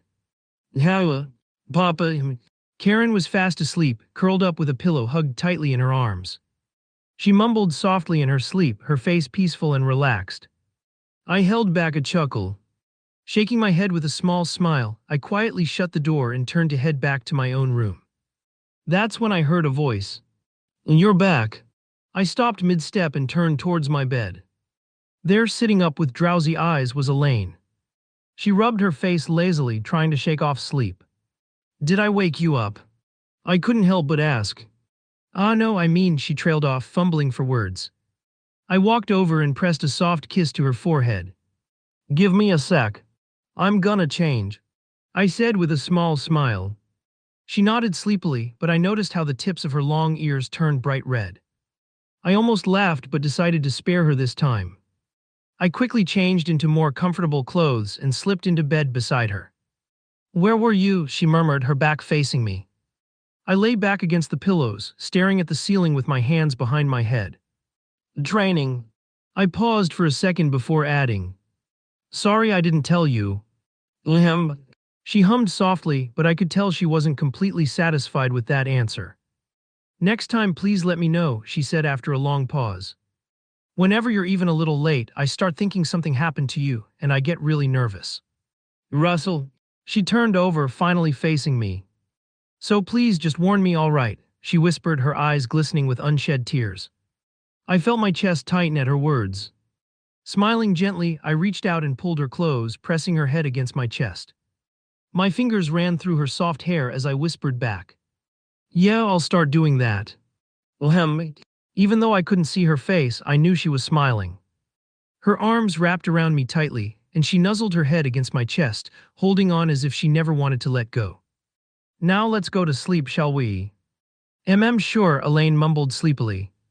I turned over, letting her adjust herself however she wanted. She ended up wrapping an arm around mine, her other hand resting gently on my chest, her head nestled close to my neck. I could feel her warm breath against my skin. But I didn't mind. Closing my eyes, I let the quiet of the room settle over me. And before I knew it, I drifted off to sleep. Papa, wake up. Just 5 more minutes. Wake up. Breakfast is already on the table. A sudden shout rang in my ears. Breakfast. I muttered groggily, blinking as my vision slowly came into focus. The first thing I saw was Karen's face hovering above mine. Her big, bright black eyes were filled with cuteness. Seeing her up so close, I couldn't resist. I reached up and pinched her soft cheeks. Papa, she whined, her face turning slightly red. I chuckled. Give me 5 minutes and I'll be there. All right. With that, she bounced off the bed and ran toward the kitchen. I groaned as I sat up, stretching my arms until my back gave a satisfying pop. Mornings always suck. Wait, am I being contradictory? When I woke up with Eleonora, I thought mornings weren't that bad. I'm too lazy to think about it. I quickly went through my morning routine, freshening up before heading toward the kitchen. Before stepping out, I made sure to let Lumi out. Karen Tilda. The moment Lumi appeared, she rushed straight toward Karen, who was already digging into her breakfast. Lumi. Karen's eyes lit up with excitement as she jumped from her seat. The two of them grabbed each other's hands and started spinning around in circles, giggling like little kids. I shook my head at their antics and took a seat at the table. There was a ridiculous amount of food spread across it, like a full-course meal instead of breakfast. My eyebrows lifted as I glanced at Elaine, who, for some reason, seemed to be glowing with satisfaction. You must have slept really well. I commented. Oh my, did I? She smiled bashfully, pressing her fingers against her reddening cheeks. She walked over, sat beside me, and picked up a fork. Then she lifted a bite of food and held it in front of my mouth. Say, Tilda. I deadpanned. Hey, you know I'm not a kid, right? Considering an elf's lifespan, you're basically a newborn. I raised an eyebrow. Doesn't that make you a pedophile? Her entire body stiffened. Well, considering a human's lifespan, you're an adult, so it's fine, she corrected quickly. That logic still didn't make sense, but I let it slide.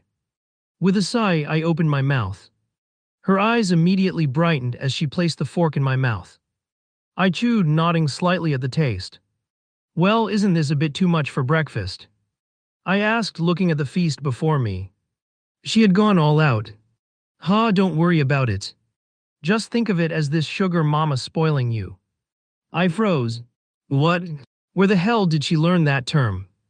I was pretty damn sure elves didn't have sugar mama in their vocabulary. I stared at Elaine, my fork halfway to my mouth. Well, let's just ignore that. For now. After breakfast, I leaned back in my chair, letting out a satisfied sigh. The food was great, maybe a little too much, but I wasn't complaining. Karen and Lumi were still chatting away, giggling like kids, while Elaine sipped her tea, looking pleased with herself. Do you have anything to do today? She asked, glancing at me. Today? Not really. Wait. I need to check out the library. Tomorrow's Monday, and I've got my first written exam. I'll grab a few books, skim through them, and while I'm at it, I should start studying 7th level ice magic. Maybe even see if there's anything on time magic. Yeah. I'll stop by the library. Want me to help you? The exam's tomorrow, right? She offered. I don't need help. I'm just researching ice magic. I said, waving my hand. But if you want to come along, I wouldn't mind. Really? Her eyes sparkled. Then it settled. She suddenly bolted towards our bedroom, probably to put on that maid outfit she's been obsessed with. I let out a small sigh and got up to clean my dishes. After changing into my academy uniform, I met Elaine at the door, and we headed out together. Lumi and Karen decided to stay behind, probably playing around or something. By now, Elaine was already in her disguised form, so we didn't attract too much attention as we walked through campus. When we reached the library, I took a quick glance inside. It was nearly empty. Nearly. The heroes group was here. They sat in one of the corners, probably studying together. But what caught my eye wasn't them, it was the fact that their group had grown. Telmo and Leon were sitting with them now. And even more surprising, Ella didn't seem to mind Telmo's presence anymore. So Master Tilda, Elaine suddenly purred, giving me a teasing smile. What are you searching for? I sighed at the way she dragged out the word master but answered anyway. Get me some books on advanced ice magic. From what level? I thought about it for a moment. 6th to 8th. Elaine's eyes widened slightly, but she quickly smiled and nodded. All right. She turned on her heel and walked off toward the ice magic section. As for me, I made my way toward the irregular section, where all the weird, uncommon magic types were stored. Stuff like that Buddhist magic the monk from the black market used against me. That was fucking annoying. But right now I wasn't interested in that. I was searching for time magic. Something that probably shouldn't exist. I scanned through the shelves, pulling out books, flipping through pages looking for anything. And yet, nothing. Not a single thing. Not that I was surprised. The Academy's library probably wouldn't have something like that anyway. Instead, I grabbed a book on advanced spirit magic and another on wind magic. They were for Elaine. She still needed to get stronger. There were plenty of dangerous situations coming my way. I needed to be prepared, and so did she. After picking up the books, I headed toward the quietest corner of the library, far away from the heroes' group. Elaine was already sitting there, a small pile of books stacked in front of her. I took a seat beside her and slid the books toward her. Here, these are on spirit and wind magic. They probably aren't as good as the ones in the Elven Kingdom, but they should be useful for now. She blinked, then smiled softly. She picked up the books, pressing them against her chest like they were something precious. Thank you, Master. I really do appreciate it. I smiled slightly. Anytime. I-Series Frost Crash. 6th level spell. I started with the 6th level spells. And this was none other than the first spell I found. This spell, it's not as fancy as some others, but damn, it's quite effective. It creates a wave of ice that crashes down in a huge surge, freezing anything in its path. It's perfect for wiping out groups of enemies in one go. You hit them with it and it's like a flood of ice, freezing them solid before they even have a chance to move. Good for crowd control. And the other I found was none other than a defense spell. Shield Series Winter's Barrier. 6th level spell. This one creates a thick, hard shield of ice that can protect you from just about anything, arrows, magic, or even physical attacks. It's tough and resistant, but it takes a lot of mana to maintain. The downside: once the barrier's broken, it shatters like glass. But when it's up, it's like a wall of ice, solid and unmovable. Basically, it's an upgraded version of the 3rd level spell Ice Wall. However, you can manipulate it and move it to where you want it to go without casting another spell. And now, only 2 spells were remaining. A 7th level one and an 8th level one. Elaine told me that the library didn't have too many high-level ice magic spells, since ice was a deviant element. Just like lightning or metal. No, the 7th level spell had quite the eye-catching name. Ice Dragon Breath of Frost. A 7th level spell. And it sounds cooler than it actually is. You summon the essence of an ice dragon, and it breathes a freezing blast of air that turns anything it touches into solid ice. I'd say it's perfect for taking out a few strong targets in one blow. The power behind it is incredible, but the range is a bit limited. It's all about getting close enough to hit your target. Finally, the 8th level spell, the one that's beyond anything I've seen before. Oh damn it. I sighed, furrowing my eyebrows. Another spell that uses a lot of mana. I really needed to increase my mana reserves. Eternal Winter Frozen Apocalypse. The 8th level spell. Eternal Winter I didn't expect to find a spell like that in the Academy library. Normally, spells are divided into 4 main categories, each with its own rules and limitations. First, we've got series spells. These are your standard go-to spells for each magic type. They're what most people learn early on, and the downside is they're used by everyone. You can't really evolve them beyond their basic form. For example, Ice Generation. First level spell. It's simple, reliable, and gets the job done, but you can't really force it to grow into something more powerful on its own. Next, we have non-series spells. These are basically the same as the series spells, but modified. They have more flexibility and can evolve depending on the mage's strength and creativity. A good example would be something like Minor Frost Explosion. 5th level spell evolving into Frost Explosion. A 6th level spell. It's the same concept, but now it packs much more power than before. These are the spells you see evolve over time as you grow stronger. Then we have mixed series spells. They're normal spells, but they can interact with other elements to create a whole new effect. You mix the power of 2 different types of magic and combine them into one spell. For example, if you take Mixed Wind series, Wind Tornado. 4th level spell and add in Mixed Fire series, Fire Tornado. 4th level spell, you'd get something like Fire Wind Tornado, a massive storm of burning wind that tears through anything in its path. It's a combination of both elements, and it can be much more powerful than the base versions of each spell. Finally, we've got the unique categories. These are the special ones. This is where a mage creates a completely new spell or series of spells, often unique to their own magic style. These are the rarest and most dangerous types of magic. You won't find them in a typical spellbook. A great example of this is Ice Dragon, Breath of Frost. 7th level spell or Eternal Winter, Frozen Apocalypse. 8th level spell. These are the kinds of spells that push the boundaries of magic, created by only the most powerful mages. The reason I was so surprised by the series' name, Eternal Winter, is that it was created by the Frost Empress hundreds of years ago. She was one of the most feared and respected mages in history, and her magic was as deadly as it was beautiful. So finding this kind of spell book was really a great find. Well, into the spell. It was more terrifying than I had ever thought. It's the kind of spell that can wipe out a whole battlefield. You unleash an enormous blast of cold energy, and everything within range gets frozen instantly. Not just frozen like in a quick frostbite, but frozen solid, everything from the ground to the air. It's powerful enough to freeze an entire city, making the ground and everything frozen as hard as a diamond. The downside: it takes a lot of mana to cast, and the backlash from it can be dangerous if you're not careful.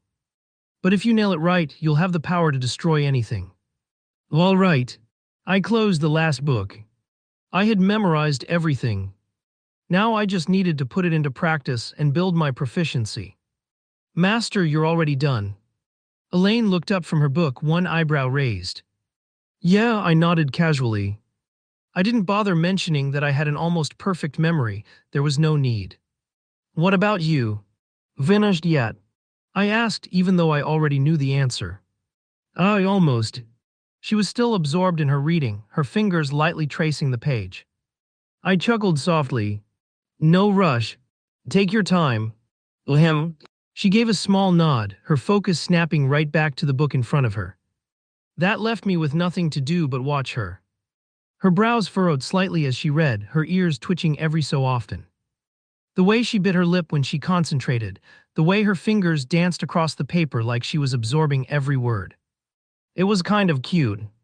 I leaned my head on my hand, letting out a quiet sigh. Well, guess I'd just sit here and admire the view for now.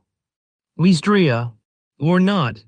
I turned around and saw a red-haired girl standing there looking hesitant. Rose. It was none other than Rose.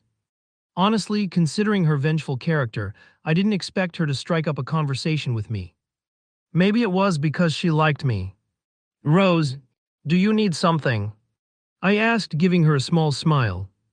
Why, yeah, actually, she shifted on her feet. Could you help us with our studies? Was?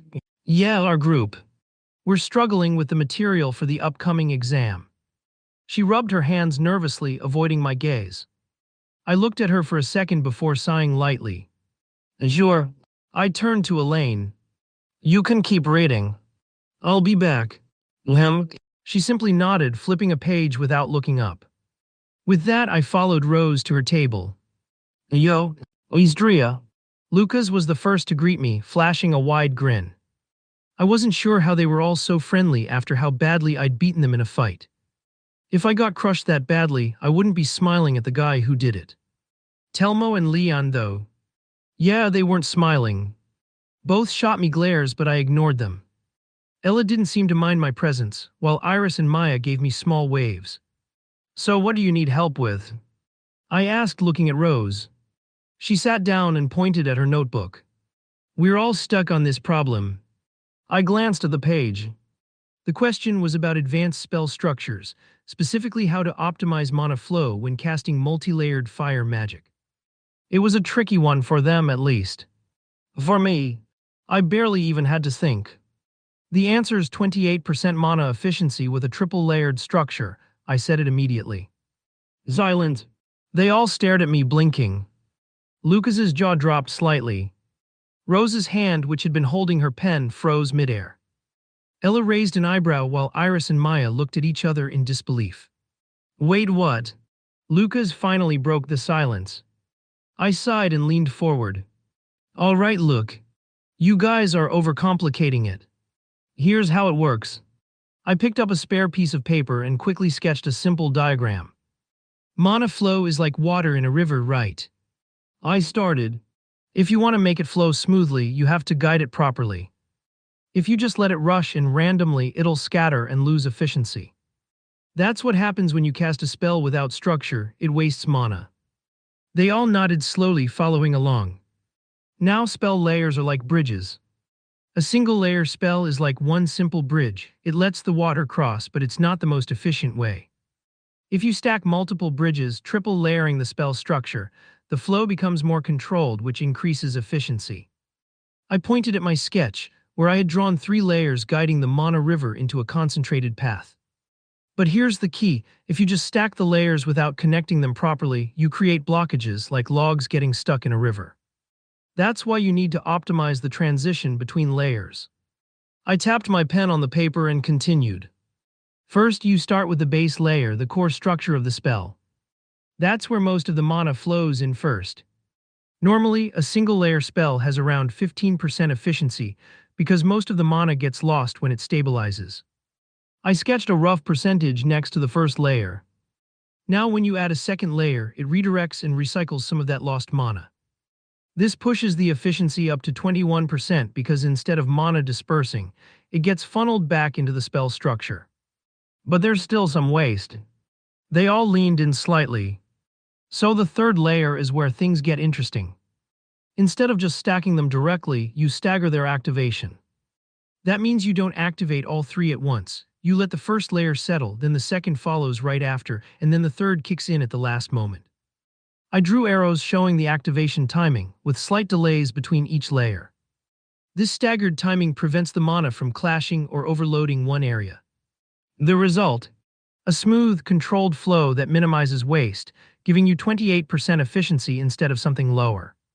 I put my pen down and stretched my fingers. That's how you get the answer.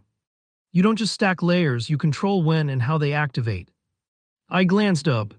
Lucas was staring at the diagram, his mouth slightly open. Rose was furrowing her brows, pen tapping against the table. Ellen nodded slightly, already seeming to get it. Iris and Maya exchanged looks of realization. Telmo and Leon, well, they weren't glaring at me anymore. Ozzy, it's not that hard.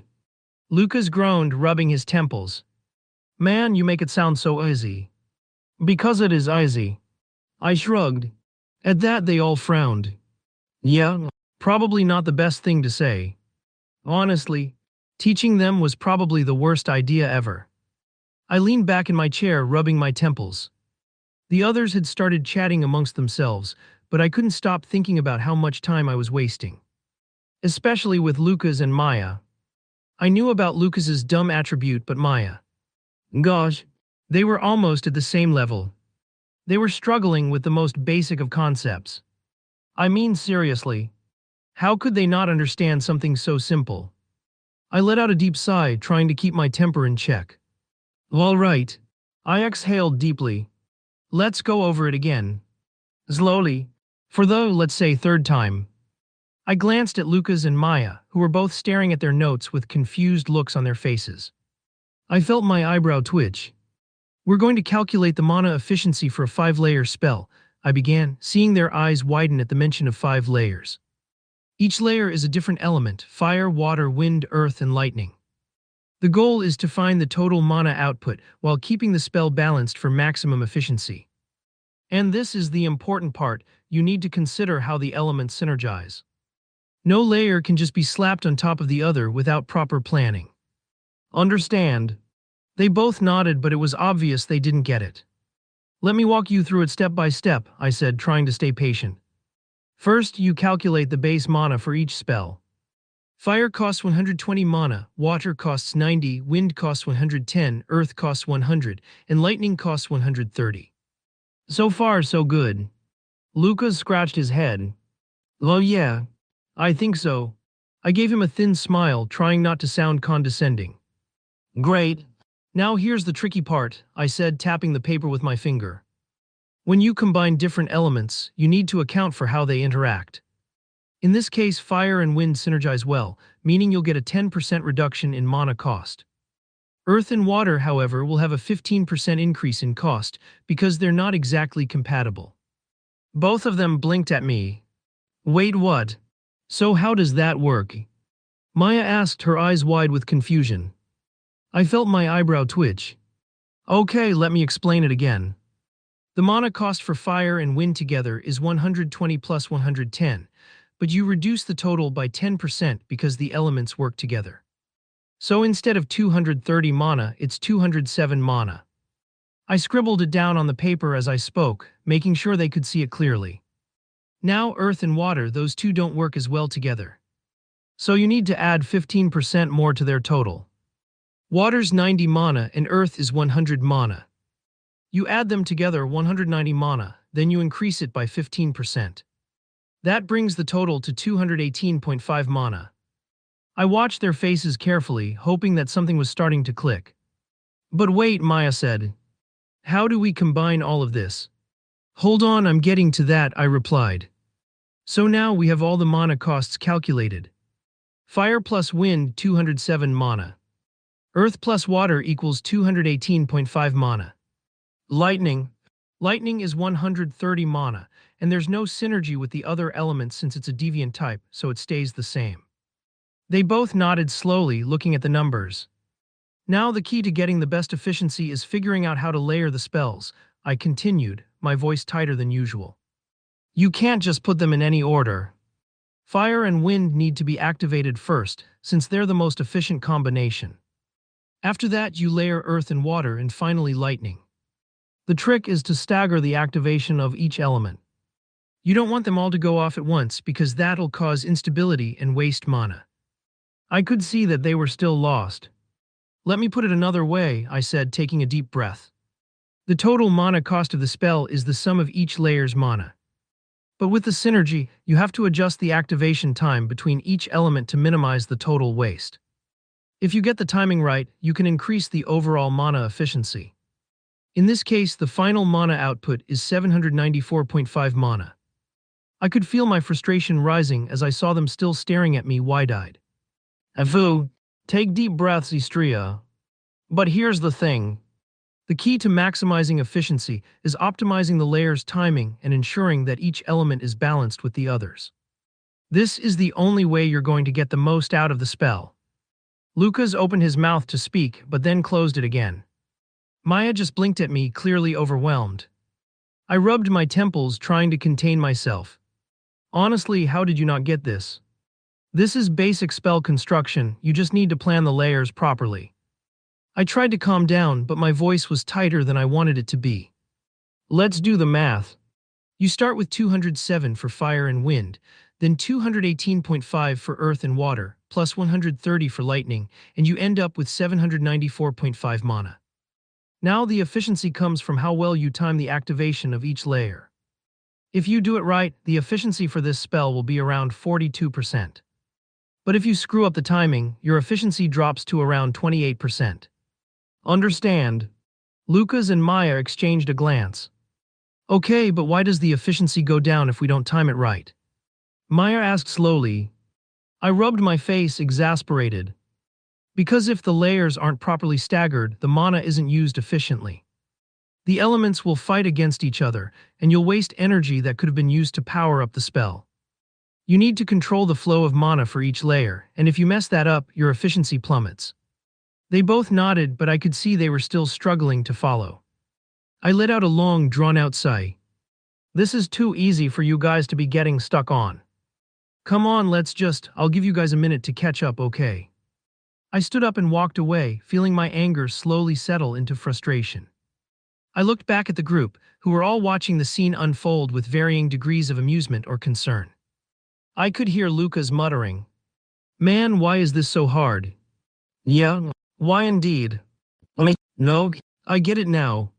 Lucas suddenly shouted, his face lighting up. "And so do I." Maya added, her tone a bit more cheerful this time. Finally, it took them about half an hour, but at least they were starting to get the hang of it. If this concept is now quite easy for them, I could only imagine how much easier the other exercises would be for them now. Just as I thought that, I heard a familiar voice calling out to me. Master. I turned, already knowing it was Elaine. Yeah, I replied, giving her a tired glance. I'm done with the books. Should we go now? She asked, her gaze flicking over to the study group I was still technically helping. Yeah. I rubbed my temple, letting out a quiet sigh. I need something to drink. A fresh one. All right. Her voice was soft, and I could tell she was already making her way toward me, but I wasn't in the mood for another round of pleasantries.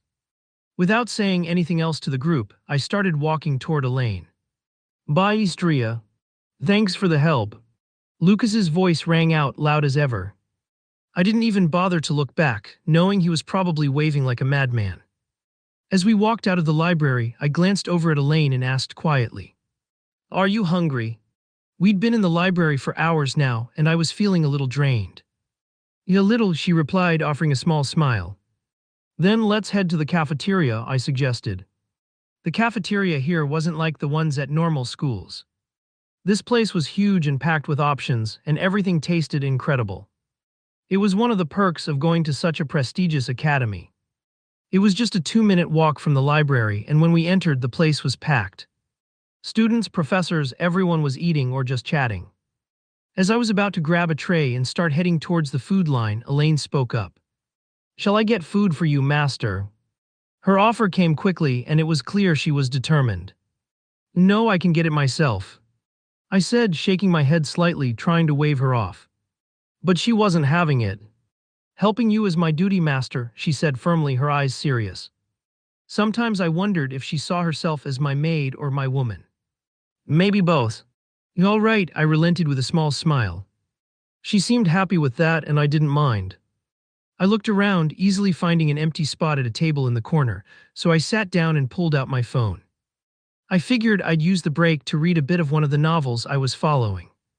It was called Transmigrated as a Side Character in a Romance Game. However, before I could actually start to read one of the chapters, clank, a tray of food was slammed against the table I was sitting. I raised an eyebrow, checking who it was. Zeva. Hello. Istria. I froze slightly. Her gaze towards me was quite murderous, and she was tapping her fingers impatiently on the table. I froze for a second. I really didn't know what her deal was, and honestly, I didn't want to find out. I figured the best course of action was to just keep my head down and focus on my phone. But of course, she had other plans. What were you doing this Saturday? Anything special, huh? Not my promise to her. Vug. Anyways, since I've broken it, I should just act normal about it. Nothing much. I guess I spent the whole day training. With Eleonora. She hummed, her gaze narrowing slightly. She leaned in, clearly trying to gauge if I was lying. Really? She asked, her voice dripping with suspicion. I raised an eyebrow, meeting her gaze. Yeah, really. I nodded, giving her a small shrug. A flawless acting, indeed. I could see her eyes flicker with doubt, but she didn't say anything more. Instead, she just gave me a long look, as if trying to decide whether or not I was being truthful. And if you say so, she muttered. She pushed her tray slightly forward and stood up, not bothering to say anything else. Then she simply walked away from me. View? That was a close one. But why do I have a bad feeling about this? After a few minutes, Elaine set the tray in front of me with a quiet clink. Here you go, master, she said softly, taking her seat across from me. I looked down at the food: steamed rice, some grilled meat, vegetables, and a bowl of soup. Simple, but it smelled good. I picked up my spoon, stirring the soup absent-mindedly. Thanks, I muttered, my mind still halfway stuck on the little encounter with Zeva. Elaine tilted her head slightly, watching me. Something wrong? I sighed and shook my head. Not really. She didn't seem convinced, but she didn't push. Instead, she just picked up her spoon and started eating quietly. She's really thoughtful. Just my type. For a few minutes, we both just focused on our food, enjoying the break. The cafeteria was lively, filled with the sound of chatter, the clinking of utensils, and the occasional bursts of laughter from groups of students. It was nice in a way. Peaceful. Or at least it was peaceful until I heard an all too familiar voice approaching from behind.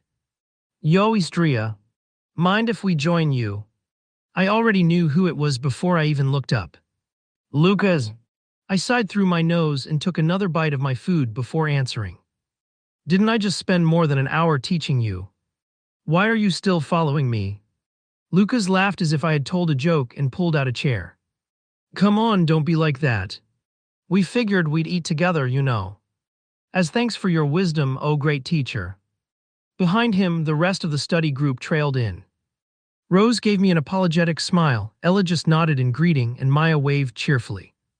Telmo and Leon, well, at least they weren't glaring this time. Elaine blinked, clearly not expecting company. I glanced at the empty seats around the table and sighed. Whatever. Lucas grinned, dropping his tray onto the table. Oh, nice. Man, I'm starving. The group settled in, and just like that, the quiet meal I was enjoying was over.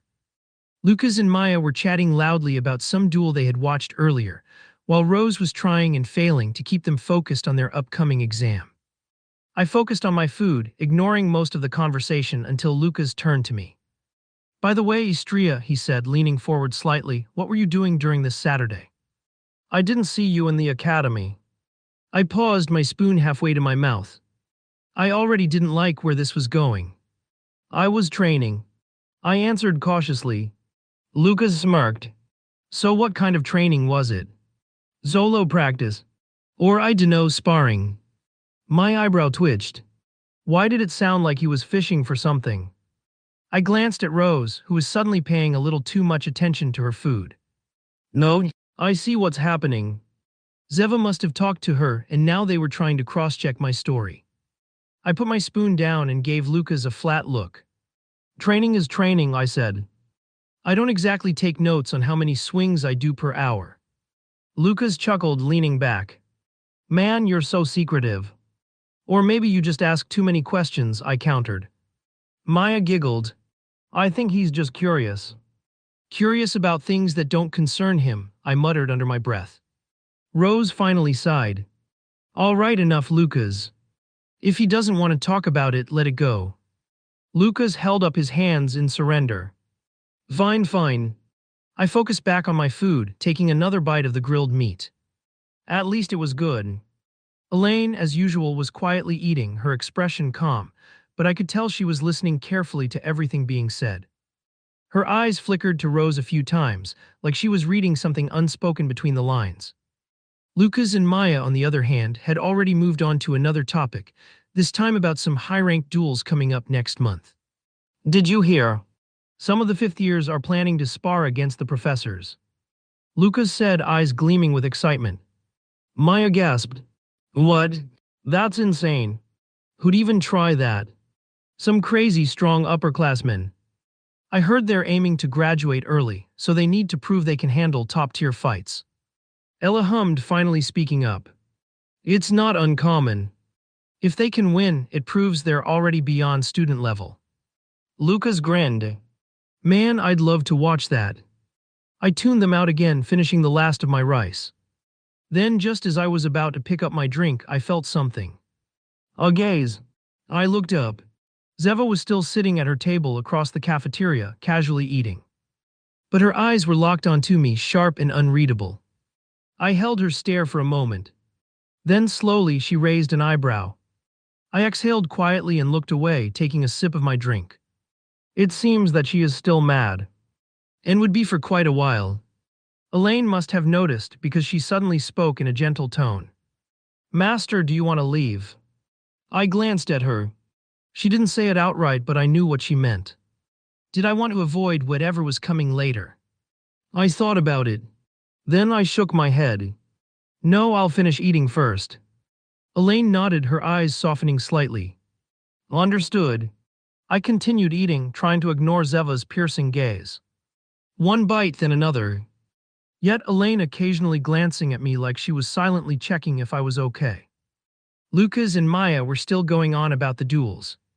Rose had gone quiet, just sipping her juice and occasionally throwing glances my way. The moment I finished my meal, I sighed and stretched slightly. All right, I'm done. I stood up, grabbing my tray. Elaine immediately followed, standing up as well. Leaving already? Lucas asked, tilting his head. Yeah, got stuff to do. I didn't exactly elaborate. Maya pouted. Oh, come on. We finally got to hang out outside of class. You'll survive. I gave her a small wave and walked off toward the tray return area. Elaine followed closely behind me as we placed our trays away and stepped out of the cafeteria. The cool afternoon breeze greeted us as we walked through the academy grounds. I stretched my arms above my head, letting out a small sigh. So, what should we do for the rest of Sunday? I asked, glancing at her. Elaine placed a finger on her chin, deep in thought. Then her brown eyes lit up with excitement. How about we test the spells we studied? Log, right. I had almost forgotten about that. It wasn't a bad idea, though. Practicing now would help solidify everything we had learned. And besides, a little action would keep things from getting too dull. Good idea, I said, nodding. Without wasting time, we made our way toward the academy's sparring arena. The large training facility stood tall, filled with various rooms designed for practice duels and magic tests. Since we wanted privacy, we entered one of the isolated training chambers. The walls were reinforced with magic, ensuring they could withstand powerful spells. As soon as we stepped inside the spacious arena, Elaine rolled her shoulders, getting ready while I got one of the available swords. Then I smirked at her. Let's see if all that reading actually paid off. She returned my smirk with a determined look. Likewise, master. And with that, both us got into a fighting stance, staring at each other cautiously. Bull, swirled Tilda. Summoning her bow, Elaine knocked an arrow, her brown eyes locked onto me. A faint breeze swirled around her, rustling her long brown hair as the wind magic gathered at her fingertips. I tightened my grip on the training sword, ice coating the blade as I channeled my mana. The air around me chilled instantly. Then, zwoosh, she fired the first shot. The arrow cut through the air, spinning rapidly, but I twisted my body just in time. Whoosh, the arrow grazed past my shoulder, missing by a hair. Before I could recover, she was already on the move. Thud, a sudden burst of wind launched her sideways, repositioning her instantly. In one smooth motion, she reloaded another arrow, the tip glowing faintly with spirit energy. She was faster than before. I needed to slow her down. Greg, I slammed my foot against the ground, ice spreading outward in jagged lines beneath me. Perfect. The glow of my red eyes increased slightly. I-Series Frost Crash. 6th level spell. Boom. A massive wave of ice exploded forward, surging like a frozen tidal wave. The sheer force of it sent out a chilling mist, covering everything in its path with thick layers of ice. Elaine's eyes widened, but she reacted instantly. Twang! She fired straight down. Wind Series Gale Shot. 5th level spell. Boom! A violent burst of wind rocketed her upwards, barely lifting her over the freezing wave just in time. She flipped midair, landing smoothly on a newly formed ice pillar. Dusk. I clicked my tongue. She dodged, but I wasn't done. I dashed forward, boots skidding against the icy floor, sword gripped tightly. If I could close the distance. Elaine moved first. She drew another arrow, but this time, instead of aiming at me, twang, she shot downward again. Spirit Series Phantom Snare. 6th level spell. Greg. From the ground, glowing spectral vines burst forth, rushing toward me like living creatures. I didn't hesitate. I stabbed my sword into the ice beneath me, channeling my mana. A frost wave spread outward, rapidly freezing the vines mid-motion. But I barely had time to react before she jumped again. Her bow was drawn tight. And this time, I could feel the mana building in the arrow's tip. Afu! I raised my sword, preparing to counter. Swirl Tilda. Her arrow glowed a fierce green, the air around it twisting violently as wind mana surged. I could feel the pressure from where I stood. Twang! She let it loose. Wind Series Storm Piercer. 6th level spell. The arrow whistled through the air, leaving behind a sharp, cutting wind as it spun toward me like a drill. No time to dodge. I raised my sword. Shield Series Winter's Barrier. 6th level spell. Greg. A thick shield of ice erupted before me just as the arrow struck. Boom! The impact was like a cannon blast. A deafening roar filled the arena as wind and ice clashed violently, sending frozen shards flying in every direction. My barrier cracked, splintering under the force, but it held just long enough. I lunged forward, bursting through the ice cloud. Elaine had already moved. She landed smoothly on another ice platform she created from my previous attack, her bow already drawn with another arrow, not wine this time, but glowing with eerie blue energy. Spirit Series Soul Hunter. A 7th level spell. A 7th level spell. My eyes widened. I didn't expect her to learn it directly. Dwang. The arrow wasn't fast like before, but I could feel something wrong about it. A chilling presence clung to the air as it flew toward me. Damn. A tracking type spell. I twisted my body, letting the arrow sail past me. But it curved midair. It was coming back. I gritted my teeth, gripping my sword tighter. Fine. If dodging wouldn't work. A violet aura enveloped my body. I turned into the arrow, my sword flashing upward. Glang! I struck it in midair, shattering it into glowing fragments that dissolved into mist. Zhug! This shit was much stronger than I thought. Elaine's eyes widened slightly as she wasn't expecting me to cut through it. I used that moment. Zwoosh! I dashed forward, closing the gap in seconds while deactivating my aura. After all, I didn't want to hurt Elaine. My sword was already swinging in a wide arc, aiming for her side. She reacted fast. Thud! A burst of wind exploded beneath her feet, launching her backward just in time to evade my strike. She landed smoothly, but I was already in pursuit. Glank! Our attacks clashed. She swung her bow like a staff, deflecting my sword with surprising force. I pressed forward, aiming a downward slash. She twisted, ducking low. Zwish! Her bow whistled through the air, a counterstrike aimed at my ribs. I barely managed to block with the flat of my blade. Glang! Both of us skidded back. Then we locked eyes. Haya! Food! Our breaths came heavily. And then, F-whoop! Both of us still weren't done. I kicked off the ground, dashing toward her in a straight line. My grip tightened around the sword, ice mana surging through my veins. Elaine's reaction was instant. She jumped backward, her feet barely touching the ground before another gust of wind sent her further away. Wind Series Gale Step. 5th level spell. She was fast. Every time I closed in, she pushed herself further back with bursts of wind, keeping just out of my reach. But that was fine. I slashed the air. Ice Series Frost Crash. 6th level spell. Greg. A massive surge of ice exploded forward in a sweeping wave, crashing toward her like a frozen tidal wave. The ground beneath it froze solid, spreading outward at insane speed. Elaine's eyes narrowed. Dwang! She fired another arrow. Wind Series Piercing Tempest. 6th level spell. The arrow struck the ice wave.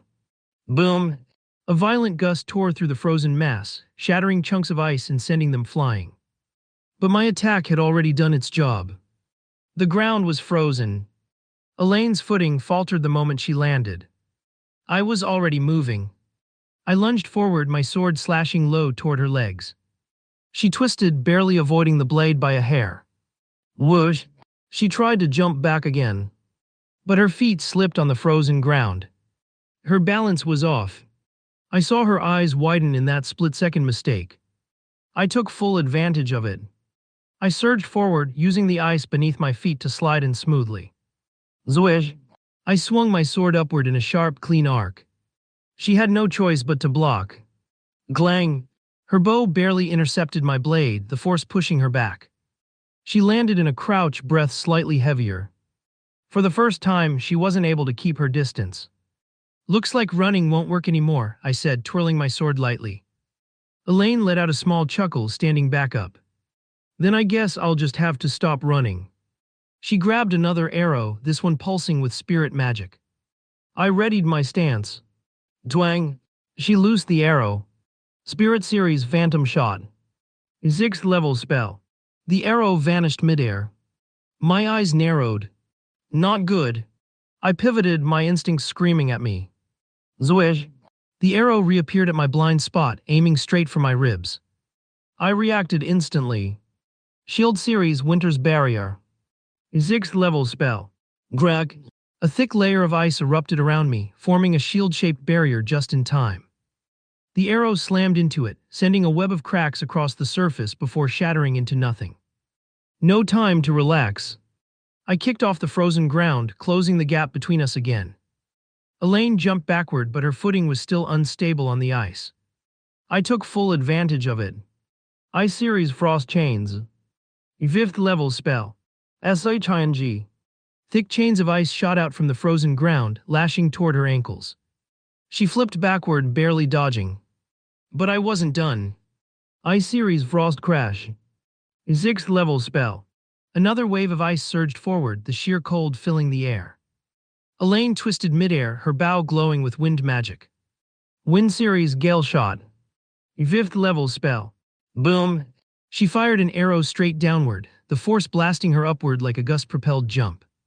She barely escaped the ice wave, landing smoothly a few meters away. I exhaled, mist forming from the cold surrounding us. "You're really not making this easy, huh?" I muttered. Elaine smirked, knocking another arrow. "Wasn't planning to." I shifted my stance, gripping my training sword tightly. The temperature around me dropped even further. Fine.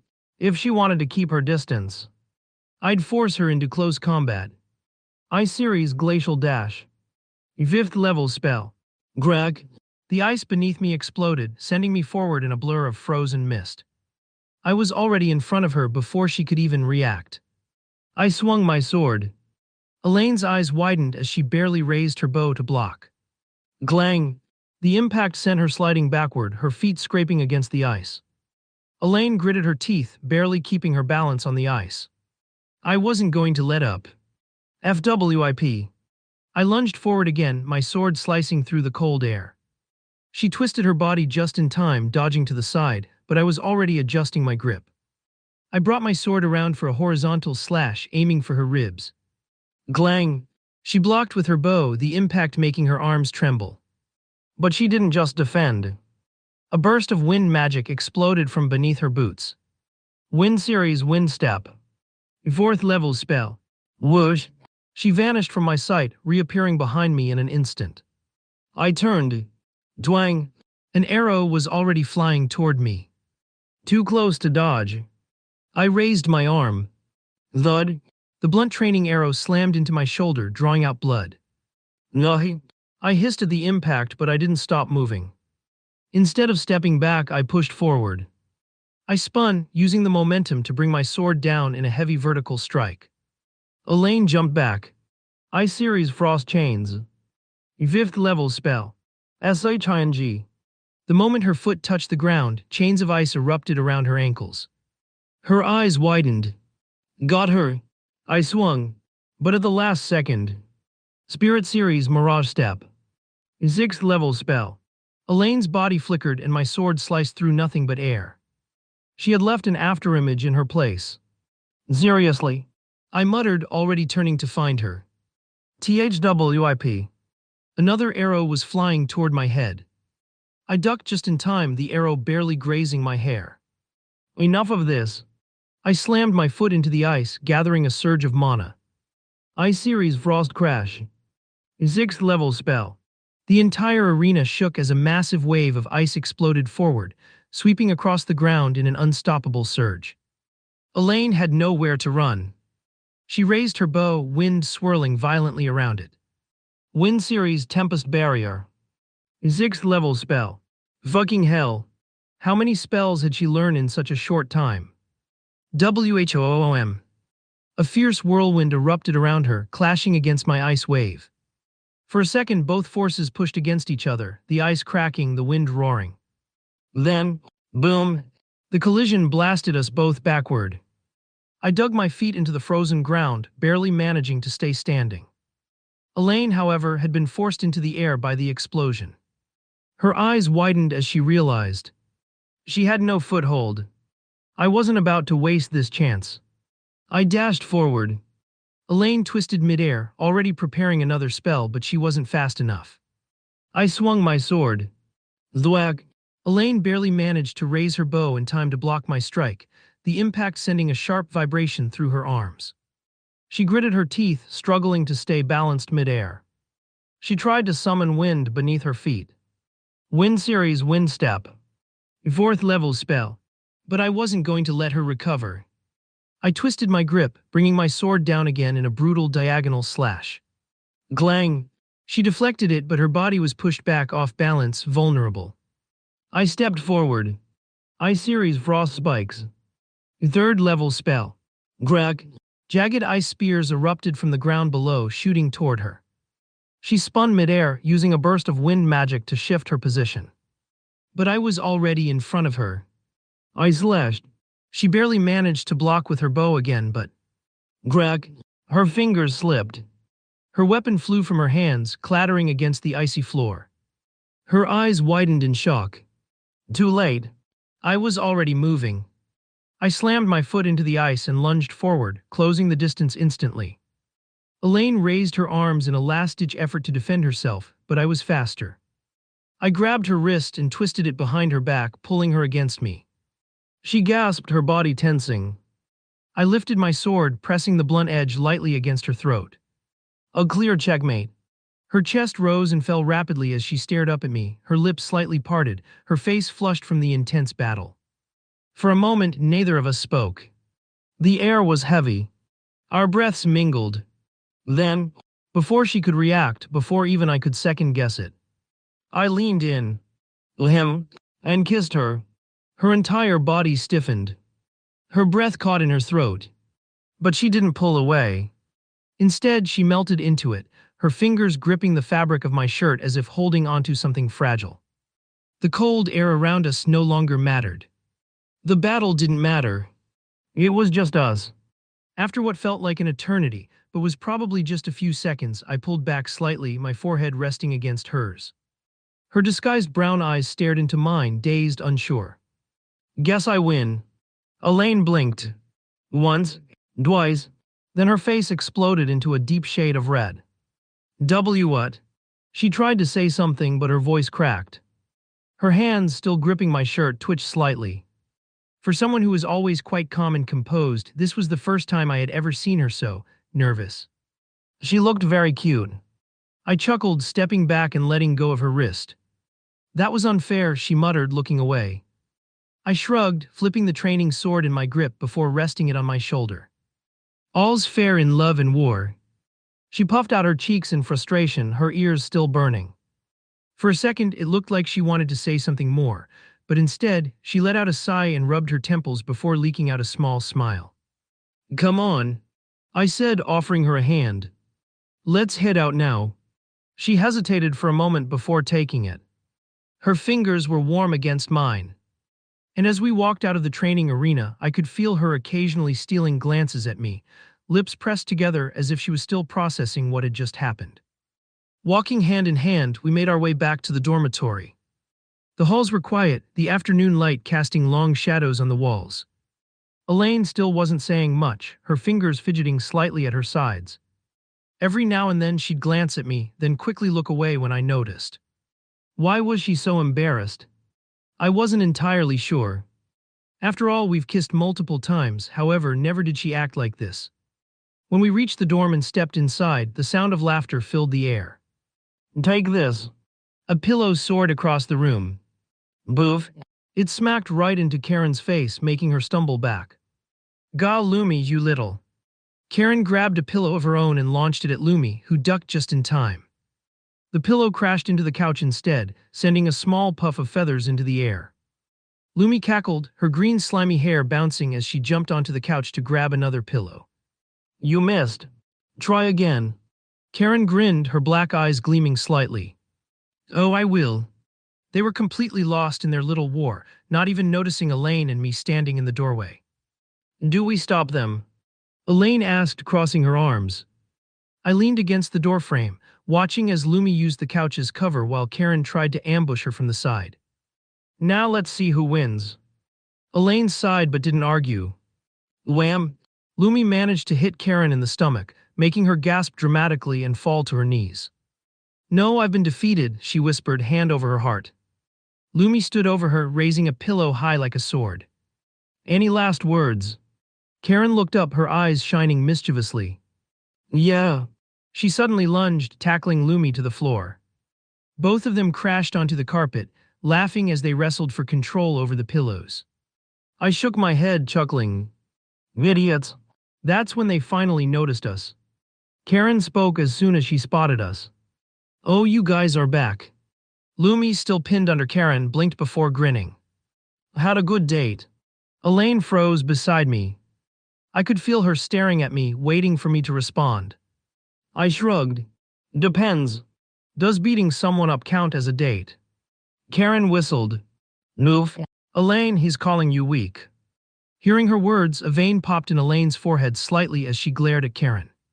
Her look made Karen instantly back off. Lumi giggled, still lying on the floor. Anyway, are you guys hungry?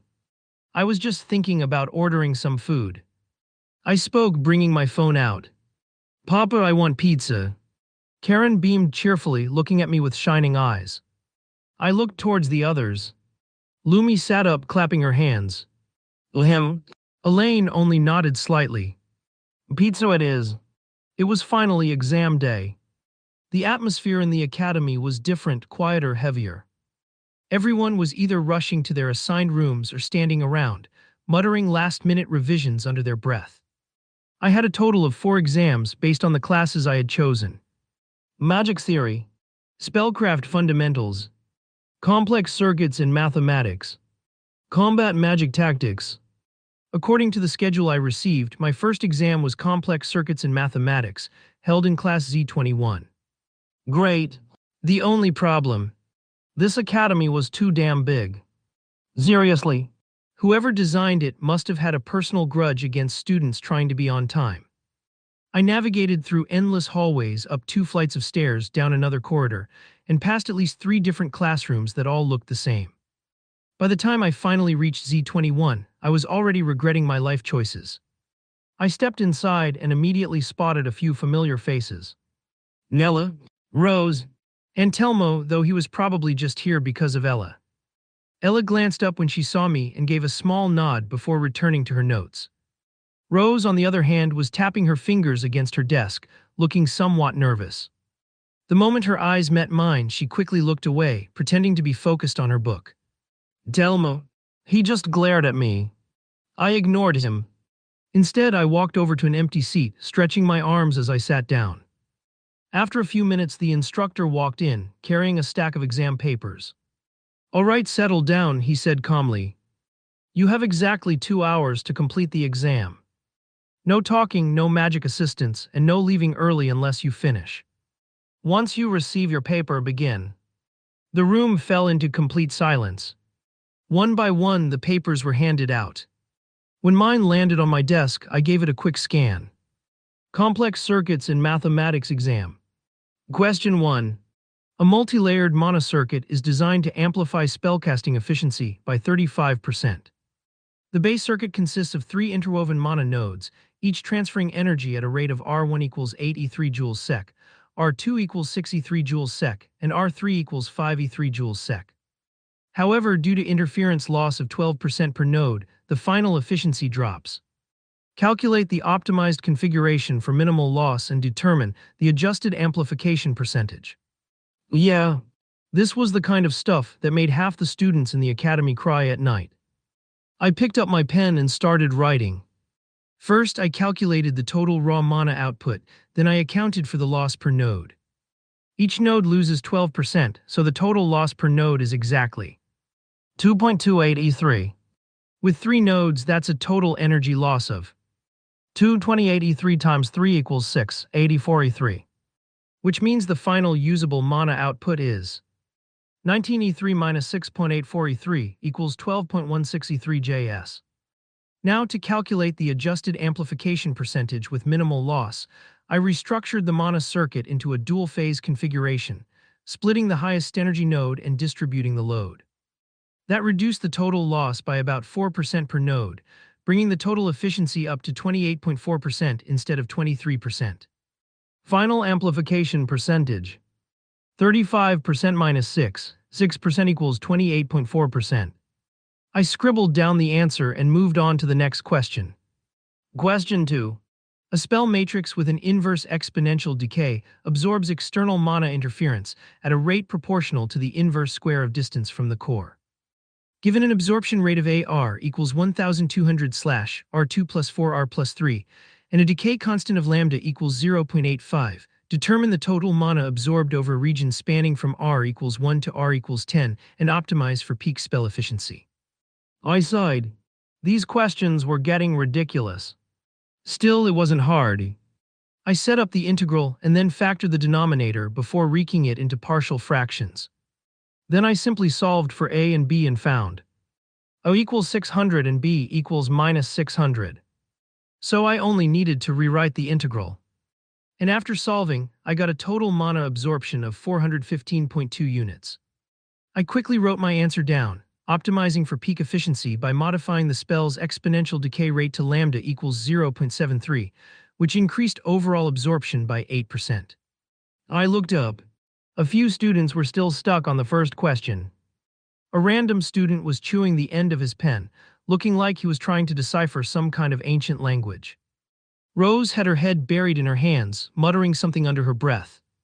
Telmo was glaring at his paper like it had personally offended him.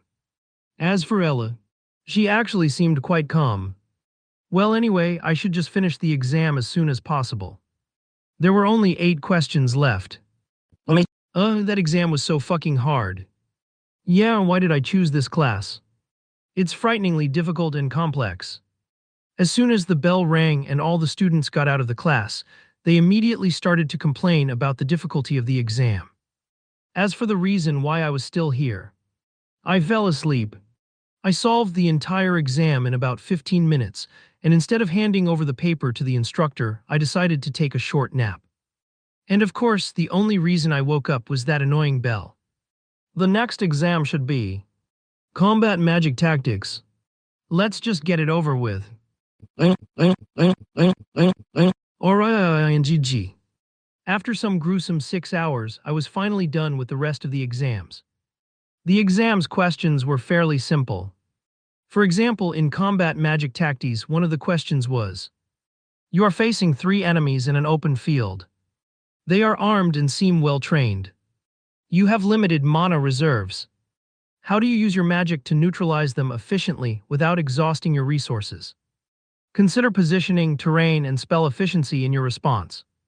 There were plenty of ways to deal with this, but I opted for the most executive one while using my new spells. First off, I would use Ice Series Frost Crash.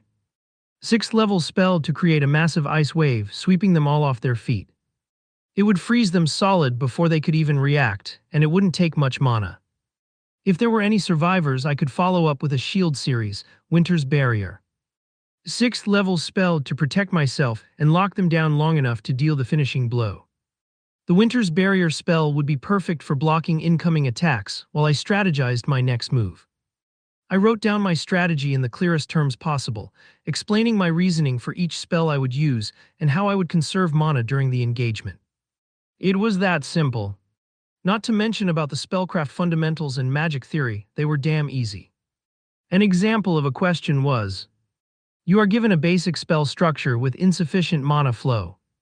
How do you fix it? Provide at least 2 methods for improving mana efficiency and explain how they work. The answer was straightforward. First, I would adjust the spell's mana flow using the principle of mana layering.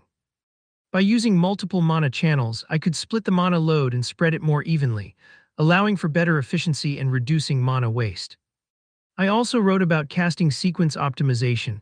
If you cast multiple spells in quick succession, the residual mana from the first spell could be used to fuel the second, making the overall casting more efficient. Anyways, for me at least, it was pretty easy. And all of that is thanks to my predecessor. I mean, everything I have currently is thanks to him. I walked down the long hallway of the academy, making my way to the garden, the place I always went to when I needed some peace and quiet. The garden was a welcome relief, the fragrant scent of flowers filling the air and the rustling of leaves in the breeze somehow soothing. I found a quiet corner near the stone fountain and leaned against the cool stone wall, closing my eyes for a moment. I just needed a few minutes of silence, but as soon as I relaxed, a voice broke through the calm. Listria. I turned my head, instantly recognizing the voice. It was Zeva. She was standing near the entrance of the garden, her arms crossed, looking at me with an unreadable expression. There was something different about her today, something I couldn't quite place. Zeva. I raised an eyebrow, standing up straight. What are you doing here? She didn't answer immediately. Instead, her lips curved into a small smile, but there was something strange in her eyes. And in that instant, I felt that bad feeling coming again. Floob. Then before I could react, she dashed toward me with incredible speed, her body surrounded by a faint green aura that seemed to pulse with energy. My eyes widened and my instincts kicked in. I tried to step back, but it was too late. She was already on me. I barely saw her move, but next thing I knew, I felt the weight of her energy slam into me. It wasn't physical, but it felt like a pressure, like something deep inside me was being forced out. My body froze, and I couldn't move as her hands gripped my shoulders. Then her eyes. Her eyes glowed. A deep, strange green light flooded her pupils, and they transformed into vertical slits like a snake's. The moment I saw them, a cold shiver ran down my spine, and I couldn't pull my gaze away. It felt like her eyes were staring straight through me, reading everything I had ever done, every weakness I held. Before I could even process what was happening, the ground beneath me shifted. Zeva's voice rang out, cold and almost haunting. You shouldn't have broken your promise. If you didn't, I wouldn't need to resort to this. The world around me started to spin, my vision blurring as everything felt like it was slipping away. Hogsfuck. The pressure from her green aura was too much. I almost couldn't breathe. My chest tightened and my body started to quiver. I tried to fight it, tried to raise my arms, but my body felt like it was made of stone. It was like having a snake wrapped around my body. And it was about to bite my neck. My limbs refused to obey, and the last thing I saw before everything went black was Zeva's smirk, her eyes still glowing, the aura around her growing brighter. The next moment there was nothing. No sound. No sight. Just complete darkness. Slurp tilde chew slick. Bob tilde. Gag hag slurp. Ha and gh. Istria groaned softly as he groggily tried to pry his eyes open. He shifted his legs slightly, but surprisingly he couldn't move them at all. It felt as if they were stuck or chained by something. Chew tilde cheer up. Yeah fuck. Some weird noises reached out to him as he suddenly tightened his legs, feeling a strong and deep suction on his penis. Immediately, his eyes snapped open, and slowly the blurriness got clearer, and that's when he noticed a familiar figure with her head close to his penis. Phwa tilde. She finally pulled away, her red lips parting from him with a soft pop, leaving a glistening sheen behind. Her hand didn't stop though, lazily stroking him as her emerald green eyes locked onto his. A sly smile curled her lips as she spoke, her voice laced with a seductive hum. Are you finally awake? She paused her teasing strokes to press the tip of her finger against his glistening head, her touch deliberate, almost playful. Seems like this woke up long before you did, she purred, licking her lips. Slowly she pulled her finger away, a thread of his precum clinging to her fingertip, which she held up for him to see. Then, without warning, grudge, her grip tightened, fingers clamping like a vice around his shaft. GHK. Lug. Istria's back arched off the bed, pain and pleasure twisting together in a white-hot knot. His muscles locked, but he couldn't move, couldn't fight. Above him, Zeva's eyes shifted. Her pupils slid into venomous green daggers, glowing faintly in the dim light. Why? She whispered in a voice colder than ice. Did you break your promise? Istria gritted his teeth, trying to summon his mana, his aura, anything. But the room swallowed it all. The walls pulsed faintly with the same mysterious green as her eyes. A prison. Her prison. Zeva's smile widened, her forked tongue flicking out to taste the air. You can't use energy here, my dear. Her nails traced a slow, threatening path down his length. I made sure of it. Silent. Her grip moved lower, fingers coiling around his balls, squeezing. Tell me. Like, I just forgot. Istria snarled, breath ragged. He seriously didn't want to have his balls crushed. I was training. That's all. Zeva stilled. Then slowly her fingers loosened. Is that so? Her voice dripped with mocking sweetness. I thought you'd run away again. I don't break promises, he ground out. For a heartbeat the room was silent. Then, Zeva's grin turned feral. Well then, she crooned, her hand sliding up to her top. With a sharp tug the fabric fell away, her full breast spilling free. Before Istria could react, she leaned forward, pressing them snugly around his aching cock. Since we missed Saturday. Her tongue dragged over her lips. Let's just do it today. Her hips rocked forward, the heat of her body searing against him. Squish tilde schleggy. Zeva's full, pillowy breasts pressed snugly around Istria's throbbing length, her soft flesh molding to his shape as she began a slow, rhythmic glide. Her emerald eyes, still glowing with that green serpentine light, locked onto his face as she began moving, slow, deliberate rolls of her hips that dragged her tits up and down his shaft. Squish tilde schleg. The slick sound of her skin gliding over his cock filled the room, each motion sending waves of pleasure coursing through him. Precum leaked freely from his tip, smearing glistening streaks between her breasts. You like this, don't you? She purred, her voice dripping with honeyed venom. Istria gritted his teeth, his fingers instinctively tangling in her hair, not to push her away but to pull her closer. Tisk, you're really not letting me go until you get what you want, huh? Zeva's laugh was a dark, velvety hum as she leaned down, her tongue flicking out to trace the swollen tip of his cock. Jew tilde, of course not. You owe me. Then, slurb tilde. She took him deep, her throat flexing around him in one smooth, practiced motion. GH. Vug. Istria's hips jerked upward, his grip tightening in her hair. Zeva didn't stop. Her lips stretched obscenely around his girth as she bobbed her head. Slurp tilde gluck and GH. Her tongue swirling along his underside with every pull. Her hands didn't idle either, one cupped his balls, rolling them gently in her palm while the other massaged the base of his shaft, matching the pace of her mouth. Ha Zeva. Istria's breath came in ragged bursts, his thighs trembling. She pulled off with a lewd pop tilde, a string of saliva still connecting her lips to his glistening tip. You taste even better when you're desperate, she teased, her thumb swiping over his slit, smearing precum down his length.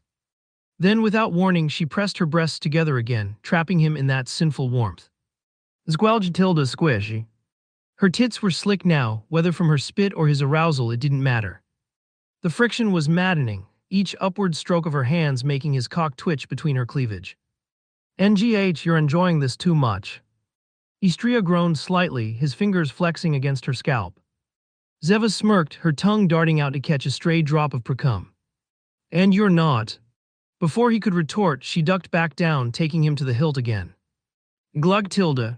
Oichan ng. Her nose pressed into his pelvis, her throat convulsing around him as she swallowed.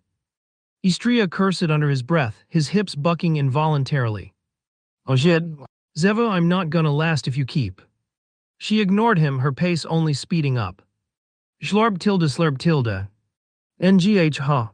Her lips were relentless, her tongue a wicked tease against his frenulum every time she pulled back. Istria's vision blurred at the edges, pleasure coiling tight in his gut. Zeva, I'm close. She didn't stop. If anything, she took him deeper. Gag tilde gluck. Her throat fluttered around him, milking him with every swallow. Istria saw white. Vug. Oichan ng. His release hit him like a tidal wave, his cock pulsing as he spilled down her throat. Zeva drank every drop, her eyes fluttering shut in satisfaction. Gulp tilde. When she finally pulled away, her lips were swollen, glistening with a mix of spit and cum. Delicious, she murmured, licking her lips clean. Istria collapsed back onto the bed, chest heaving. Damn, you're insatiable. Zeva crawled up his body, her breasts brushing against his abs as she leaned in, her breath hot against his ear. And you're not done yet. Istria's breath was still ragged, his body thrumming from the aftershocks of his release. But something in her tone, that smug, victorious lilt, ignited a spark of annoyance in him. Enough. With a growl, his hand snapped up, fingers tangling in her hair. You're right, he muttered roughly. I'm not. What? Before Zeva could react, Istria yanked her down, rolling them both in one motion. The bed creaked in protest as their positions reversed, her back hit the sheets, his body caging her in. Zeva's eyes widened, her pupils dilating for a split second before narrowing back into predatory slits. No, she licked her lips, arching beneath him. Feeling bold now, are we? Istria didn't answer. Instead, his free hand slid down her torso, fingers skimming the hem of her pants. Schleg tilde. The sound of fabric sliding against damp skin was obscenely loud in the quiet room. Huh? Zeva's breath hitched. Istria smirked. You're soaked, he murmured, dragging a fingertip along her clothes slit. NGH. Her hips jerked involuntarily, a shudder racing through her. Squelched. He pressed harder, teasing with slow movements. All this just from sucking me off. His voice dropped to a whisper. Or were you wet the moment you trapped me here? Zeva's nails dug into his shoulders, her usual composure cracking. Fuck, don't flatter yourself, Her retort dissolved into a moan as Istria's fingers finally slipped beneath her waistband, finding her bare. Zlig. Her folds were drenched, her clit swollen under his touch. Liar, he breathed, circling it slowly. You're clearly dripping wet. Squesh. Zeva's back arched off the bed, a gasp tearing from her throat as he pushed 2 fingers inside without warning. Fuck. Her walls clenched around him, hot and greedy. Istria leaned down, his lips brushing her ear. Tell me, he demanded, curling his fingers just so. Squish. NGH. Zeva's thighs trembled, her breath coming in ragged bursts. What? Why really drag me here? He added a 3rd finger, stretching her ruthlessly. Squelch. Zeva's hips bucked, her nails raking down his back. Be because you owe me. Istria chuckled lightly, his thumb pressing down on her clit. Zlig. Try again. Zeva shrieked, her body bowing off the bed. NGHB because I wanted. Glens. Surprisingly, as Zeva's guard went down, Istria was finally able to use his magic and chose to clean her mouth. After that, her words shattered into a moan as Istria's mouth crashed onto hers, swallowing her cries. His fingers never stopped moving, pumping in and out of her with relentless precision. Squelch. Zeva's legs wrapped around his waist, her heels digging into his back as she ground against his hand. Istria. He pulled back just enough to watch her unravel, her flushed skin, her parted lips, the way her stomach muscles tensed with every thrust. Zayed. Zeva's eyes locked onto his, her usual defiance burning away under the pleasure. I wanted you, she gasped. Istria's smirk returned. Good. In one swift motion, he yanked her pants the rest of the way off, tossing them aside. Then Istria smirked, bringing his glistening fingers to his mouth. He sucked them clean slowly, his gaze locked onto hers. Salty. Zeva's thighs trembled, her nails digging into the sheets. You?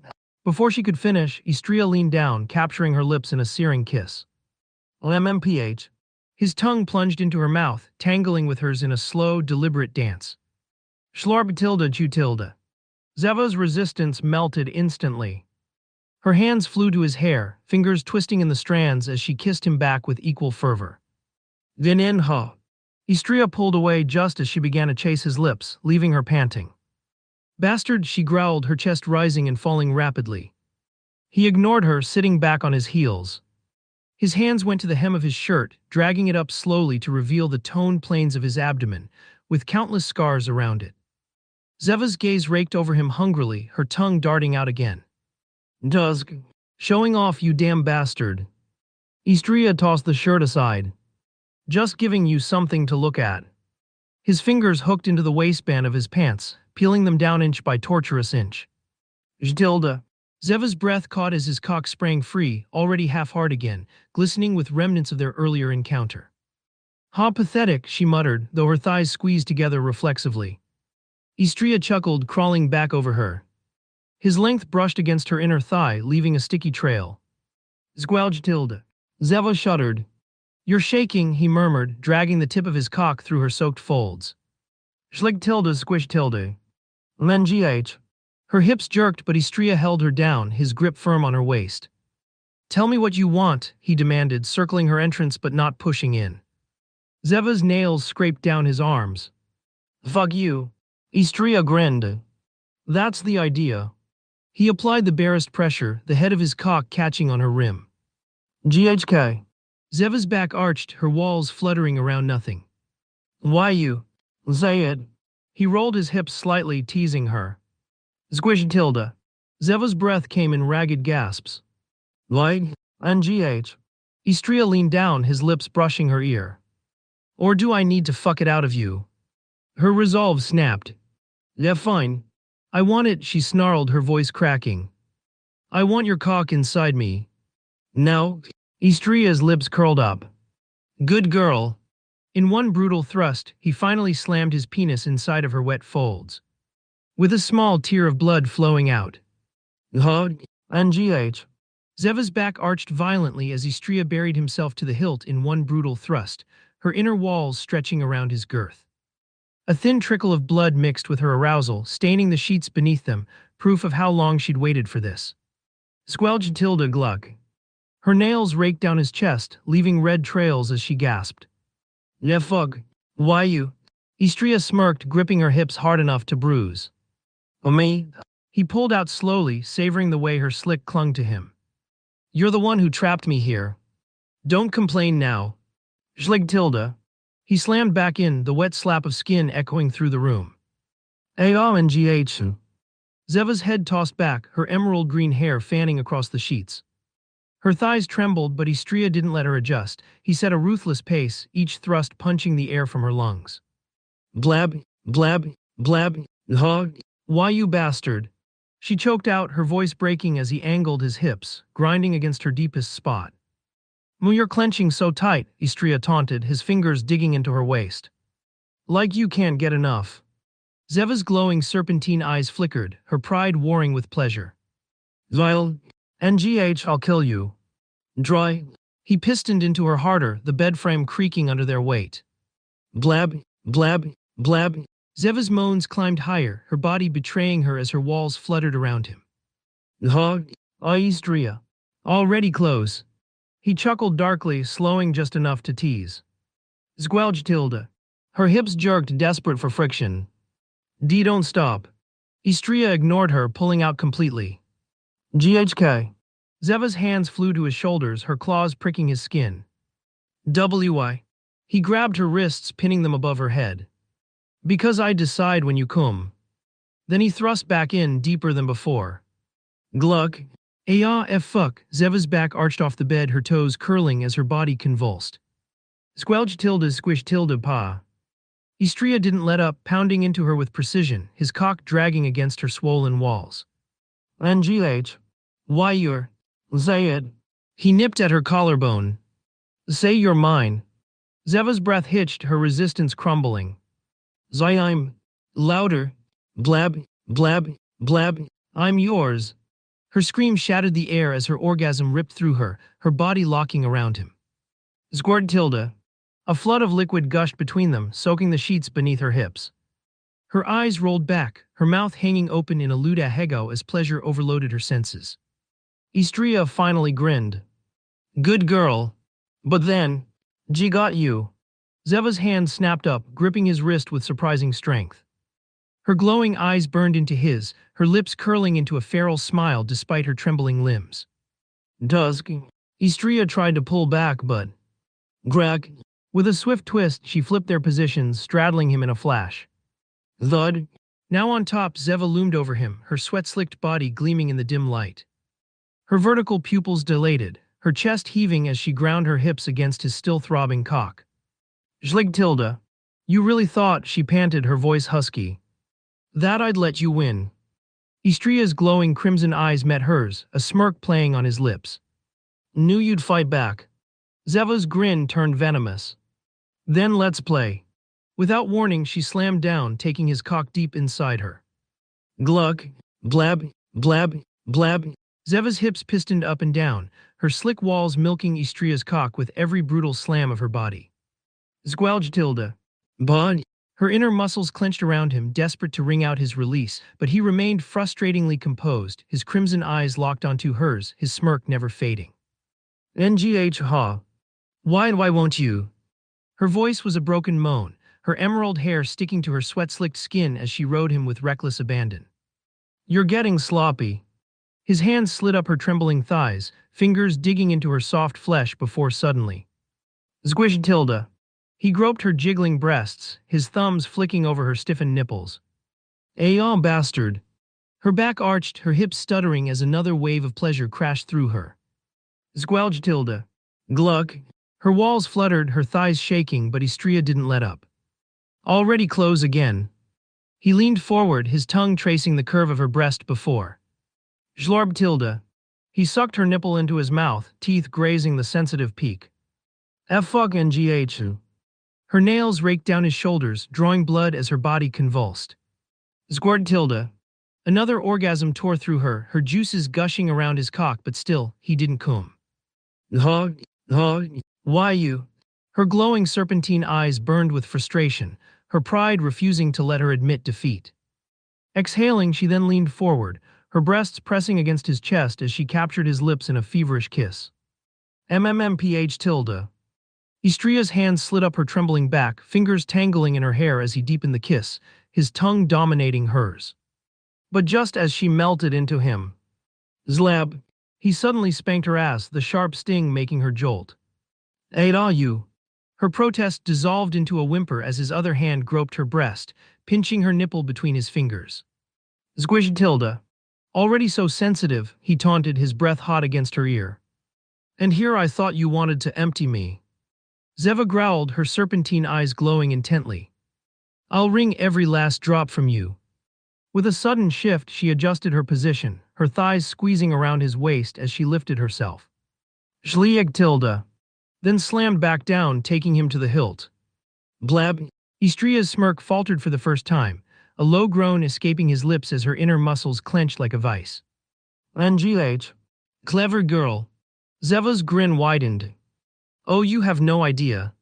Her eyes glowed brighter, a weird chill radiating from her core as her long forked tongue flicked out, tracing his lips. Schlorb tilde.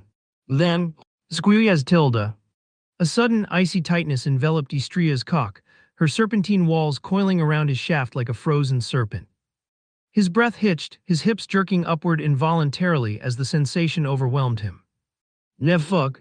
Zeva's laugh was a sultry purr as she watched his composure crack. Finally reacting. She rolled her hips in slow, torturous circles, her walls milking him with every movement. Glug tilde. Squelge tilde. Hog. Why you? Istria's fingers dug into her hips, his nails leaving crescent marks on her skin. Zeva leaned down, her lips brushing his ear as she whispered, her voice dripping with madness. Come inside me, Istria. Blab, blab, blab. Her pace turned brutal, her ass slamming against his thighs with enough force to bruise. Fill me up, breed me. Squelge tilde. Glug tilde. Her words sent a primal shudder through him, his cock twitching violently inside her. You're mine now, mine. Istria's control had completely shattered. Throb tilde. Groaning, he yanked her down, his hips pistoning upward as he spilled deep inside her. Splurt tilde. Splurt tilde. Zeva's back arched, a scream tearing from her throat as her own climax crashed over her. Squirt tilde. Her juices gushed around him, her walls fluttering wildly as she milked him for every last drop. Drip tilde. Drip tilde. Panting, she collapsed against his chest, her body trembling from the aftershocks. Istria's arms wrapped around her, his breath ragged against her neck. For a moment there was only silence, broken by the sound of their racing hearts. Then Zeva lifted her head, her glowing eyes locking onto his. Again. Istria's smirk returned. Dusk. Greedy little serpent. Blab. And the room was filled once more with the sounds of their sinful union. Istria's POV. Our encounter lasted more than 12 hours. It didn't matter how many times I made Zeva orgasm. Instead of getting more sensitive, she only seemed to get wilder. But well, I guess I now have another crazy woman to deal with. It's 5 a.m. and I'm lying in bed, the kind of bed that's been enchanted with the cleanse spell more times than I can count, at least 50 if not more. I glance down and there she is. Zeva, Linham. She's humming softly, her fingers lazily tracing circles on my chest. Her eyes have gone back to normal, the glow from earlier now faded. My body's covered in marks, Hickey's bite marks, and some of them are even bleeding. My chest stings from where she left her mark, but I guess that's just part of the deal with her. I couldn't help but sigh, glancing down at the mess she made. Well, honey, she called me out. During the 5th hour, she started calling me this. Yeah.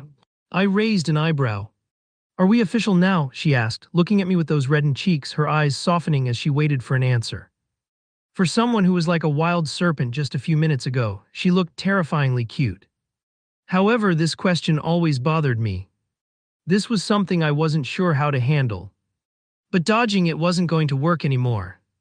I shifted slightly, unsure of how to answer, but I had to be honest with her. This was important. Should we make this public, so those vixens won't approach you in the academy?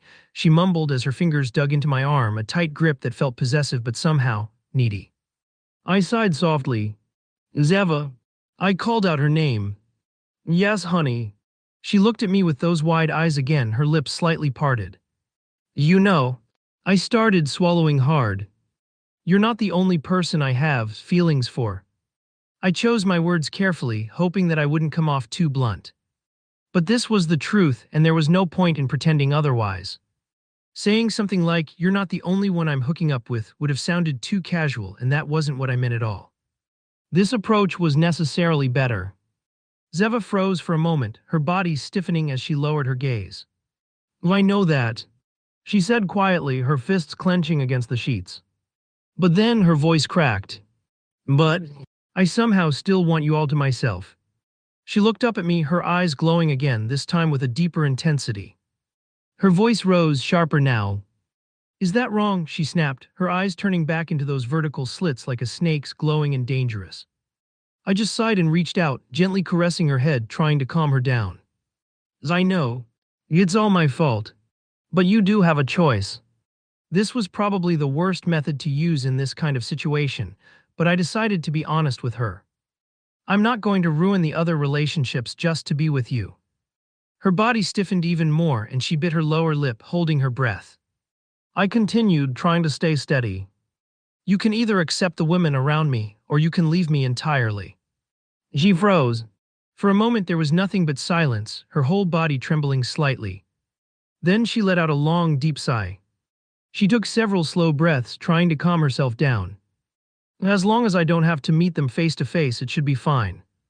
Her voice was softer, but I could still hear that dangerous edge in it. Her eyes glowed for a second, then widened in realization. "Because if I do..." She paused, her voice dropping to a dangerous, icy tone, full of murderous intent. "I don't fucking know what I'll do to them." I felt a chill run down my spine as I heard her words. My throat went completely dry. Vug, why am I so unlucky with women? Why can't they all just be like Elaine? Fucking hell. Avu. I exhaled deeply, finally leaving Zeva's home. After that conversation, I ended up staying a bit longer than I'd planned.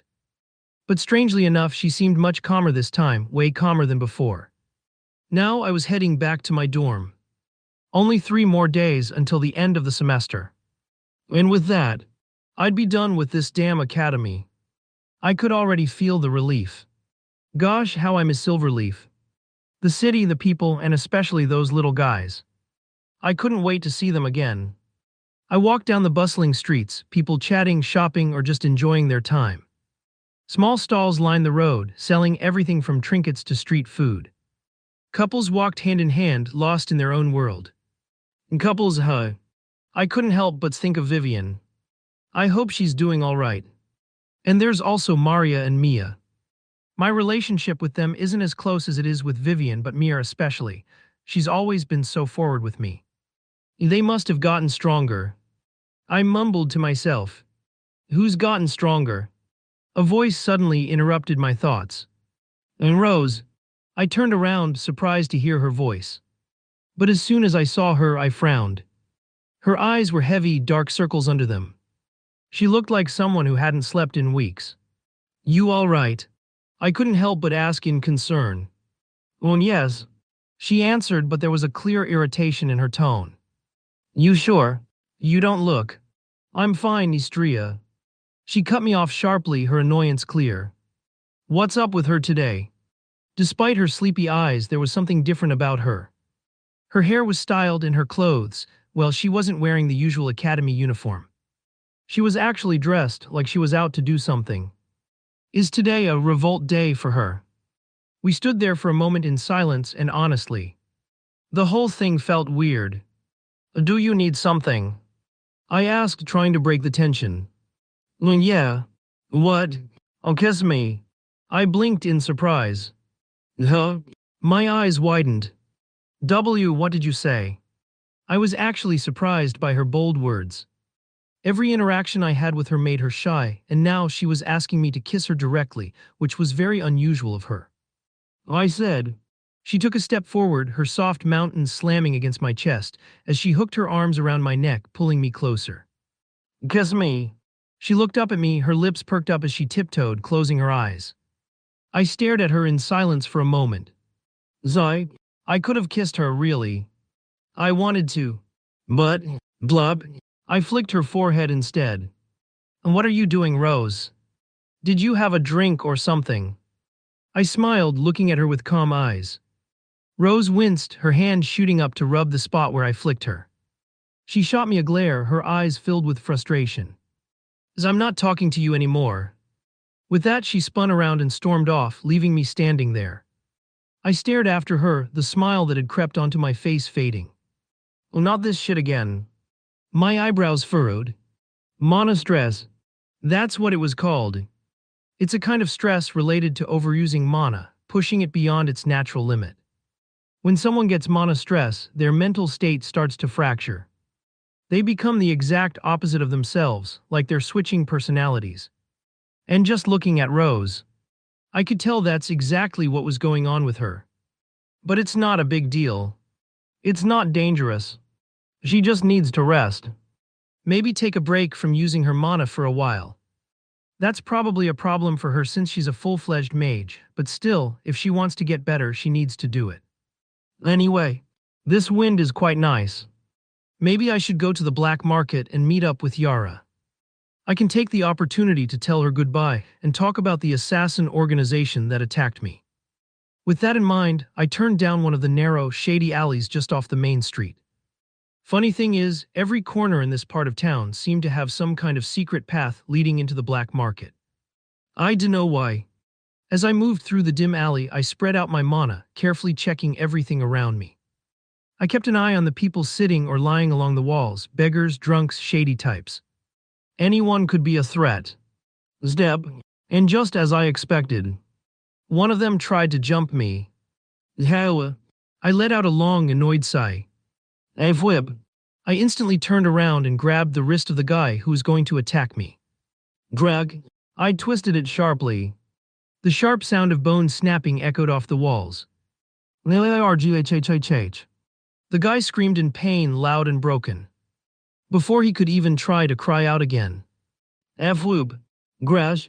I threw him hard against the stone wall. He slammed into it with a thud, then crumpled to the ground. Blood started to pool around him, thick and dark. Anyone else? I turned my head slowly, letting my eyes scan the others still lurking nearby. No, of course not, sir. They backed away quickly, hands raised, eyes wide. I let out a soft sigh and shook my head. They were still harboring bad intentions towards me. Ice generation. First level spell. A small shard of ice formed in my hand with a soft hum. Without hesitation. Whoop. Zblurred. I sent it flying straight into the man on the ground. Blood sprayed as it hit him. He let out a weak, wet groan. This is your only warning, I said plainly.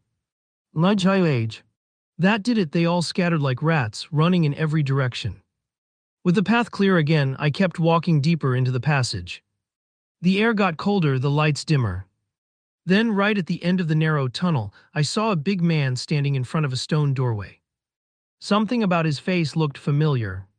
Oh wait, wasn't he at Yara's place? As soon as he saw me, the man stepped forward and bowed politely. Ah, Mr. Moon.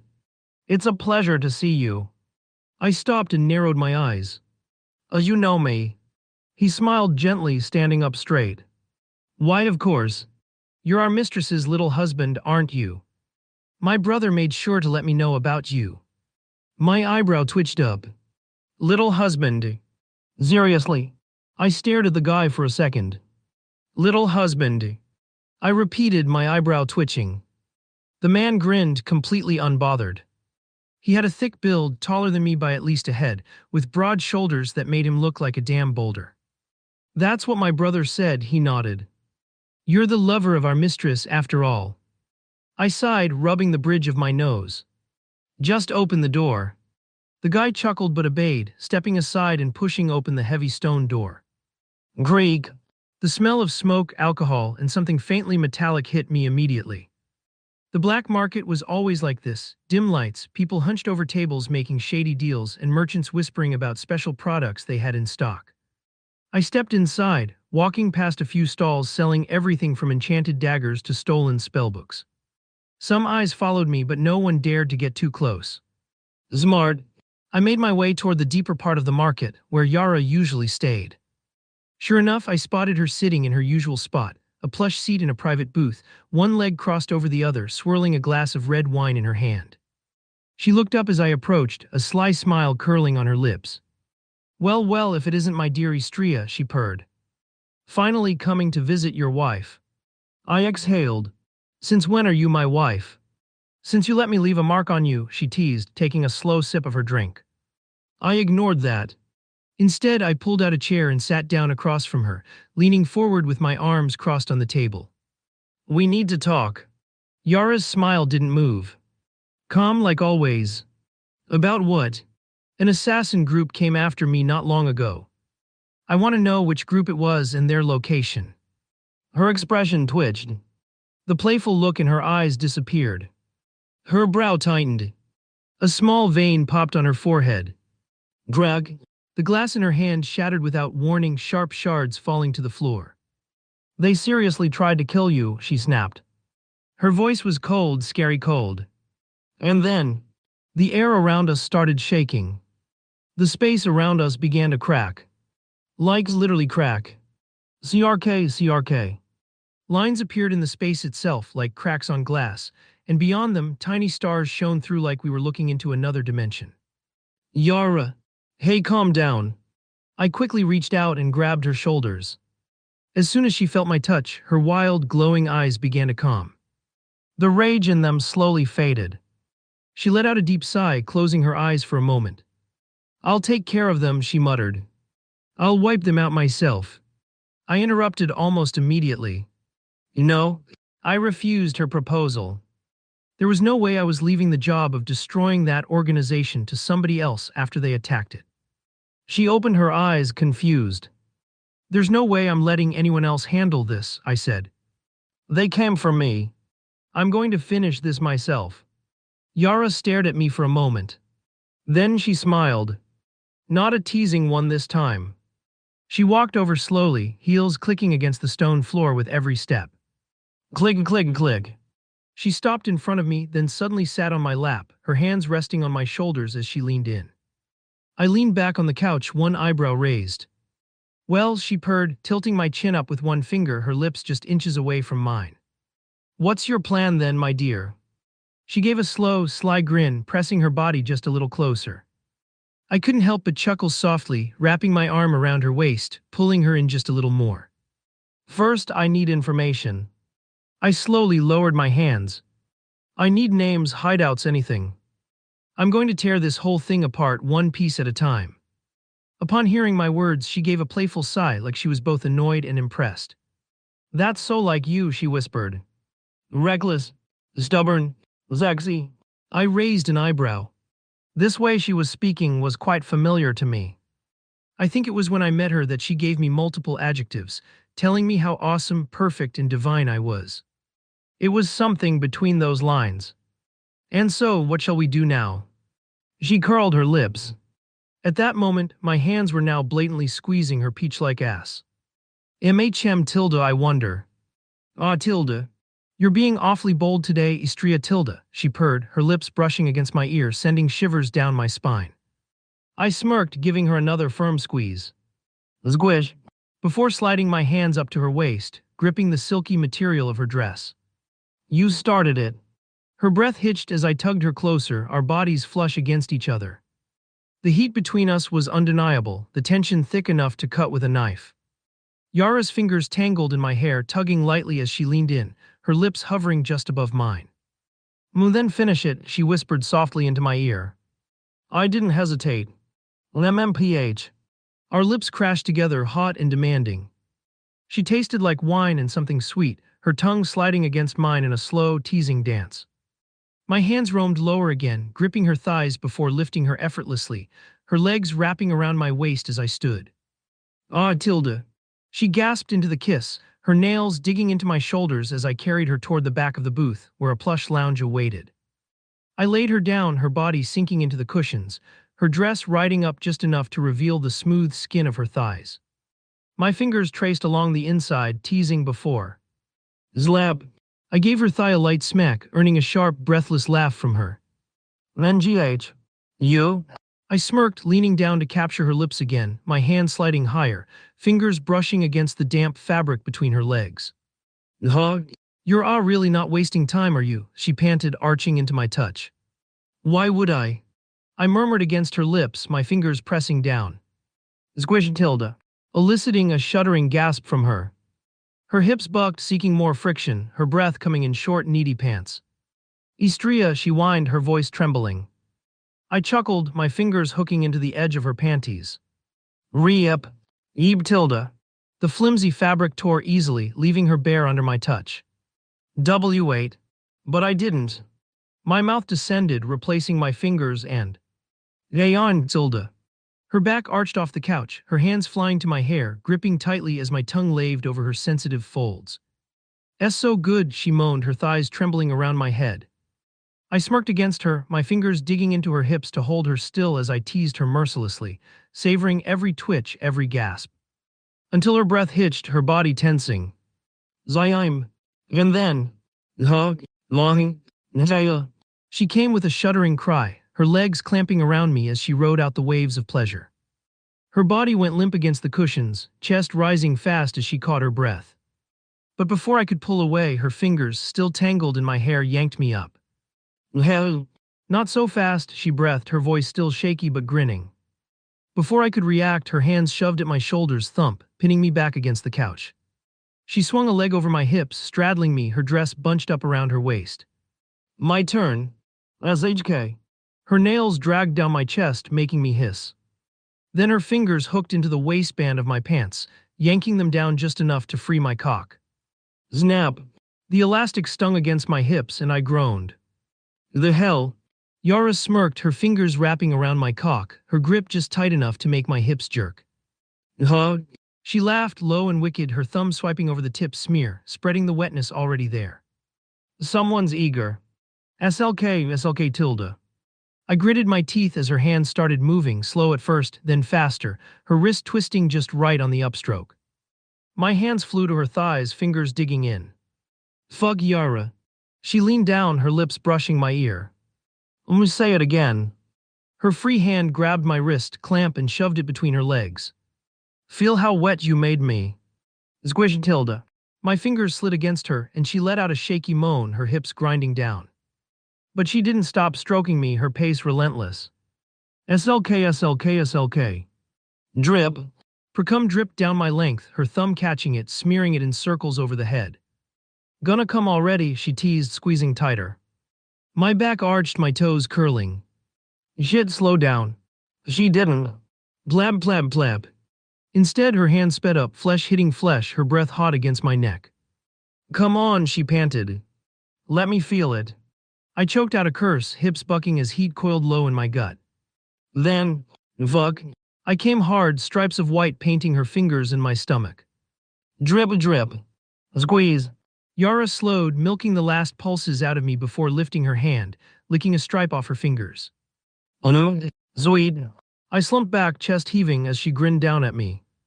Now, she purred, shifting her hips until I could feel her heat pressed against me. Shall we go to the main event? She licked her red lips. Her nails dragged down my chest before she reached behind her, fingers hooking into the straps of her dress. SHK. The fabric slid down her shoulders, pooling at her waist, leaving her bare except for the torn remains of her panties. My hands moved on their own, gripping her waist, pulling her closer. She laughed at my actions, breathless, her fingers wrapping around me again, guiding me right where she wanted me. I didn't wait. With one sharp thrust, I buried myself inside her. Tilda, her back arched, nails digging into my shoulders. Yeah, fuck. I groaned, my hands gripping her hips as she sank down fully, taking every inch. Tight, I gritted out. She rolled her hips, making us both shudder. Move, she breathed. So I did. My hands clamped onto her waist as I thrust up hard enough to make her gasp. Tilda. She rocked against me, her thighs trembling, her nails scraping down my back scratch. I hissed, my grip tightening as I drove into her again, plap, and again plap, plap. The sound of skin slapping filled the room, her moans growing louder with every thrust. Ayon Tilda. Her fingers tangled in my hair, and she yanked my head back as she leaned down, her teeth sinking into my neck. NGH. Shit, Yara. She licked the spot before whispering. Harder. So I gave her what she wanted. My hand slid down to her ass, lifting her slightly before slamming her back down. Ah, Tilda, fuck Tilda, her legs locked around me, her body shaking. I could feel her tightening around me, her breath coming in short, desperate pants. Wistria, I didn't let up, pounding into her, plap, plap, plap, until her whole body tensed. NNGH. Huh. She came with a cry, her back arching, her nails digging into my skin hard enough to leave marks. I wasn't far behind. With a few more rough thrusts, I buried myself deep, my own release hitting me like a punch to the gut. Vug. My grip on her hips turned bruising as I spilled inside her, my vision going white at the edges. For a second, neither of us moved. Then, thud. She collapsed against me, her chest heaving, her skin slick with sweat. She breathed heavily, but then she turned towards me. Round two, she asked with her signature smile. Sure. I exhaled deeply. Why are you sighing? Yara asked me. Our session lasted a bit more than 3 hours. Just because. I stretched my arms slightly. Then I leaned over and kissed Yara's forehead. I'll go and take a shower. Without me. Can you even walk? I looked at her trembling legs. I just need to use magic, Yara replied faintly. As soon as she uttered those words, a faint green light enveloped her entire body, and she quickly stood up. Let's go now, Tilda, she purred excitedly. I looked at her for a moment. Then I smiled faintly. You, Tilda. I picked her up in a Princess Carrie, making her yelp in surprise. Let's go then. I brought her to the bathroom, but as soon as we entered, I turned on the hot water before quickly leaning towards Yara. MHM. I kissed her lips, which she gladly reciprocated. Then I slowly parted out my tongue, extending towards the insides of her mouth. It immediately met another slippery object and interlaced with it. Jude, you're up, slub. Our tongue met each other as we kissed and sucked on each other's lips, creating a ton of wet, sloppy noises. And as soon as our lips parted, a small bridge of saliva extended between our tongues before we dived right in. Then I lifted her up even more than before, putting my dick close to her wet entrance, before pushing it in. MHMM. Her eyes widened as a muffled moan came out of her mouth. Blab. I started moving my hips, slamming my cock against her wet, dripping pussy continuously, making her breasts jiggle. They were too appetizing, so using my free hand, I grabbed one of them before pinching the nipples slightly. MMMNNGH, ah. Yara's moans spilled into my mouth as our tongues tangled wetly, her hips twitching every time my cock bottomed out inside her. The hot water cascaded over us, steaming up the bathroom, but the heat between our bodies was far more overwhelming. Blab, blab, blab. The slick, rhythmic slaps of skin against skin echoed off the tiles, mingling with the shower's spray. Her pussy clenched around me, dripping arousal down my shaft as I fucked her harder, her legs trembling even with the support of magic. F-fug, you're so tight. I growled against her lips before trailing kisses down her jaw, nipping at her throat. And why yes more. Her fingers dug into my shoulders, nails leaving faint red marks as she arched into me. I smiled, squeezing her breast harder, rolling the stiffened nipple between my fingers. You love this, don't you? MMMH, I do ah. Her back pressed against the shower wall as I pinned her there, lifting her slightly to adjust the angle. The next thrust made her squeal, my cockhead grinding against that sweet, spongy spot deep inside her. NNGH, too much, too deep. But you're dripping all over me, I murmured, watching her juices coat my length with every pullback. You want me to stop? And no, don't you dare, ah. I chuckled before snapping my hips forward again, harder this time. Blab, blab, SCHLIZK. Her entire body jerked, her walls fluttering around me as a mini-orgasm ripped through her. Hiya, and no, I'm coming. Her thighs clamped around my waist, her pussy milking me greedily as she shuddered. I didn't let up, fucking her through it, the squelching sounds growing louder as her arousal gushed out around my thrusts. You look so fucking beautiful like this, I groaned, kissing her hungrily. MMMPH, shut up NGH. She whined, but her hips rolled to meet mine, craving more. I switched our positions, turning her around to brace against the wall. Her ass pressed against me, round and inviting, and I couldn't resist giving it a sharp slap. Leap. Spread your legs wider, I ordered, guiding her hands to the tiles. She obeyed, trembling, and I didn't waste time. With one hand gripping her hip, I shoved back inside in one smooth stroke. God SOF full. Good girl. Blab, blab, blab. The sound of our bodies colliding filled the room, her ass jiggling with every thrust. Her moans grew higher, more desperate. I'll H harder. I obliged, slamming into her relentlessly, the water splashing around us as her tits bounced. My fingers found her clit rubbing tight circles and she nearly screamed. Zayim, do it. And she did. Then YAH. Her back arched violently as her climax tore through her pussy clamping down like a vice. The sensation pushed me over the edge, and with a final deep thrust, I buried myself inside her, groaning as I came. Oi Chen NG. Vug. Pulse after pulse, I filled her up, our heavy breaths in the shower's spray the only sounds left. Slowly, I pulled out, watching my spin drip from her used pussy. She slumped against the wall, legs finally giving out, but I caught her, holding her close. You're insatiable, she mumbled, nuzzling into my chest. I am. You're the cat in heat here. I smiled, raising an eyebrow. What do you mean? You're still holding my cock. No. I finally got the info we needed. Yara suddenly spoke up while we were both relaxing in the warm bathtub. Her voice broke the calm silence and I looked over at her. She moved her fingers in the air in a strange pattern and then whoosh, a big glowing screen popped up in front of us. My eyes instantly widened in surprise. Star Society. I read out loud, raising an eyebrow. Yara's smile dropped into a small frown. Yeah, this might be a problem, she muttered. Huh? Why? I asked, tilting my head. Instead of answering right away, Yara leaned in and kissed my neck gently, her lips feeling warm against my skin. Then she gave me a small nibble and sighed. Even though I run most of the underworld, the Star Society isn't a group I can mess with easily, she said, brushing her wet hair behind her ear. They've got power, real power. One of the biggest organizations in the Empire. And that dumb emperor.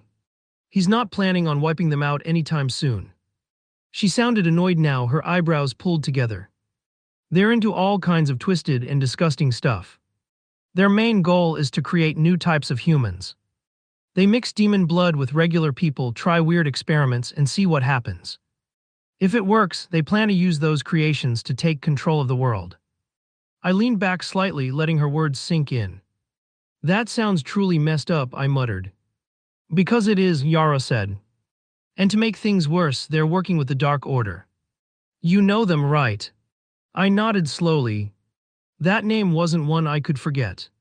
So yeah, she continued. Even if I sent all my people after them, I doubt we'd be able to wipe them out quickly. We'd be lucky to scratch the surface. If we're serious about taking them down, it could take months, maybe even years.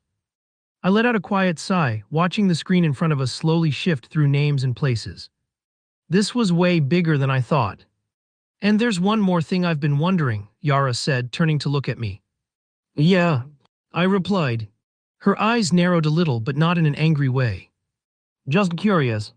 How did you even get a group like that to go after you, she asked. You don't just end up on their radar by accident. I blinked. Huh?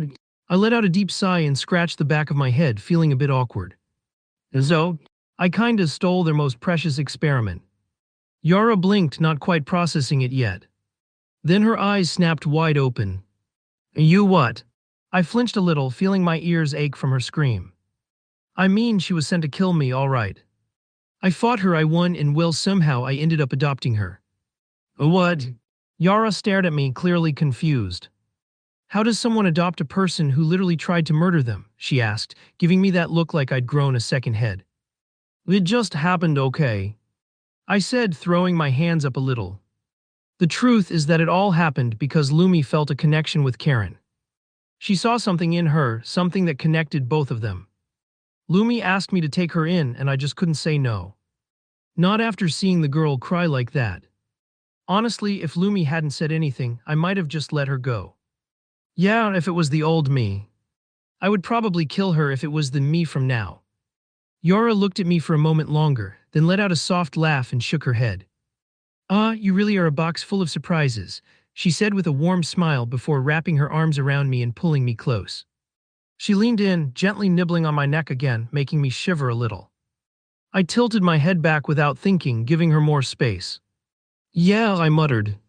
Anyway, I know I'll have to face them sooner or later. I just didn't expect them to be this strong. She paused for a second, then ran her tongue slowly over the same spot on my neck, sending a small shiver down my spine. Lick. Don't worry, honey, she whispered sweetly. I'll do everything I can to help you. I sank a little deeper into the warm water, letting my arms rest on the edge of the tub. The steam floated around us, making everything feel soft and quiet. Yara leaned her head against my shoulder, her fingers slowly drawing circles on my chest, just like she always did when she was feeling close. The water gently sloshed every now and then when she shifted her legs or moved a little closer. So she mumbled, lifting her head a little and resting her chin on my shoulder. This girl you adopted, what's her name? What's she like? I thought about it for a while before replying. Karen, I said at last. At first she was super shy, barely talked. But now she's getting better. Still got the mind of a kid though. The only reason she looks grown up is 'cause of those damn experiments they did to her. She's really cute though. Like innocent cute. The kind that makes you want to protect her. Yara hummed lightly, her breath warm on my shoulder. Then, out of nowhere, I'm getting jealous, she said and suddenly bit down on my shoulder. No, hey. No, and she also. Okay, that's enough, Yara cut in, rubbing her cheek against my neck and shutting me up before I could say another word. Her voice got quieter. I don't want to hear about her anymore. But you ask. I don't care what I asked. I'm jealous now. Jill, she gave my cheek a soft kiss right after, making me chuckle. She's my daughter, Yara. Why are you jealous of her? I leaned my head back and looked at her with a raised brow. Yara narrowed her eyes and mumbled. She still has an adult body. So what? She's 5 years old. I don't care, she huffed, puffing her cheeks slightly as she curled closer to me. Stop talking about her. You're with me right now, not her. I shook my head and smiled. Honestly, it was kind of funny. The queen of the underworld, this powerful, scary woman, was getting jealous over a kid. By the way, Yara. I finally spoke up after a little pause. Honestly, since Yara and I shared the same opinion about the Emperor, I thought maybe it was okay to tell her what was really going on, about what was coming soon. Yes, honey, she replied, looking at me with a soft smile and a faint blush on her cheeks. And seeing her like that, looking so gentle, so sweet, made me change my mind. Maybe it wasn't such a good idea after all. If anyone found out she was involved, things could get really bad for her. People like Eleonora, Zeva, the Sword Dukes, they were all loyal to the Emperor. Powerful people. Ruthless when needed. Even if Yara was stronger than some of them, if they all joined forces against her, she'd be in serious danger. So no, I couldn't risk it. Still, now that I'd already opened my mouth, I had to say something. And I knew exactly what. In a few days, I'll be heading back to Silverleaf, I said quietly. So I probably won't be able to see you that often for a while. Silverleaf, she repeated, tilting her head a bit. Yeah. I've been staying here as part of the Royal Academy's exchange program. But now that the semester's over, I have to go back to my original academy.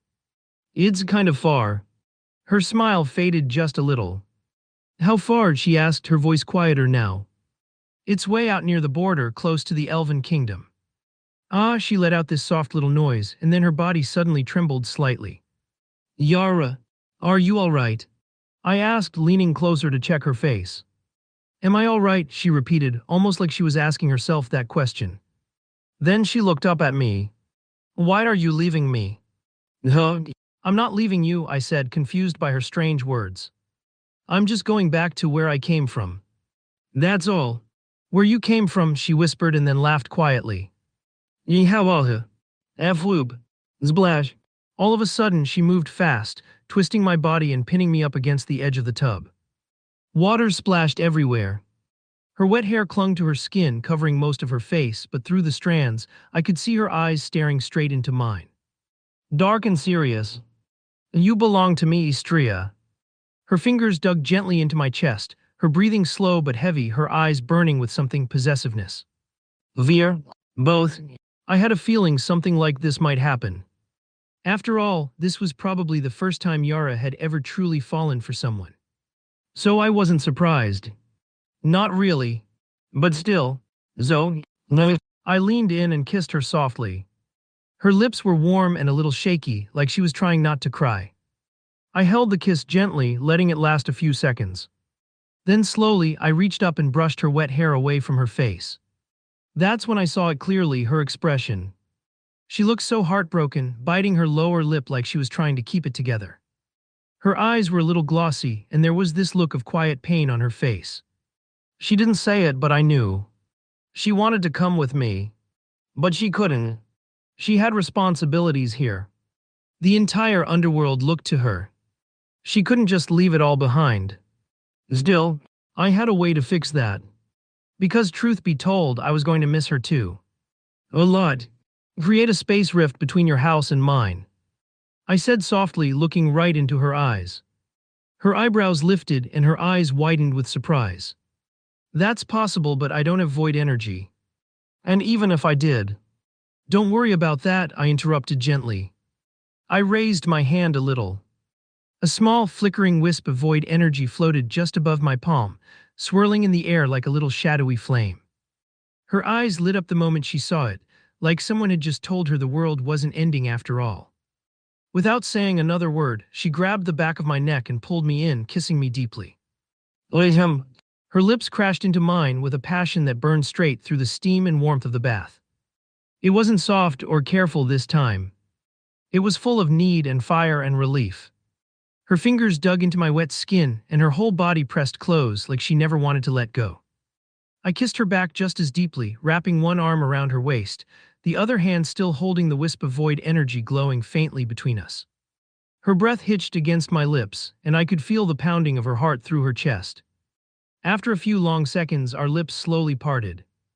Yara's forehead rested gently against mine, her breath a little shaky.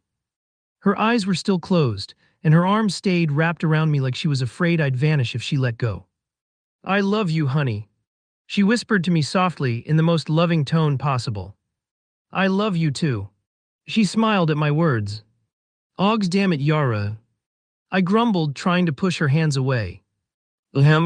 Yara barely seemed to notice my distress, her fingers still tracing lazy patterns on my chest. I'm going to be late, I said, panic creeping into my voice. She just shrugged lazily. Zoe, just miss your classes today. No way. I snapped, frustrated. Today's the day the exam results come out. And it's the last day of the semester. I hurriedly shook off her hands, quickly glancing at the clock. That also means it's the last day I'll see you, she mumbled quietly, a little sadness creeping into her voice. You can visit me through the rift, I shot back quickly. Until then, it'll take weeks to finish it, she argued, crossing her arms with a pout. I groaned. Gosh. Without wasting any more time, I muttered under my breath. Glens. I threw on my academy uniform in a flash, barely pausing to brush my teeth. The clock was ticking, and I couldn't afford to miss the exam results, not today. I'll see you later, I called over my shoulder as I bolted for the window. Before she could protest, I jumped right out of her bedroom window. In midair, I snapped my fingers. Then, in that instant, my red eyes glowed intensely. Time freeze, 9th level spell. F-whoop. Time around me slowed to a halt as I pushed myself forward, sprinting at the highest speed my body could handle. The black market was pretty far from the academy, and I really didn't want to be late for my final day. A few seconds later, I could feel the drain on my mana, so I quickly released the time freeze and felt the world rush back into full speed. Wind howled around me like a wave crashing against a cliff. Gritting my teeth, I pushed harder. Ice wall. 3rd level spell. I slammed my hand down and a thick wall of ice shot up behind me. I used the wall as leverage, channeling mana into my legs, then pushed off it with everything I had. Greg. FWOOP. I shot forward, the force of it sending me flying much farther than I intended. I was flying. Like really flying. Vug. I had probably put too much mana into it, but at least I was going in the right direction now. Somehow. Meanwhile, in the Academy's auditorium, students from all years from first year to fifth year were packed into the large hall, each sitting in their designated seats. The air was buzzing with a mix of excitement and nervous energy. Everyone was eager to hear what the headmistress had to say. At the front, standing confidently on the podium, Eleonora smiled warmly at the crowd. Her voice, amplified by magic, echoed clearly across the room. "Hello, my dear students," she called, her tone friendly but authoritative. The room fell silent as everyone turned their attention to her. "Today is a big day for all of you," she began softly. "The results of your exams are out. I know how hard you've all worked and how important these grades are, not just for your future here at the Academy, but for everything that comes after. Remember, these marks reflect your effort, but they don't define you. It's not the end of the world, no matter the outcome." The students shifted in their seats, some nervously adjusting their uniforms while others glanced at their friends. A few whispers filled the air as Eleonora paused for a moment. She raised her hand, and after waving it, the atmosphere in the room seemed to change. In an instant, glowing panels of light appeared in front of each student's face. On them, their results were displayed for all to see. The auditorium erupted in reactions. "No, yes, I passed. Let us go." Some students let out loud cheers and high-fived each other, their faces lighting up with pride and relief. Others slumped in their seats, visibly disappointed, their shoulders sagging as they stared at their scores. A few quietly whispered to their friends, probably offering comfort or sharing their frustration. Eleonora let the reactions die down before raising her hand again, silencing the room. "Now," she continued, her voice booming with a hint of excitement, "let's move on to something even more special. The top 5 students from all years, those who have achieved the absolute best results." A ripple of anticipation swept through the auditorium, and the students leaned forward in their seats, eager to find out who had made it to the top. "Now, from the 5th year, John Alki, please come up to the podium." Eleonora's voice rang out. The moment John's name was called, a proud grin spread across his face. He stood up from his seat, his chest puffed out with pride, and made his way to the stage. The students erupted into cheers, clapping and shouting his name. "Go, John!" A few students whistled, and there was even a small group of them chanting his name. "John! John! John!" John couldn't help but beam at the attention, clearly enjoying the moment. He stepped onto the stage with a big smile, his hands raised in a humble wave to the crowd. Eleonora, with a small smile, walked up to him as he reached the podium. "John Alki, congratulations on making it to the top 5 in the entire Academy," Eleonora announced. "And with this honor, you will receive a special prize, a recommendation ticket to the White Knights." At those words, the crowd gasped in unison. A murmur of shock rippled through the students. Some of them whispered to each other, their eyes wide with disbelief. "The White Knights? The strongest knight army under the Emperor. Doesn't that mean he has a guaranteed future in the Empire?" John's eyes widened in disbelief, and for a moment he looked like he might faint from the sheer excitement. His hands trembled slightly as he bowed to Eleonora, his expression filled with gratitude. "Thank you for this incredible opportunity, headmistress. I will not disappoint you," he said, his voice full of determination and his hand over his heart as a sign of respect. "I hope so." John straightened up, his face flushed with pride, and returned to his seat. As he did, the murmurs and whispers among the students grew louder. Everyone looked at each other with a mix of envy and longing. "Did you hear that? The White Knights, that's huge. Man, if 5th place gets a reward like that, imagine what the top spots will get." The room buzzed with excitement as the students anxiously waited to see who would be next. "Another student from the 5th year, Harley Puffington, please come up to the stage," Eleonora called out, her voice cutting through the noise. Harley stood up from her seat, her face flushed with both pride and nervousness. She slowly walked to the podium, as her blue eyes scanning the crowd as she made her way to the stage, and her blonde hair cascading in soft waves down her back. The students erupted into cheers once again, though this time there was a sense of awe mixed with admiration. Harley was well known across the academy, not only for her excellent grades but also for her beauty. A few students even whispered, "She's one of the academy's top beauties, no doubt about it." Harley, Harley, Harley, they chanted, their excitement growing by the second. Some students were practically leaning out of their seats just to get a better look at her. As she reached the stage, Eleonora smiled at her warmly. "Harley Puffington, congratulations on securing a spot in the top 5. For your hard work, you'll be receiving a recommendation letter to join the Royal Mage Court along with a check for 100 platinum coins." At those words, the auditorium exploded with noise. Gasps of disbelief filled the air as students exchanged shocked looks. The Royal Mage Court. She's going to the Royal Mage Court.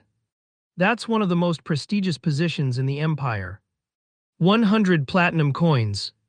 Harley's face lit up, a wide smile spreading across her features. She quickly bowed to Eleonora, her eyes sparkling with gratitude. "Thank you so much, headmistress." "I'm honored," she said, her voice full of excitement. Eleonora gave a small nod. "I'm sure you'll make us proud."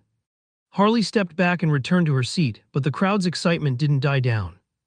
Instead, it only seemed to grow as students looked at each other with widened eyes, muttering excitedly.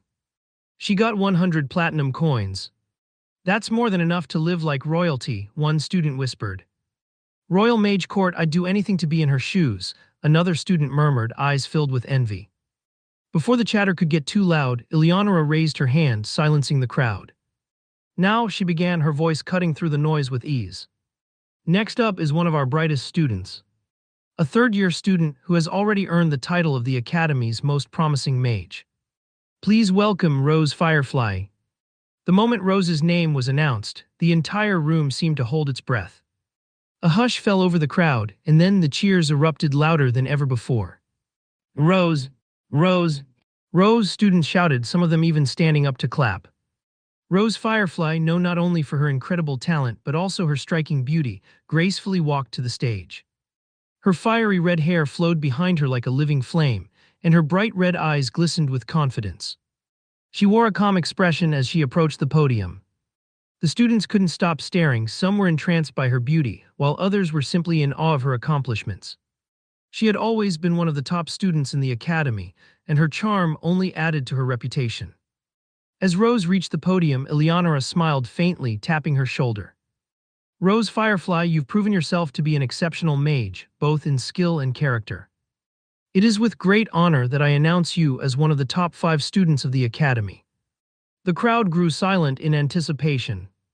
Eleonora continued, "For your achievements, you will be receiving a check for 200 platinum coins, and more importantly, an incredible opportunity.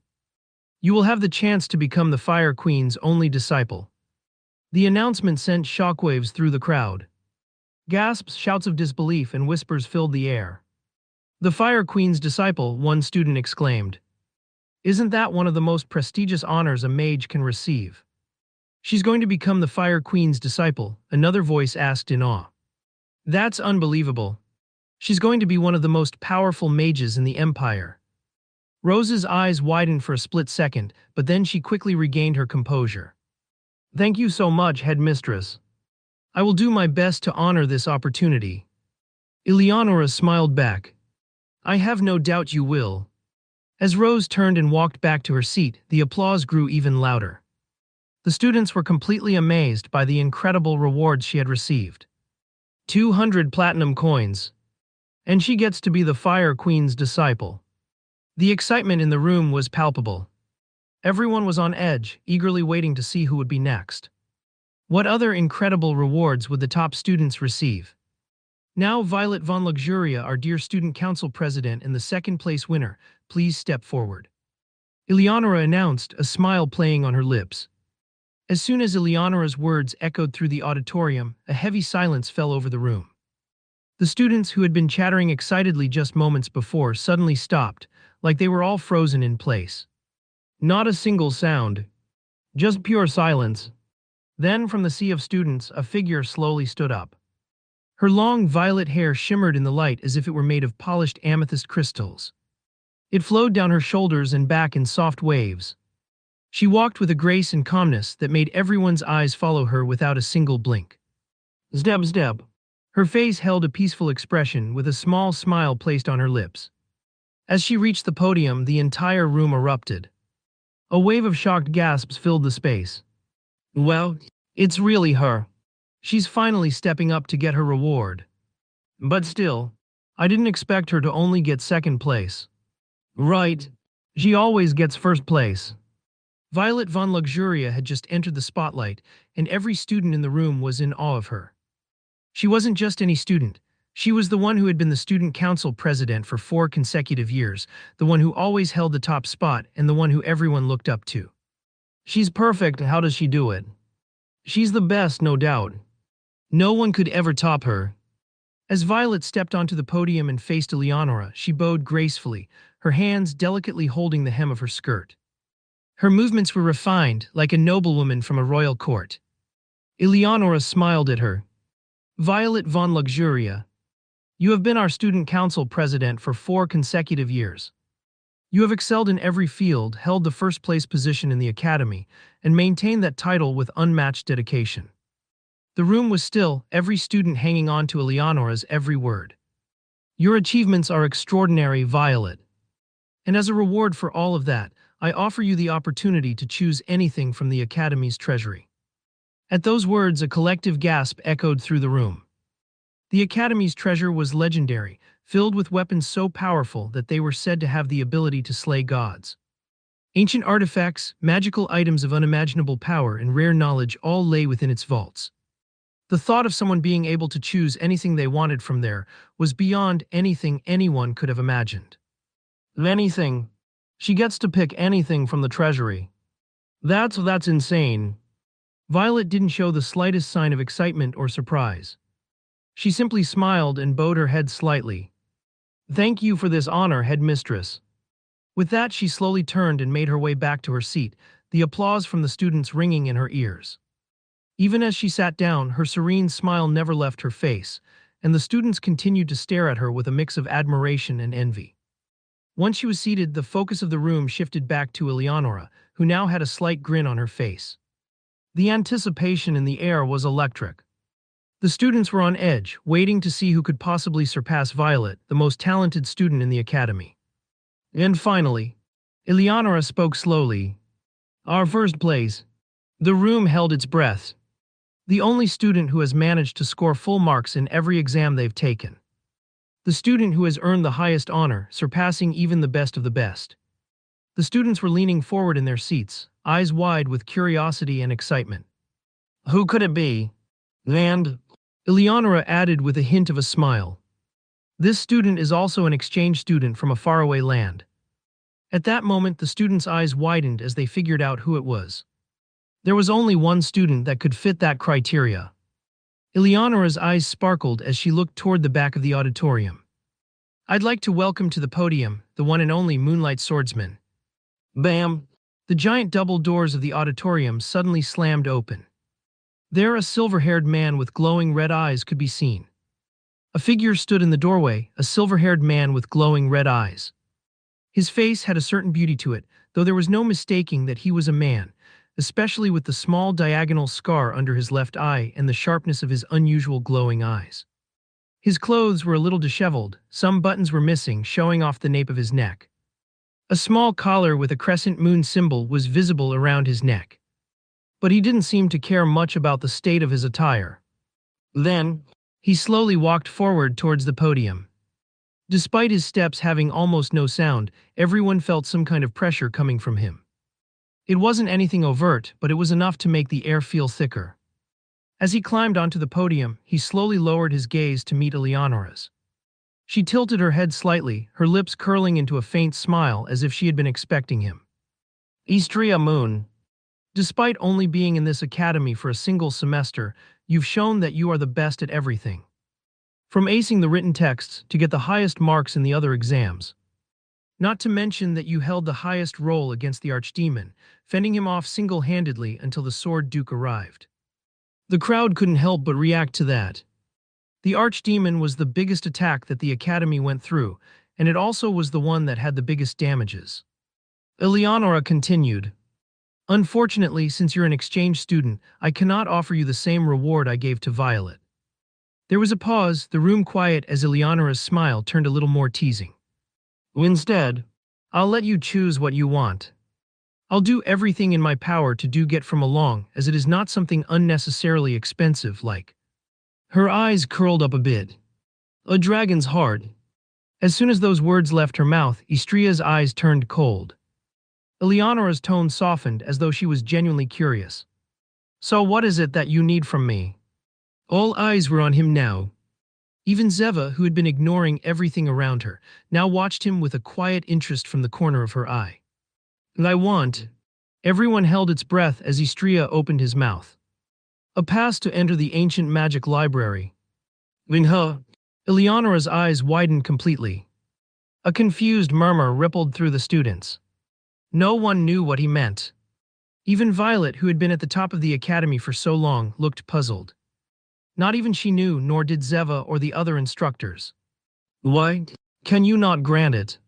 Istria smiled lightly, raising an eyebrow while looking at Eleonora. The only reason why he was smiling was because nobody except Eleonora should have known about that. The ancient magic library. It was a place no one outside the highest circles even knew about. It contained all the strongest magics, lost ancient knowledge, things that had been hidden away for centuries if not millenniums. But there was more to it. Only Eleonora, the heir to that place, could grant access. So only she could grant him that pass. Eleonora's body gave a small, almost imperceptible shiver as she took in his request. Then, after a long pause, she finally replied. Sure. Istria's lips curled up. Great. Without another word, he turned, stepping off the podium and walking back toward the doors. He didn't sit down like the others had. Instead, he simply left the auditorium, making everyone look at his back. Istria's POV. That's it. I muttered to myself. I guess this is the last time I'm going to see this beautiful view. In front of me was the view of the Academy's garden, the place where I had spent most of my time during my time at this academy. The wind rustled against my body as I lay down in the soft green grass. My attire was not even more messed up than it already was. But I didn't clean it. Because it was the last time I would be hearing it. It's incredible to think that 3 months have already gone by since I left Silverleaf City. And just like I thought, I really got into a lot of trouble in this place. From the first time I entered the capital, I dealt with a crazy scientist and got a gluttonous slime as a reward. I found a horde of demonic beasts and defeated all of them on my own. Thinking back, it was kind of a dumb move, hey. Well, I still had Istria's heroic spirit inside of me, but it still makes me embarrassed thinking about it. At least, I didn't have any prophetic vision granted by the system until now. Maybe it was a one-time thing. Anyways, after the horde of beasts, I got the news that I was going to be an exchange student. I was really mad at that time. After all, the academy itself is cursed by Lucas's atrocious hero's luck. Well, at least I thought like that during that time, until I noticed that it was Eleonora's way of nurturing her students. She's really a crazy bitch, huh? Talking about crazy bitches, there's also Zeva. Our first meeting was quite spicy. She swung her sword at me, and we had a battle during one of the exams. We still ended up saving quite a few students with that fight. It was kind of funny. A few days later, I had another fight with her. One that turned spicy, but because she didn't want to go all the way, I got enraged. However, there's still one more crazy bitch. Yara. My first meeting with her was messed up, to say the least. I met up with the Saintess to rescue an elf from a black market auction, and ended up making a deal with Yara to get the elf back. Wedge. I'm thankful that I did that. Because I really do love Elaine. She's the sweetest lover that I'll probably have. Other than that, I made a strangely close friendship with the hero, and even made 2 people interested in me. One of them I teased as a joke, and the other one just came to me somehow. Rose and Violet. A shy type and a teasing type. Now that I noticed, they really are opposites, and both of them even have the name of flowers. Both of the flowers even have a meaning related to love. Quite a funny coincidence. And finally, the last person that kind of gave me a change of heart. Karen.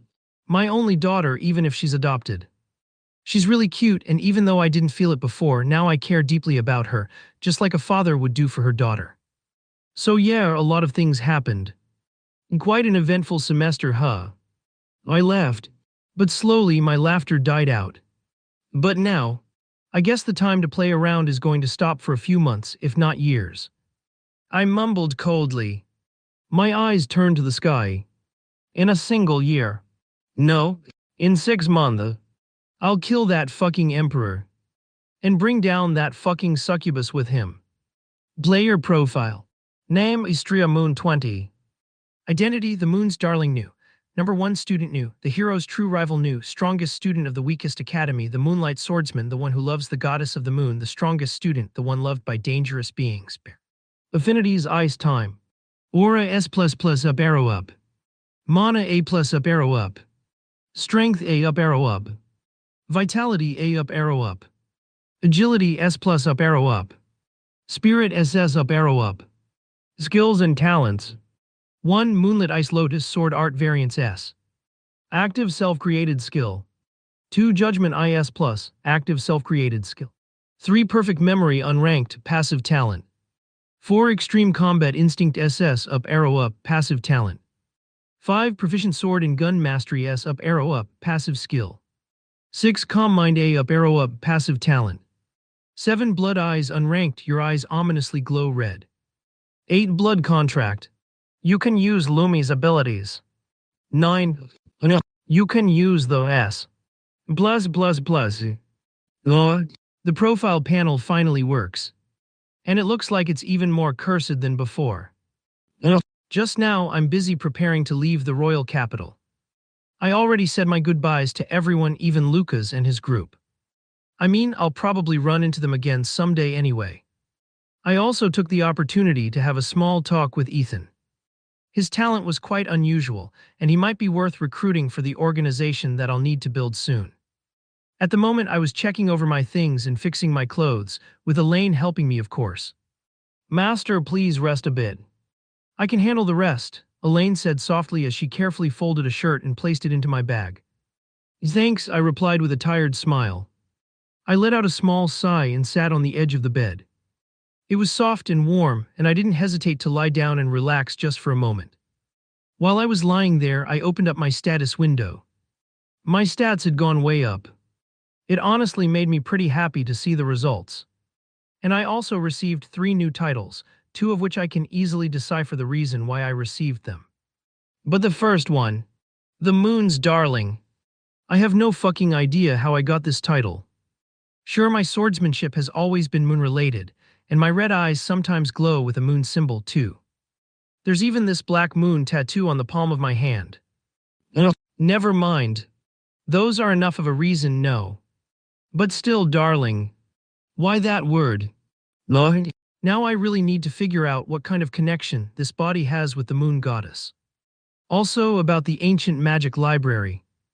I had a small talk with Eleonora, and she told me the ancient magic library only opens during certain seasons, and even she doesn't have full control of it.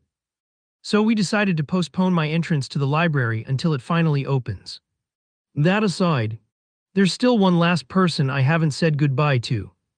And that's none other than Christina. I sat up from the bed, stood, and then headed for the door. I'll be going out for a bit, I said to Elaine as I pulled my coat on. She nodded quietly, not even pausing from her folding.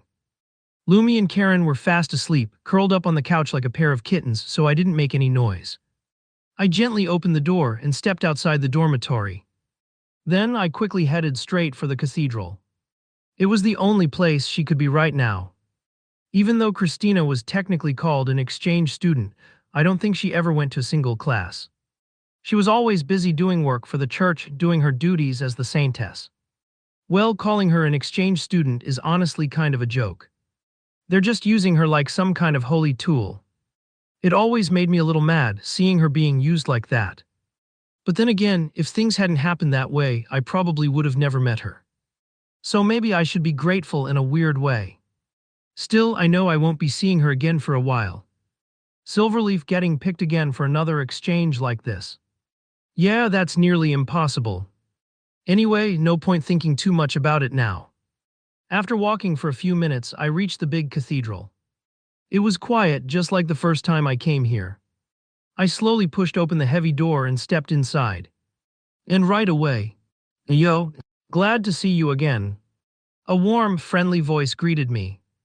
I blinked, a little surprised. Standing near the entrance was a tall man with messy brown hair and kind eyes.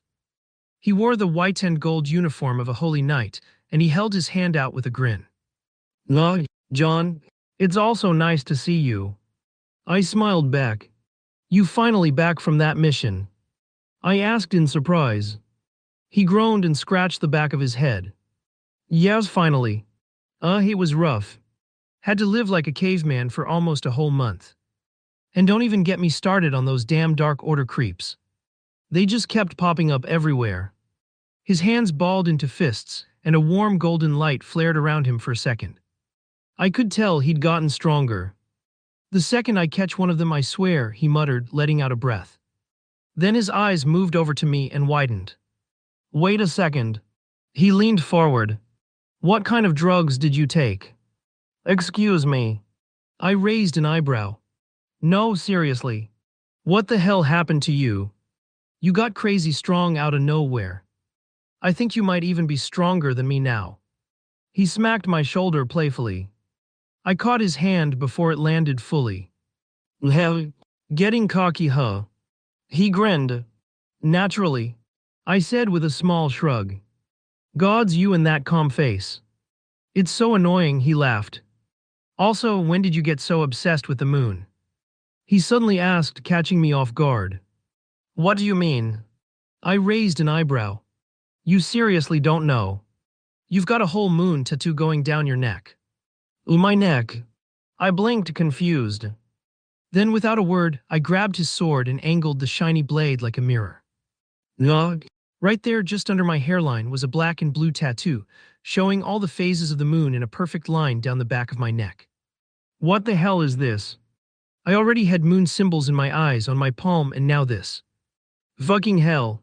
Seeing John still staring, I quickly made something up. "Oh right.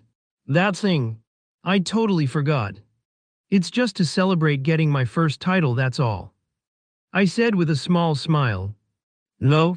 John's eyes lit up. He slapped my shoulder twice, grinning. "Congratulations on becoming a baron, Mr. Moonlight Swordsman." I rolled my eyes. It was time to change the subject. "By the way, where's Christina? I need to say goodbye to her before I get back to Silverleaf," I asked curiously. John's expression softened a little, and he nodded toward a familiar hallway. "She's in the same room as always." "Go on." "Thanks," I said, walking past him. But just as I reached the door, "Use protection," he called out with a smirk. "Shut it," I groaned. "Hello." His laugh echoed behind me as I pushed the door open and stepped inside. And there she was. It hadn't been that long since I last saw her, but somehow she looked a little different now. Her blonde hair had grown longer. It flowed all the way down to her waist in soft waves. It looked silky and neat, like she brushed it every morning with care. Her clothes were different too. They looked special, like they were made just for her. There was even her name sewn in fancy letters near the chest. Something about it made her seem more official, like a real saintess. But her face, that hadn't changed at all. Those soft pink lips, those gentle pink eyes. Her cheekbones were soft and delicate, but her jaw still had that sharp shape that made her look strong and elegant at the same time. "Oh my." Her calm, sweet voice broke the silence. "You finally made time to visit me." She raised an eyebrow as she looked me up and down. I didn't blame her for saying that. After all, I had been avoiding her lately, especially when she asked if we should make our relationship public. I never gave her a real answer, so I just ignored the question now and softly called her name. "Christina." She tilted her head slightly. "I came to say goodbye." I didn't want to drag it out. I said it straight. She paused for a second, then gave a small nod. "Oh, that." Her voice was calm. "All right then, you can leave." She even waved her hand a little, as if she was really telling me to go. Now, if this were the old me, I probably would have just listened, turned around, and waited for her to stop me. But not this time. I didn't say anything. Instead, I walked up behind her and gently wrapped my arms around her waist. Ah, she let out a soft sound, surprised. Her face turned a little pink as I sat down in one of the chairs and carefully pulled her onto my lap facing me, so I could see her clearly. She looked straight into my eyes, stunned, not saying a word yet. But I could tell she wasn't mad. Just surprised. And maybe a little flustered. I smiled gently, keeping my arms around her. She didn't move away. Not even a little. She stayed still in my arms for a moment, just looking at me. Then slowly she relaxed. Her hands reached up and rested lightly on my shoulders. "You're really leaving, huh?" she whispered. I nodded, brushing a strand of her golden hair behind her ear. "Yeah, I don't know when we will be able to meet again." She looked down for a second, her lashes low like little golden fans. Then she leaned her forehead gently against mine. "You always disappear like the moon behind clouds," she said softly, her voice almost like a breath. I smiled a little at that. "Then you should know the moon always comes back." She let out a small laugh. It was quiet but warm. Then her hands cupped my face and she looked me in the eyes. "Promise me something, Istria. Anything. Don't lose yourself. I know how heavy the world can feel. Just stay you. Even if it hurts." I leaned in and kissed her forehead gently. "I promise." She smiled softly, then leaned forward and rested her head on my chest. I held her close, one hand stroking her back slowly. Neither of us said anything for a while. The cathedral was quiet. Only the sound of the wind brushing through the tall windows could be heard. It felt like time had slowed down just for us. Finally, she spoke again. "Will you write to me?" "I will," I nodded. "Even if I don't know what to say, I'll still write." She pulled back just enough to look at me again, then reached into her pocket. She handed me a small silver pin shaped like a cross wrapped in vines. "This is mine. You keep it. If you ever feel lost, hold it close." I took it gently, brushing my thumb over the smooth metal. "Thank you, Christina." And just like that, I knew it was time. I stood up, helping her back onto her feet. She didn't try to stop me. Instead, she walked with me to the cathedral doors.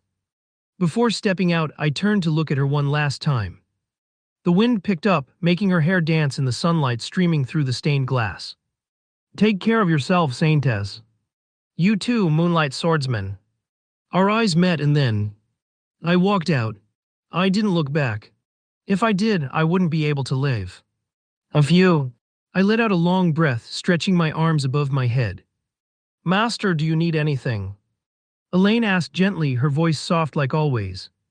"Number, not really," I replied, leaning back into the seat. "Right now, we are on the train heading back to Silverleaf City. We didn't take a flying ship this time. Karen doesn't really like flying, she gets nervous, and apparently has aerophobia, so we chose the train instead. I didn't mind, honestly. The train gave us more privacy. I booked a full private cubicle just for the four of us. Cozy, quiet, and peaceful. I glanced across the cabin and raised an eyebrow. They fell asleep again. Karen and Lumi were curled up on the cushioned seats, snoring softly. That made it the third time they dozed off today. "It seems so," Elaine replied with a small smile. I looked over at her and blinked. For once, she wasn't wearing her usual maid uniform. Instead, she had on a pair of fitted dark jeans and a big, comfy hoodie. My hoodie, actually. It looked a little too big on her, the sleeves almost covering her hands. Somehow that made me smile. "How long is the trip again?" she asked as she adjusted the hoodie sleeves. 18 hours. What? As soon as I said that, her eyes lit up. Without saying another word, she waved her hand, and a fluffy blanket appeared out of thin air, floating gently down onto my lap. I gave her a strange look. "Oh, what are you doing?" "I know there's a bed in the back, Master," she said with a slight giggle. "But just wait, you'll understand soon." She snapped her fingers again, and the next thing I knew, she was setting up a tiny tea table in the middle of our cubicle. She even summoned a little soft rug underneath. A proper little tea corner. The scent of soft herbs and dried flowers filled the air. "Now then, what kind of tea would you like?" she asked, turning to me with a smile that could melt ice. I blinked, still surprised. But I answered anyway. Jasmine. Perfect choice. She rolled up her sleeves and started brewing. First, she took out a glass kettle and filled it with water, making sure the temperature was just right. Not boiling, but hot enough to coax out the fragrance. Then she pulled out a small wooden box filled with dried jasmine flowers, delicate, pale, and still full of scent. She placed a small pinch into a glass teapot, then poured the hot water over it slowly. Steam rose into the air, carrying that soft, floral smell with it. After that, she covered it and let it steep. Give it a few minutes, she said, sitting down across from me. Her cheeks had a light pink tint, maybe from the steam, or maybe just from wearing casual clothes for once. I smiled lightly. Ding! But soon I frowned. A system notification had suddenly appeared in front of me. Something that never happened before. Detected a subtle change in the direction of the word line. Attempting correction. Error. The change couldn't be corrected or fixed. Attributing a new mission for a possible corrector. What the fuck? Ding! You have received a new mission. If you do accept this mission, you'll be granted the function scan. This function allows the user to scan anything and receive any kind of information about the target. Would you like to accept the mission? I stared at the glowing message in front of me, eyebrows furrowed. That function was one of the things that I needed the most, since I couldn't really rely on my judgment eye for all kinds of analyses, since it can't see through everything. However, a mission that subtly changed the plotline. Wait a minute. Then why didn't the plotline change when I simply existed? Or when I beat up Lucas? Or any other crazy feat I realized? Countdown initiating. 10, 9, 8. Fucking hell. I'll let my future me deal with it. Then I quickly moved my finger and tapped the yes button lying in front of me. Ding! Mission accepted successfully. Showing mission details. Quest: intercept Violet's villain awakening. Details: Violet is starting to become the final villainess several years earlier than expected. Prevent her from fully awakening as the villainess. Completing this mission will stabilize the world line. Current location on the same train as yours. Kublical Z21. Rewards: permanent scan function and a unique grimoire about future sight. I stared at the panel in silence. Violet is going villain mode already. That wasn't supposed to happen yet. I'm not entirely sure, but she really seemed fine. I leaned back, sighing again. And of course this happens on the day I'm going back to Silverleaf. Still, the scan function was now unlocked, so I figured I might as well try it. My eyes turned toward Elaine, who was gently pouring jasmine tea across the table. Let's give it a go. Target: Elaine Celebrian. Race: High Elf. Rank: S++ on the verge of breakthrough. Talent: SSS. Affinities: Wind and Spirit. Sexual preference: Istria Moon. Character preference: Istria Moon. Character type: Deridir. Favorability: 89. Sexual desire: 0. Thoughts: I hope Master will enjoy the tea. Additional options. Here you can add more details to the scan feature. Huh? She was really thinking about the tea. I smiled again, softer this time. This function is really useful. I could even use it like a mind reader if I wanted. Ding! The function scan has entered a 1-hour cooldown. Well, what did I fucking expect? Of course there's a cooldown. Well, no point crying about it now. The tea's ready, Tilda, Elaine's sweet voice sang as she gently placed a small teacup in front of me. Thanks, I said, giving her a smile as I picked it up and took a sip. My eyes went wide. Wow, this is really good. I honestly couldn't help but say it out loud. It might have been the best tea I'd ever had. Heh, Tilda, Elaine giggled softly, covering her mouth with her hand like the gentle lady she always is. I smiled at her. She looked really happy. But unfortunately, I knew I didn't have time for this. We talked a bit while I quickly finished the tea, drinking faster than I normally would. Then, when I saw an opening, I'm gonna use the bathroom real quick, I said, just as she was about to pour more tea into my cup. She looked up with a warm smile. I'll be waiting. I nodded, gave her a quick smile, then quietly opened the cubicle door and stepped out. I gently closed it behind me, then looked left and right. The lower-level cubicles were down the left hall. Perfect. I immediately started running, using mana to hide my steps and erase my presence. It took less than 2 minutes to reach cubicle Z21. I peeked through the window carefully and blinked. What? Violet was sitting there completely alone, just staring out the window. What kind of villain awakening is this? Then, Zeb, my instincts kicked in and I instantly jumped up, pressing myself against the ceiling. I threw a thin mana barrier around myself to stay hidden. A moment later, I saw someone approaching. My eyes narrowed. That bald head, that snobby walk. The Prime Minister. He was wearing those overly fancy noble clothes and had that smug face I hated already. He didn't even knock. He just walked straight into Violet's cubicle. Before the door could close. Time freeze 9th level spell. I stopped time, slipped inside, and climbed onto the ceiling like a sneaky cat. I cast more invisibility spells on myself and then released the time freeze. Let's see what this snake wanted. Well, heavy. As expected, you were waiting for me, the Prime Minister said with a grin, sitting down across from Violet. She glanced at him coldly. What do you want? Her voice, it was icy.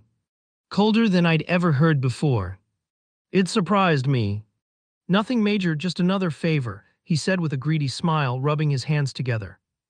Violet's hands curled into fists in her lap. I could tell. I could feel it. Something was wrong. Really wrong. And I instantly understood.